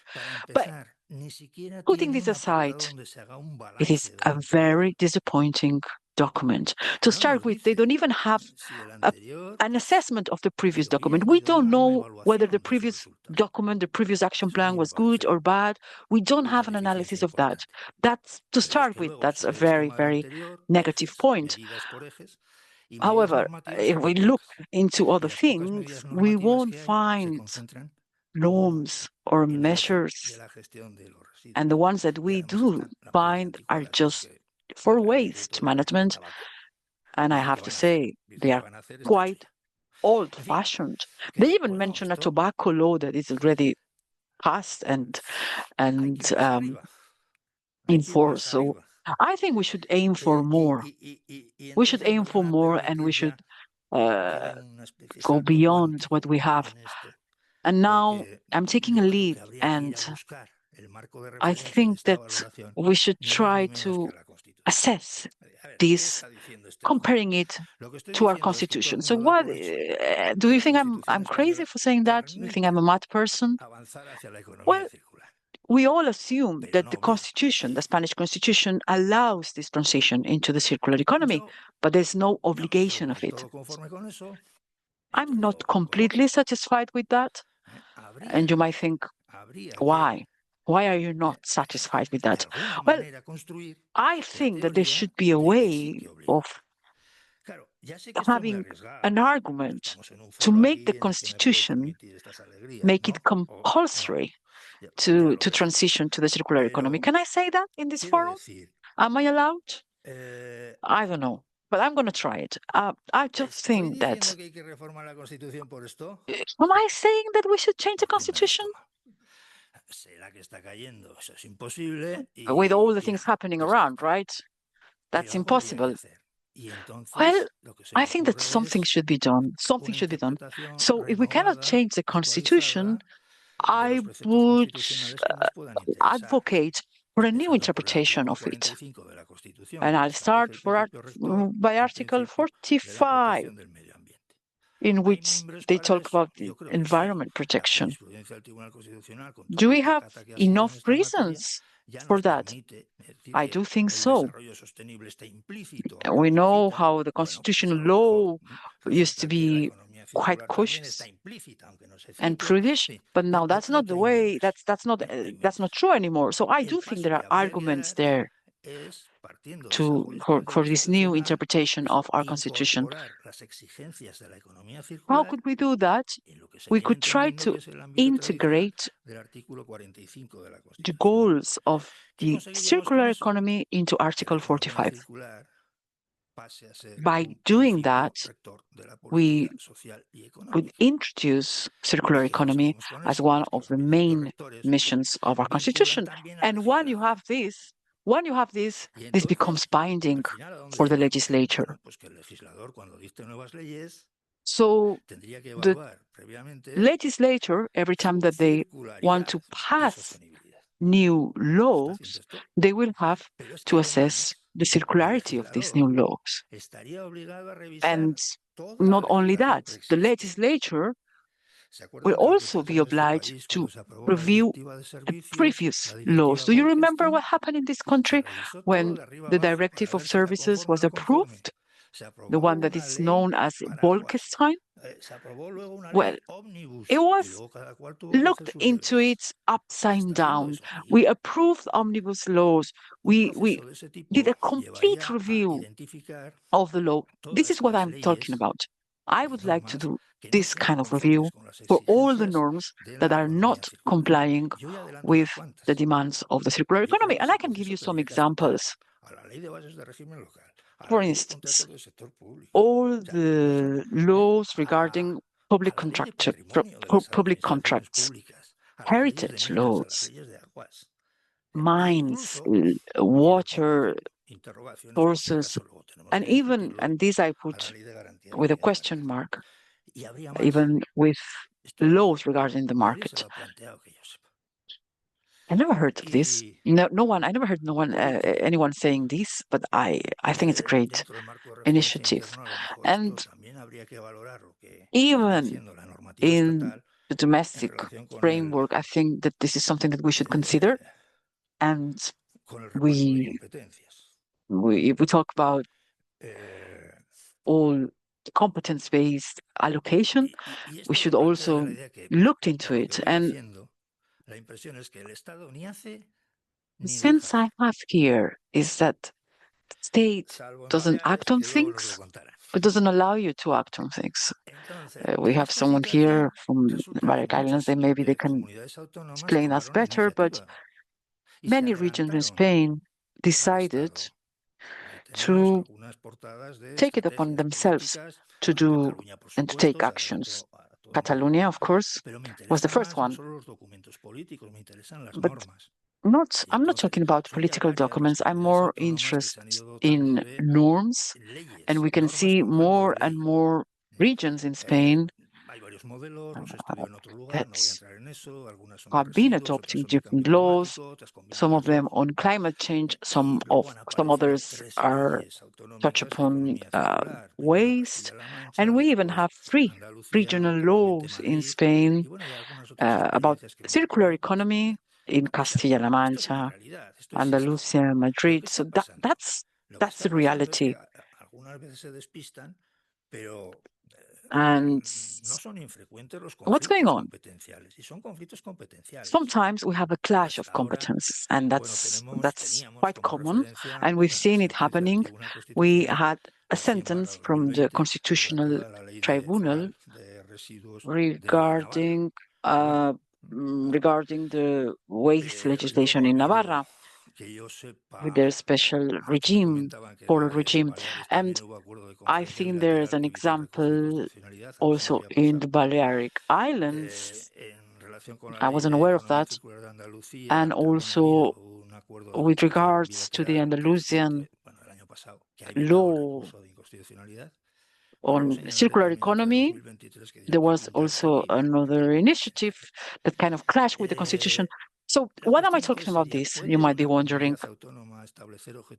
Can a region from a country in Spain go beyond the very weak national legislation on circular economy? I know that the Supreme Court had different sentences on PECAT. They were completely against the PECAT, but that was another situation. In Catalonia, there was a specific situation, so this was approved by royal decree, which is quite unusual.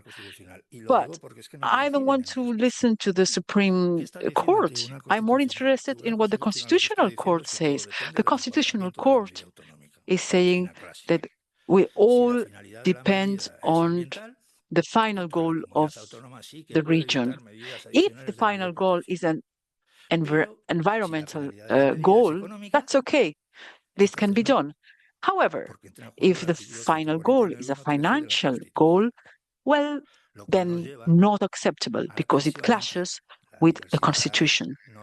And this again brings us to this controversy between diversity and unity. I think there's a perverse sense and in all of that, and we can see it very well in the case that happened in Extremadura on lithium. Sí, sí. Es esta sentencia 127/2023. En realidad ahí el conflicto se plantea porque this la one, ley extremeña dice, estamos hablando de litio, 127/2023. pero el litio es una de las We're materias talking about lithium, one of the main raw materials, and also is being recognized as such in the European legislation. Extremadura declara de interés general So Extremadura decided to declare the lithium that they could have in their region, and they decide that they will have the rights over the exploration of lithium, potential exploration of lithium in the region. So then the case was, is this compatible with the general national mining legislation? So the Constitutional Tribunal Court decided that this was against the unity of their principles. So where does that bring us? Because we have different roadmaps, they're talking about clean circuits, carbon footprint, proximity actions. Anyway, that's all I can think of when I think of these cases. And now, as I promise, I'll start with my conclusions. And this will bring us to a close soon, I promise. So, as I say, we have here all the lessons and conclusions. So, pace is very slow and the progress happens scarcely. The attention, the focus is all on the enforcement of the European norms and not so much on the transformation of a legal system. But if we want to be consistent with all the political messages that say that we need to have documents in every transformation, we should go beyond. We should go probably evolve what we have now.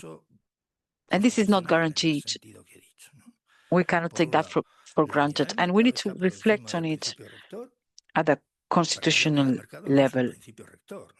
For me, the market unity is not something that should lead the constitution. So how can we interpret this? Also, I would favor a different interpretation of the Article 45 of the Constitution, and I don't think we could keep going with the same norms when we talk about circular economy, which is a transversal matter. We cannot just work on silos on that matter. So if state keeps saying, and they are, that Article 149, 1.3 states that the state is the one who can decide on that. Why don't they just draft a law on that? If they want to plan, if the country wants to plan, don't come up with a document called strategy on whatever. If we talk about planning, and there's an article on that within the Constitution, this demands a law in its full scope. And the law that we have now on waste is not enough. And that's all from me. And thank you for your attention. Thank you for this fantastic and brilliant presentation. I think that many questions arise after this presentation, but also some answers.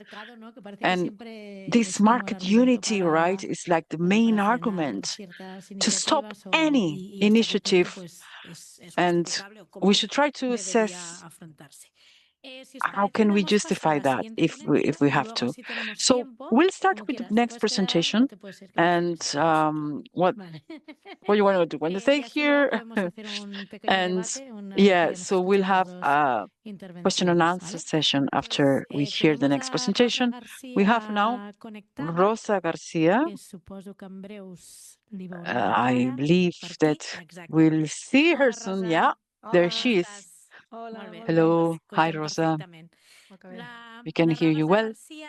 So, Rosa Garcia is General Director of ReZero, which are very active, a very active organization. She is a doctor in sustainability. She has a PhD in sustainability, and I met her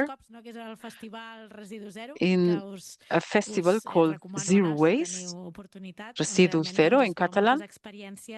And I highly recommend you attending this festival. You'll see many examples, global examples that are very, very inspiring in the waste landscape. She will tell us about how civil society can have some influence on the norms, and perhaps you can even answer some of the questions that have been raised by Dr. Santa Maria, especially on things that have to do with legislation, because ReZero, we know that is a very active organization. And yeah, they are big different. They always vote for change. So, Rosa? Respuestas, no, seguro que no, pero sí que nos hemos sentido muy. I don't have many answers, but we did feel very identified with a lot of the questions, and we're still suffering through those. So I'm sure we share many things in common with the professor and those who have gone before him. I will give this presentation in Catalan if that's okay. So you can go pick up your headset. A ver si la veis ahora. Sí, es veu bé? Okay. Can everyone see my screen? Go ahead in Catalan as we have the translation service. A veure si ara m'ha de fer cas a mi. A veure. Ara no sé per què no em passa la diapositiva. No sé. A veure, espera. Obriré... A veure. Torneu a compartir, potser? O... Si no l'obro des del PowerPoint, potser millor. A veure si així és més fàcil.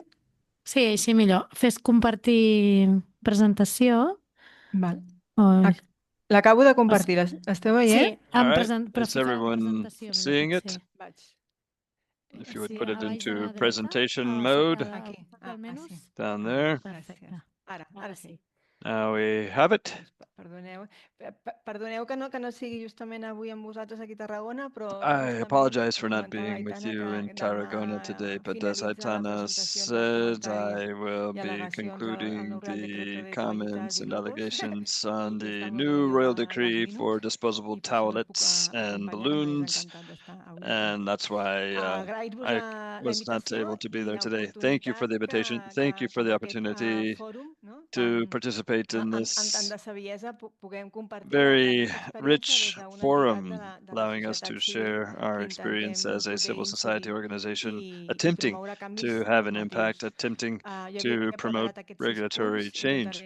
I have prepared these 6 points, and I will try to be as agile as possible. Just very briefly, if you don't know ReZero, we are the Foundation for the Prevention of Waste and Responsible Consumption. For over 20 years, we are celebrating our 20th anniversary. We are working towards these ambitious goals, as our previous speaker has said, to attempt to accelerate a change in the production and consumer model toward zero waste and zero toxicity. We do this by developing different actions and policies that are for transformation, prevention, responsible consumerism. When we were established through a group of ecologists in Catalonia, we were in the midst of a situation in which we heard a lot about the 3 R's, but the R of recycling was the R with the greatest presence at all levels, the policies, the resources on the street, but the R of reuse was practically just had very little presence. also now we can attach more value to reuse and reduction, and that is our reason for being. And to achieve this, I think with good criteria, the organizations that came together to form ReZero saw that there was not enough. It was not enough to be activists, to demonstrate and denounce. We had to be proactive. We had to come up with proposals, solutions, and do so in an overall way, working as a network. And that is why we have been conducting all of our projects, including the festival, by integrating different standpoints in the effort to achieve zero waste. We begin with a shared responsibility, but also an asymmetrical responsibility. We are exhausted by seeing how citizens are always being blamed for all of these issues around waste, generation of waste, the proliferation of plastic, and so forth. We say that the responsibility belongs to the person who puts the products on the market, manufacturers, distributors, then public administrations that have the capacity to promote, as we've seen, these legislative proposals and ensure their compliance, and last, citizens with our rights and responsibilities, but not all in the same degree. Our areas of work, these 4 pillars that you see here, designing strategic campaigns. We have a research team, Zero Lab, a fundamental space for us, and we'll tell you more about our philosophy. Over the years, a number of organizations, companies, local administrations, and so forth have asked us for our support in their projects. That's the 3rd pillar as a consultancy. And of all of these, the strongest lately, the truth is we're devoting a lot of time and resources to it, is regulatory impact. Our focal point for our work is to be efficient, and that means avoiding the waste of natural resources and launching all of these projects proactively to achieve zero waste. Here you see our area of action. We have a headquarters in Catalonia, the Balearic Islands, but also around Spain and in Europe through all of these organizations of which we form part. This is our working formula. Basically, due to all of those accumulated experiences and different channels, what we have come to the conclusion is that we have to combine different actions if we want to have a true impact through those actions. At ReZero, we always design our actions with these 4 pillars: research, implementation, impact, and communication. Here is our work structure. We have chosen 4 specific examples that are being materialized through informative campaigns, but they follow the same model, identifying the key topics, key themes to understand the challenge in our territory, and then knowledge, which is so essential to us. It's not like we are inventing the wheel here. It's the research that we're doing, what's being done in other countries, how that can be adapted to our reality, and then we take a step to action with campaigns, projects, pilot experiences, innovations, and methods to accelerate the transition toward zero waste. And this pillar of positioning at ReZero, we have contributed to a positioning of the different subject matters for us at that time. Those were highest priorities that has helped us in this transition. That means putting it on the agenda of the communication of the news media, but also the political agenda, and that economic stakeholders also take ownership in these things and progress here. And communication, we've learned this, how essential this is. We used to be very active, but we never communicated. And for the past 10 years, we are also seeing how important it is to communicate. And so we are very grateful for having been given this opportunity to speak today. So 20 years working to have an impact. Since we're celebrating our 20th anniversary, we're preparing all of these landmark slides. So here's a bit of a timeline with the landmarks we've achieved at our organization. Of these, we can point out that to make these advancements toward zero waste, one of the work areas is the establishment of indicators, markers. It's not enough to promote political actions if we don't have the indicators that tell us whether or not we're evolving and at what pace and what are the impacts of these changes.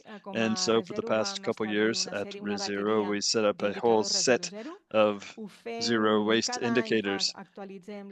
Every year we update these data. They are online on our website, rezero.cat, but we also draw up comparative reports every 2 years throughout Spain, throughout Catalonia, and throughout the Balearic Islands. And that helps us to see how we're advancing, not just as organizations, but also a bit of accountability, demanding accountability from our public administrations, and also having an impact on the legislative agenda.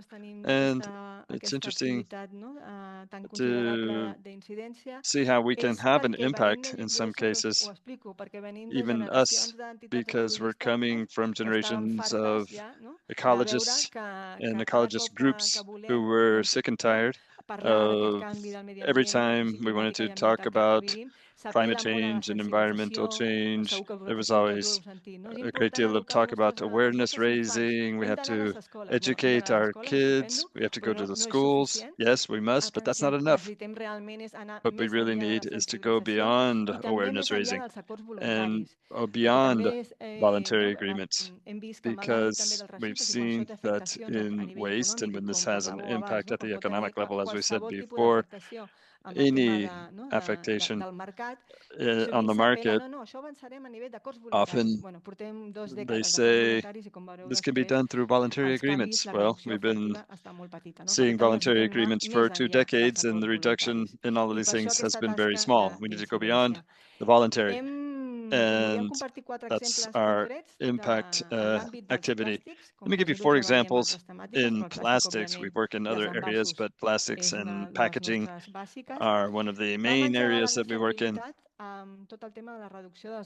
For example, the reduction of plastic bags. That's where we began the campaign, Catalonia Free from Bags. And we carried out a study throughout Spain for the consumption and generation of plastic bags. One of the first ones in Spain and the first ones in the EU.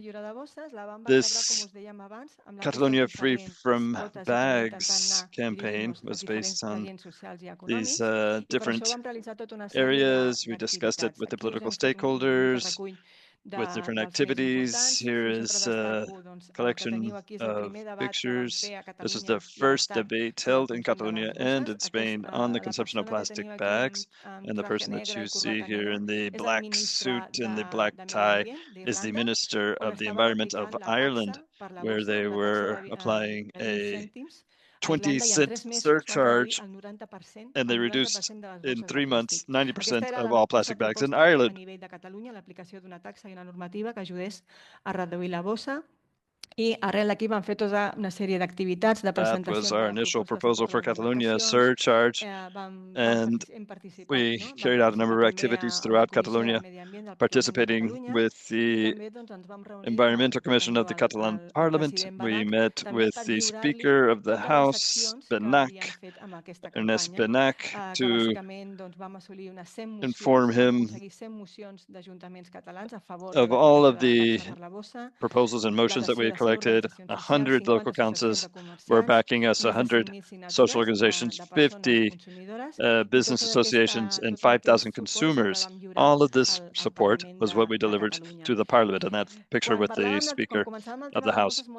When we began talking about plastic bags, people said, why are you criticizing plastic bags? It's only a certain percentage of the waste. What we said is that the plastic bag was the paradigm of the disposable society. 20 years ago in society, we weren't so sensitized toward plastic, but that campaign helped to generate a debate on packaging in Catalonia and in Spain. And what we achieved in terms of a regulatory change, we got the Parliament of Catalonia to approve a package of urgent measures and a mandatory order for the government of Catalonia to regulate plastic bags. This was manifested in the Plastic Bag Pact, which was a voluntary agreement.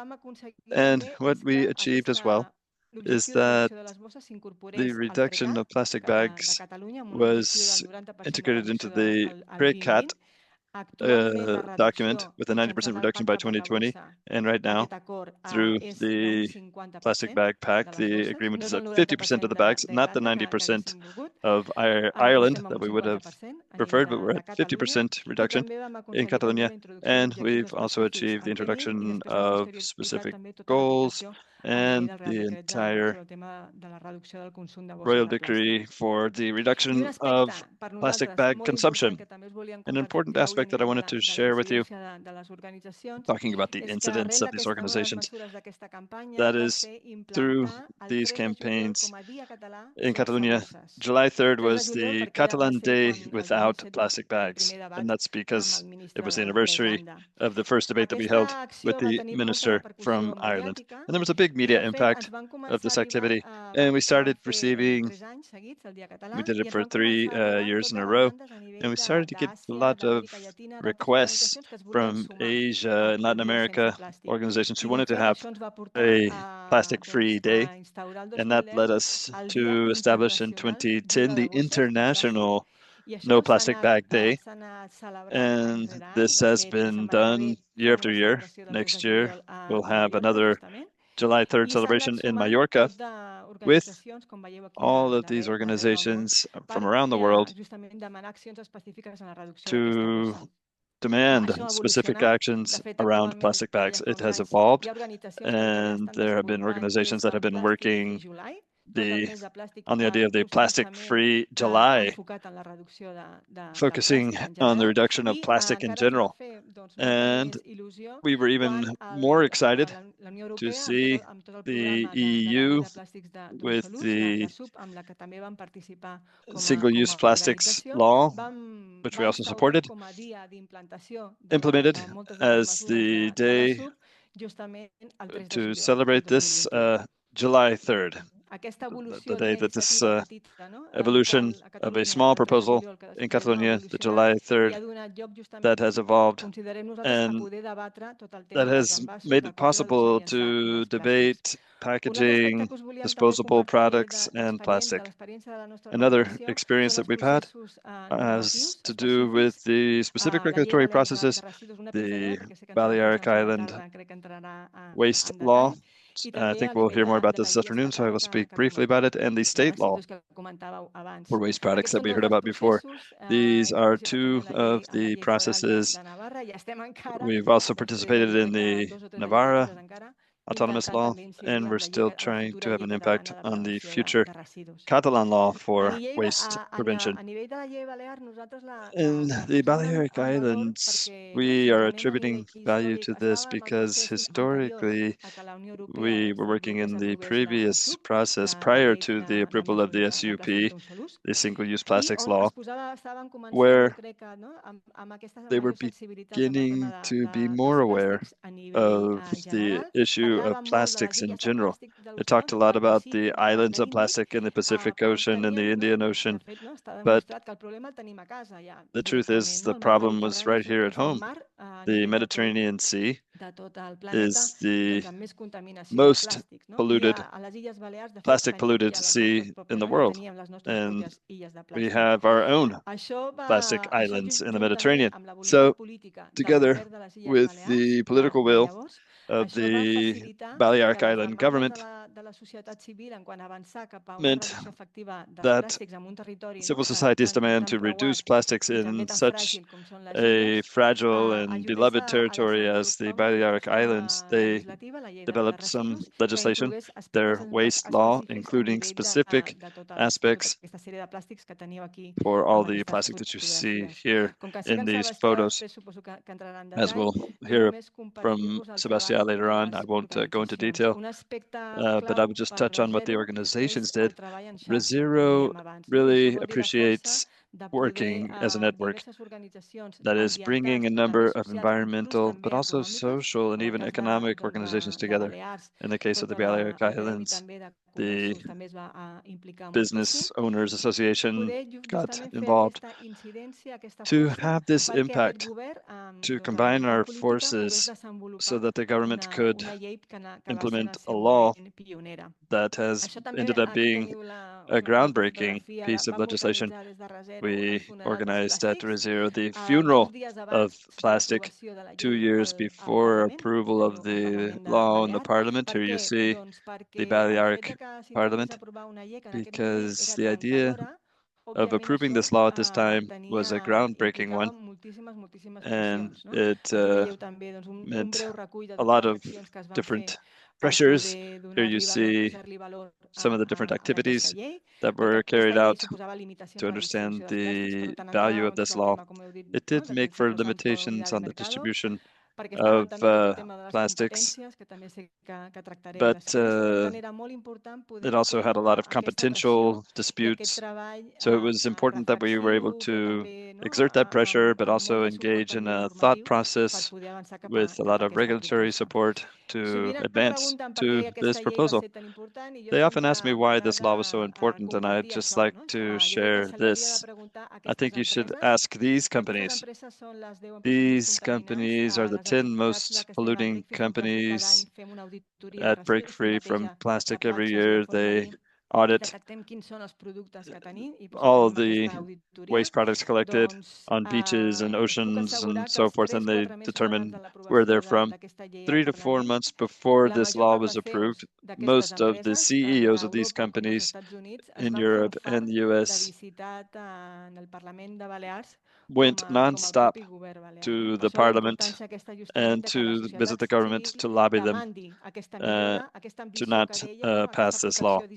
And that is why it's so important that the civil society demand this of their political leaders, that they take courageous political steps to implement these things. This is a brief summary of the law, which I won't go into detail on, as Sebastián will touch on it later. But you see that many of the articles in the SUP are seen here, as well as that of Law 7/2022 for Spain, are taken word for word from the Balearic law, which was the tip of the spear to show that it was possible to prevent, reduce, and reuse plastic. And here you see the day that the law was ratified in the Balearic Parliament, and in the opportunity to be with Minister Mir when he presented in the COP25, presented it in the COP25 meeting in Madrid. Also in line with this law, and as this was the tip of the spear, we began working on the Spanish waste law, and as it was a 4-year process of work for the Spanish law, for us, again, important to be able to unite our forces, to network with other groups and other leading organizations from around Spain through the Zero Waste Alliance that we set up to advance and put waste management on the political agenda. There were a whole number of actions that we think are essential for debate, knowledge, being able to confirm many of the things, the claims made, or deny many of the claims made by lobbies. And the creation of a space in Spain to discuss these advancements and determine how much civil society was in favor of it, because it seems that business interests are more important than the interests of civil society, depending on where you look. And you see how it's not easy. The results of these processes, nearly 4 years working on this law together with other stakeholders, visiting Parliament, Senate, and the Congreso de Diputados, the Spanish Parliament. 3 key areas: reduction of plastics, the establishment of specific waste reduction goals through the waste reduction law and the packaging degree, specific timeframes, 2025 to 2030. And another important aspect for us is that for the first time, a state Spanish law emphasized the prevention of the specific waste of packaging with a mandatory provision for supermarkets to sell without an over packaging, like a bulk marketing, and the royal decree establishing the mandatory nature of not presenting fruits and vegetables in plastic packaging under 1.5 kilos. And so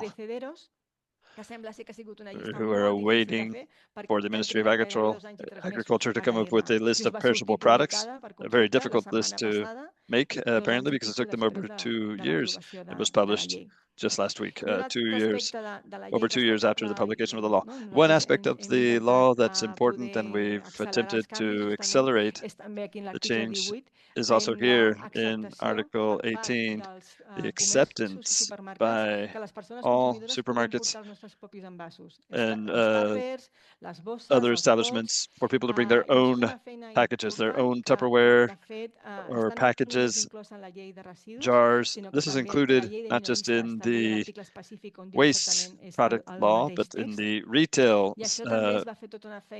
business law. And there was a whole task done by Rezero in Catalonia in what we called the reuse protocol, where we put together on the same panel the most important supermarket chains in Spain and representatives from different groups of the Catalan government, waste products, consumer affairs, health, to come up with this protocol of how to facilitate, not just for consumers, but for the businesses to accept these packages. One key aspect was in the Catalan food safety authorities to establish hygiene measures so that the businesses not be affected. That's why we've included this last phrase: as long as the packages are duly hygienically cleaned, and that doesn't force businesses to accept just any package. But what is the reality? The reality is that we've taken some years in coming up with a list of perishable goods.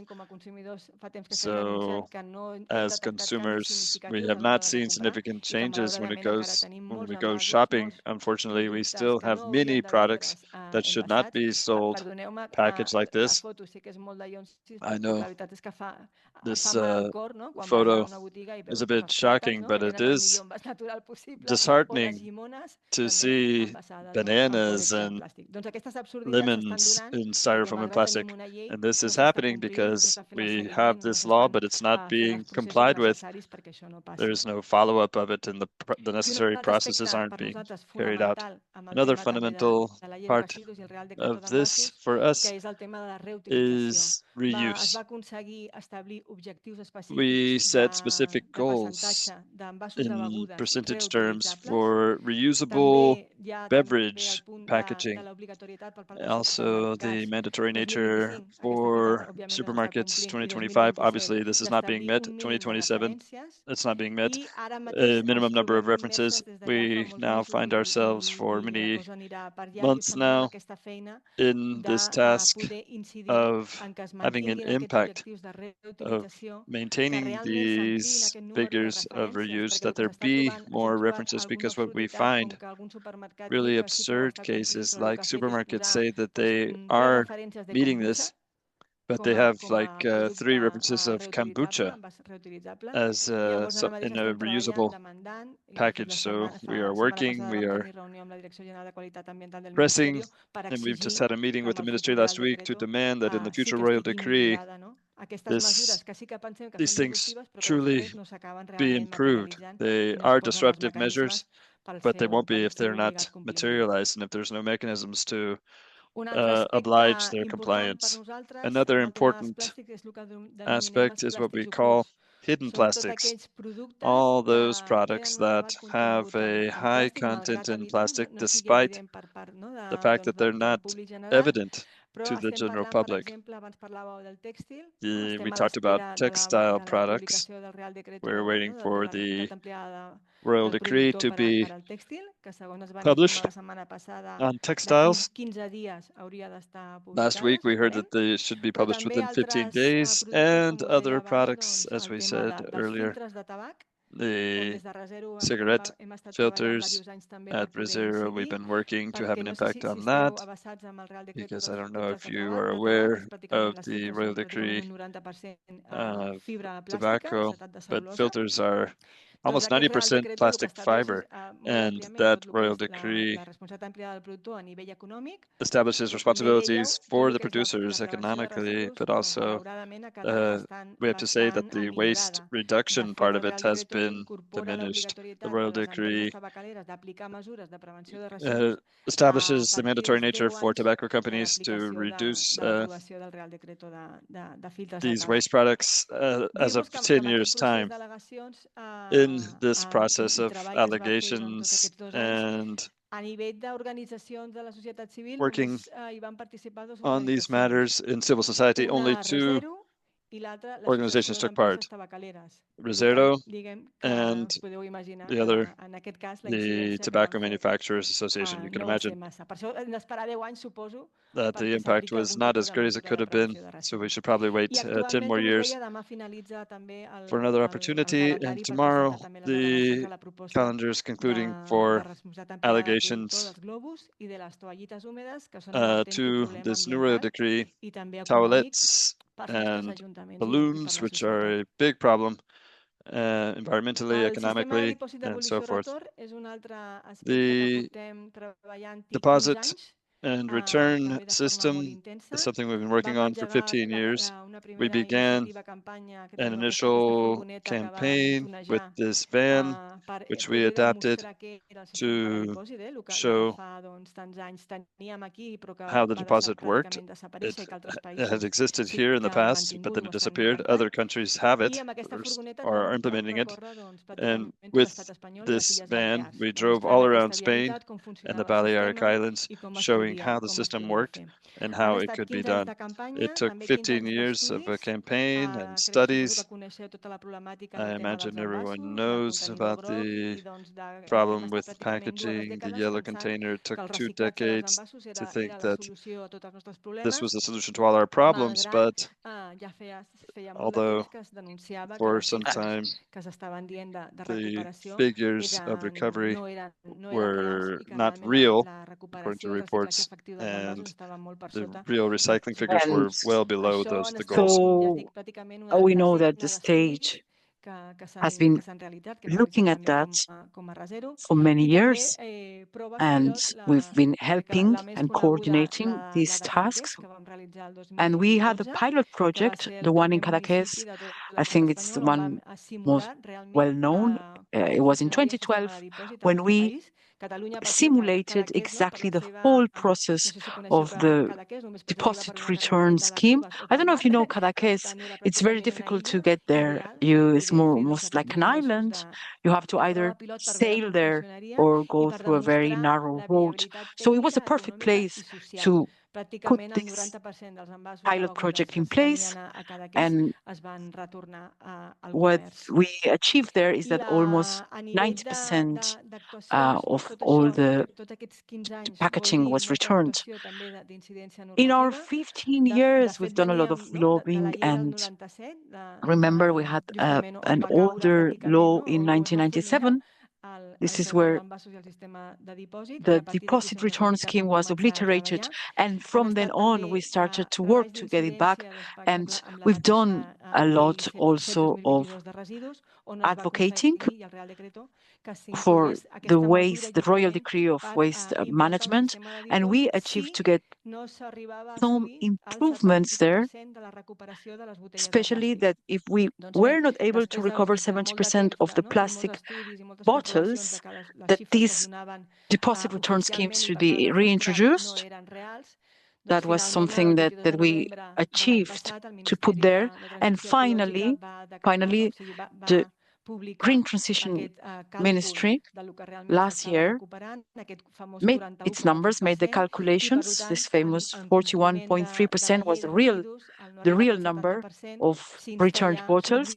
So, because it was not, the goal was not being met, this is when now we will see again this deposit return scheme in our country. So, yeah, that's not the end of our work, not at all. We are now working on many projects. It's true that the main task, the main actions have to be taken by producers and the industry, but we have to keep an eye on that, and we need to remember that we have a 2-year term initially, and if the goal is not achieved, this can be extended. And we're doing a lot of work as well with the single-use deposit return scheme. This should be aligned with the recovery of all the reuse, and this is why we've been working for more than 15 years and advocating for this deposit return system. And just to finish, we just want to highlight something. When we talk about prevention, we're not only talking about quantity, so less waste, but also about quality. We want that the products being put out there in the market are less toxic in its materials. We've been working on this initiative for many years as well, and we do believe that that can make a difference when we talk about waste and all the impacts that they have on our health. And we know how we have dumps and we have cremation and all the problems that can arise from them. We have our families and we are consumers as well. So that's something that involves all of us in every social class and in every place of society. So because of that and having this into account, we launched a campaign. We followed the same methodology. We started with a research that for that we had the assistance of the research investigation of the Hospital del Mar, a hospital in Barcelona, and Dr. Porter was the director of the project. And then what we decided to do is analyze urine in different places, and we involved relevant members of the society, and we took samples of their urine and we took them to the lab, the only lab in Europe, by the way, that can really analyze these bisphenols and all the products that Dr. Porter decided to assess for this sample. So that was the only lab where we could get this kind of assessment, and 100% of people in this sample had plastic metabolic products in their urine, 21 different elements. This campaign started in Catalonia, in the region of Catalonia. It was quite impactful and it was much talked about. And then it's been replicated in other European countries, namely in 7 different countries. And we also extended its scope, and we do it at the national level in Spain. And we did the same with 10 Euro Parliament members, European PMs, and we include here Heidi Hautala, European Parliament Vice President, who also had in her urine 21 substances that are toxic. So that's how we achieved to have a declaration of a non-toxic future with over 125 professionals of the health and research sector. We have the president of the Pediatric Association of Spain, responsible and directors of oncology departments in many Spanish hospitals, relevant members of the science community. So all of them participated in this declaration. It's been presented in Barcelona, in Madrid. It's been presented to mainly all the political parties in Europe, except for PP and Vox. So we've gone to see them. We introduce them to this declaration that advocates for a plastic-free future. And even the Catalan Parliament, the president of the Catalan Parliament, Francisc Armengol, welcomed us, and also the General Director of Public Health from the Health Ministry of Spain. Why do we go and see all of these people? We want to make everyone aware that this is not something that is confined to health or to waste management. This is something that is totally transversal, and this is the reason why we believe that it has to be introduced in any legislation passed. So this, as I was saying, the main goal is that we want that the 7/2022 that eliminated some chemicals like bisphenols. For instance, we didn't achieve it with that because they are endocrines, but bisphenol A, yeah, that was, we managed to ban this, and we've been working really hard. That was the result of long hours of meetings, of networking, of many efforts, so that we can finally have this outcome in which one of the elements, these chemical elements, has been banned. And of course, we have in mind the EU packaging regulation, the new one, that is always from 12 August 2026. It also bans the packaging in food products, the packaging of plastics that contain PFAS. That's my final comment. This is another project. It's still fully developed, but that's very close to our heart. It has to do with menstruation, and we have a comprehensive plan of menstruation equity, and we've achieved something already. The reduction of use of sanitary towels and tampons because they are highly toxic, actually. And for the first time, we have achieved the free distribution of underwear, menstrual underwear, and menstrual cups that don't contain all of these hidden products in plastics. So that's my conclusion. Those are my conclusions after 20 years of this work. That first of all, if the civil society, if well organized, can have an influence on the legislations and not only to counteract when they are already passed or they are prepared, but they can be proactive as well. Another word of the conclusions is that when you try to use different strategies, you normally get better results. Also, that an NGO like ourselves needs specializing skills within our organization, and also we need the support of professionals from the law world, more specifically in this case of the environmental law. And we know that in Europe there are different NGOs or civil organizations from the civil society that have their own resources. We know that the 5 main ecological associations do have funding. They get funding from the state, but us, we don't have that. So we need to find ways of funding ourselves. And another conclusion is that all of the standards and regulations processes are long. It takes years, sometimes decades. But even once the law is passed, that doesn't guarantee that it's going to be enforced. So you need to keep going and need to keep making efforts.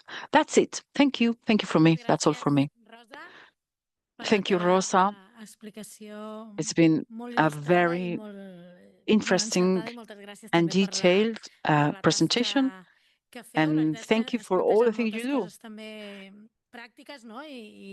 Many practicalities have been shown in your presentation, and both of you have drawn the same conclusion, that it's very difficult to put norms into practice, and that's where we are failing.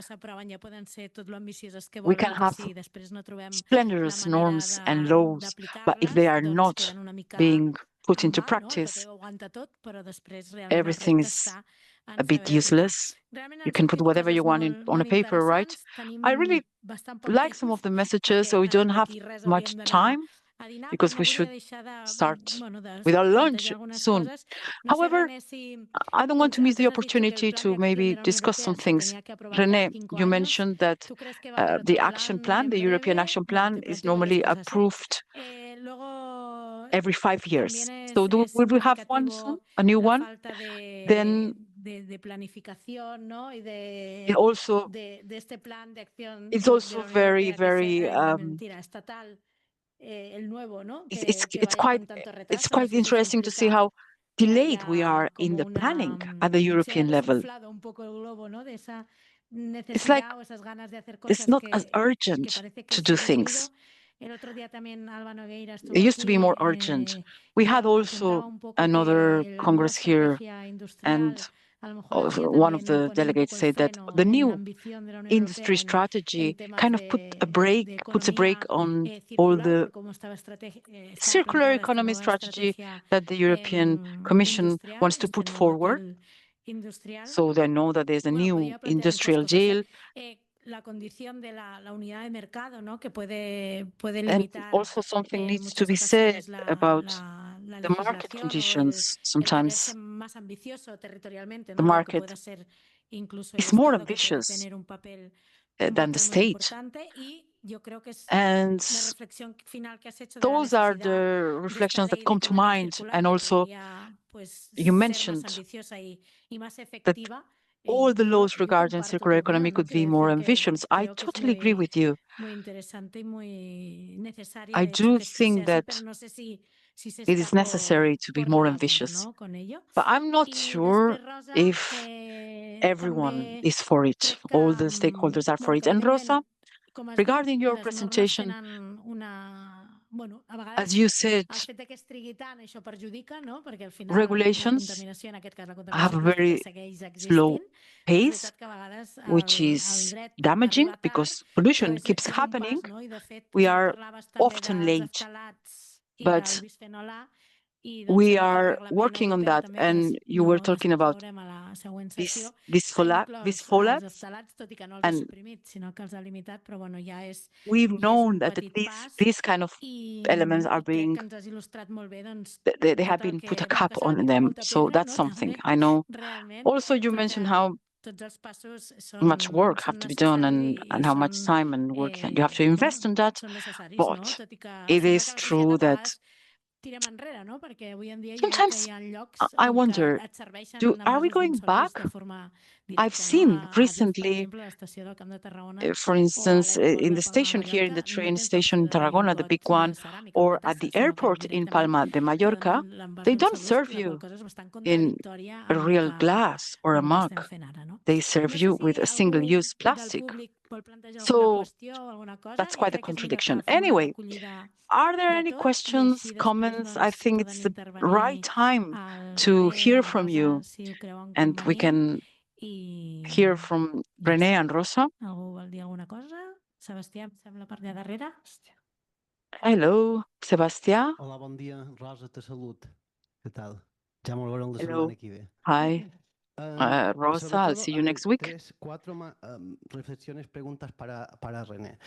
I have 3 or 4 questions for René, but I have 5 from her. Well, it won't make much of a difference then. First question: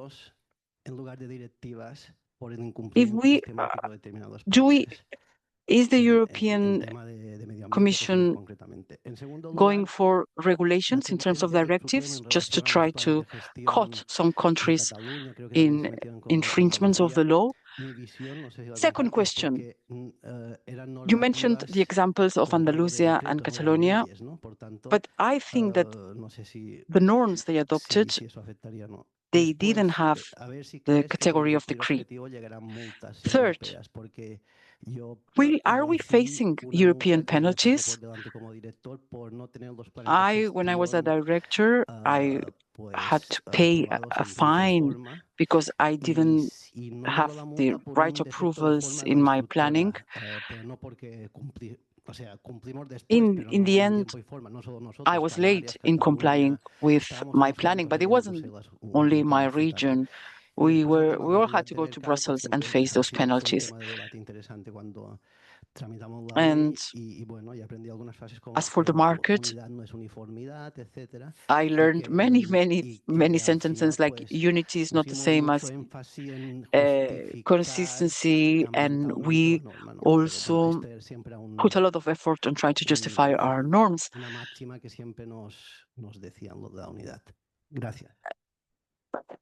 Those are my comments and questions. Thank you. Anna, what should I do? I'm just saying that it's 10 past 2. We have to be back at 3, and the lunch is here.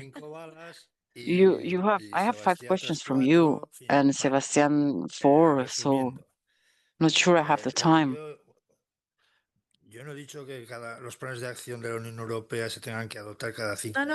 I never said that the action plans of the European Union have to be approved every 5 years. I just say that it's not written.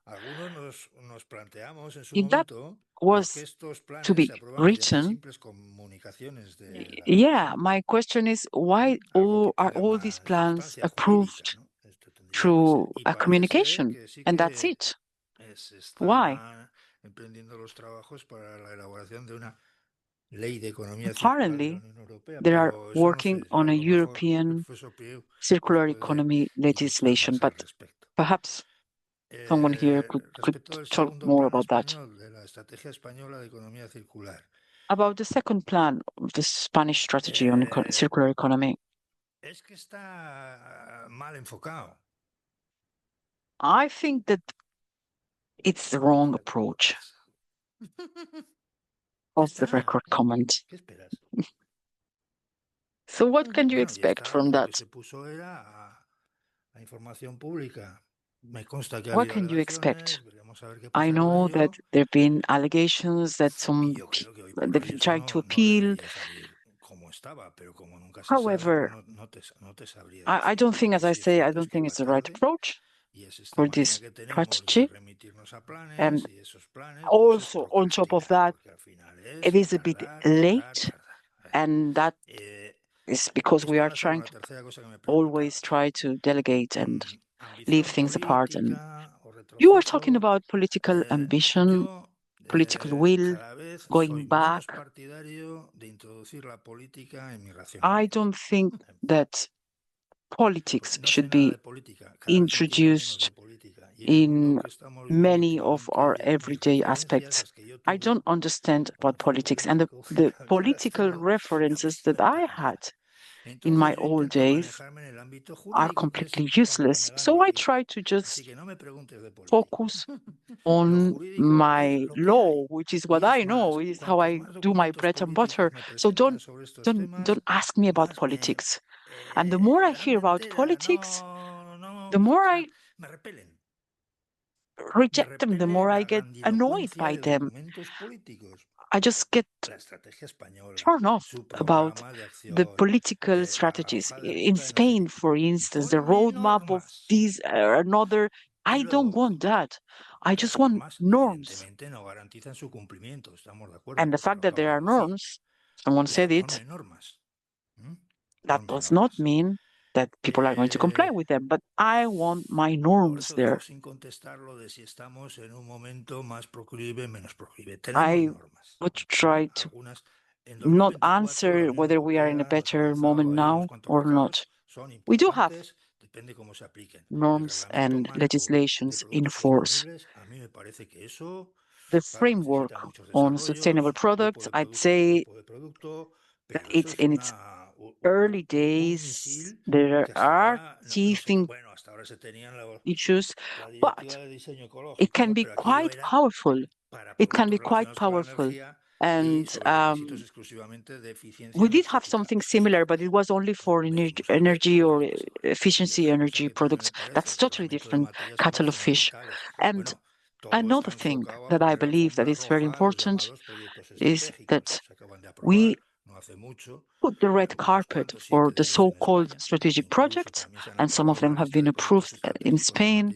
And we have also several strategic programs on raw materials that are also strategic. So we're all going in that direction, it seems, and it can be a bit scary to put on a red carpet for these things. But this is what I want. I want norms, I want regulations, and I know that they can always be revoked. Here, the question about the unity of the market. That's very difficult to this is a very difficult topic to say.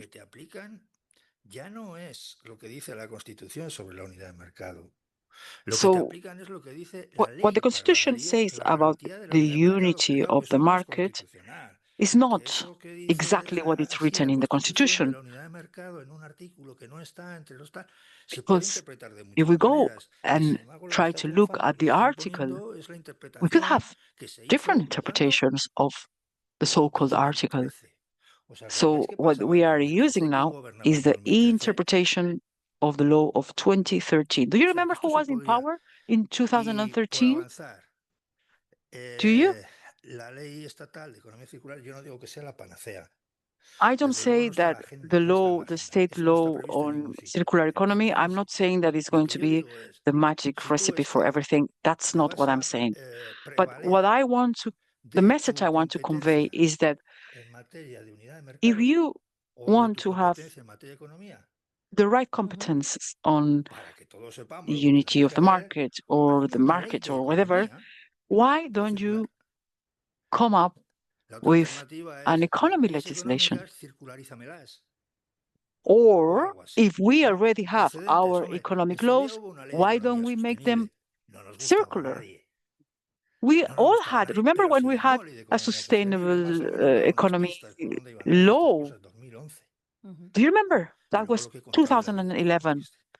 Nobody liked it, but at least it gave us a direction of where things were going. Sebastian, reglamento, directivas por incumplimiento. No es eso. you talk about regulation and directives. Is it because they are looking for infringement of the law? I don't think so. I do not think so. I know that there's a difference in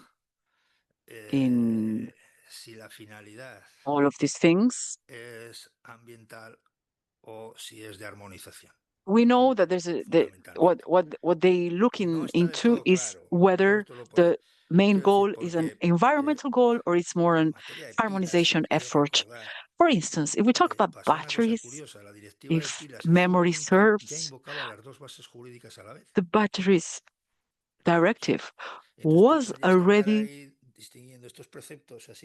calling and tapping into both sides of the legislation. However, with the electronic devices, they had two different devices, one environmentally oriented and the other one for the harmonization. So I'd say that it hasn't to do with the infringement.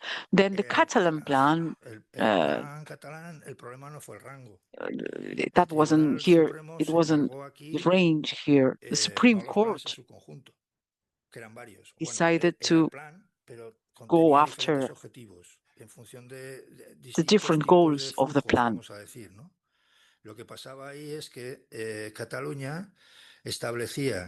What happened was Catalonia set some percentage goals that were higher than those in the Spanish legislation.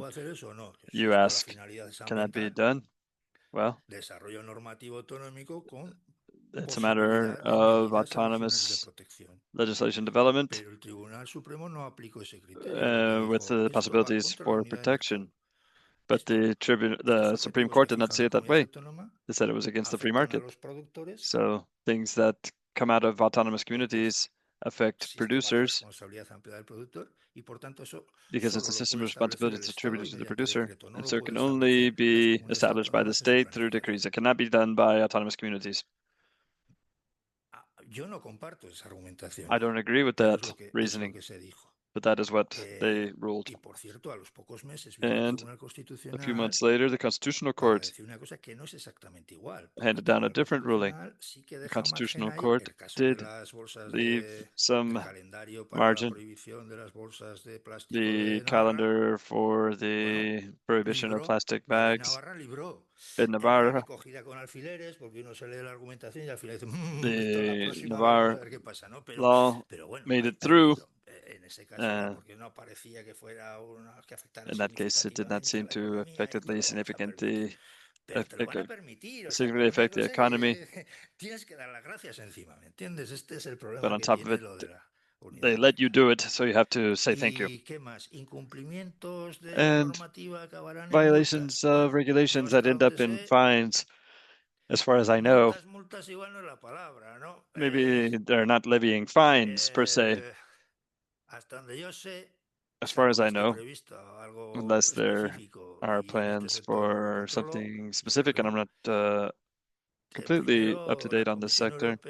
First, the European Commission would have to take the state to the European Court of Justice. Then that court would have to hand down a guilty sentence. They don't apply fines. Then they would have to give some time for it to be complied with. Then they'd have to go back to the Court of Justice if it hadn't been complied with. And then the Court of Justice would hand down a second ruling in which they would ratify the guilty sentence and apply the fine. That has happened, and Spain has had to pay. A politician may say, it's not going to be me who's in office when the whip comes down. But what is left is an undercurrent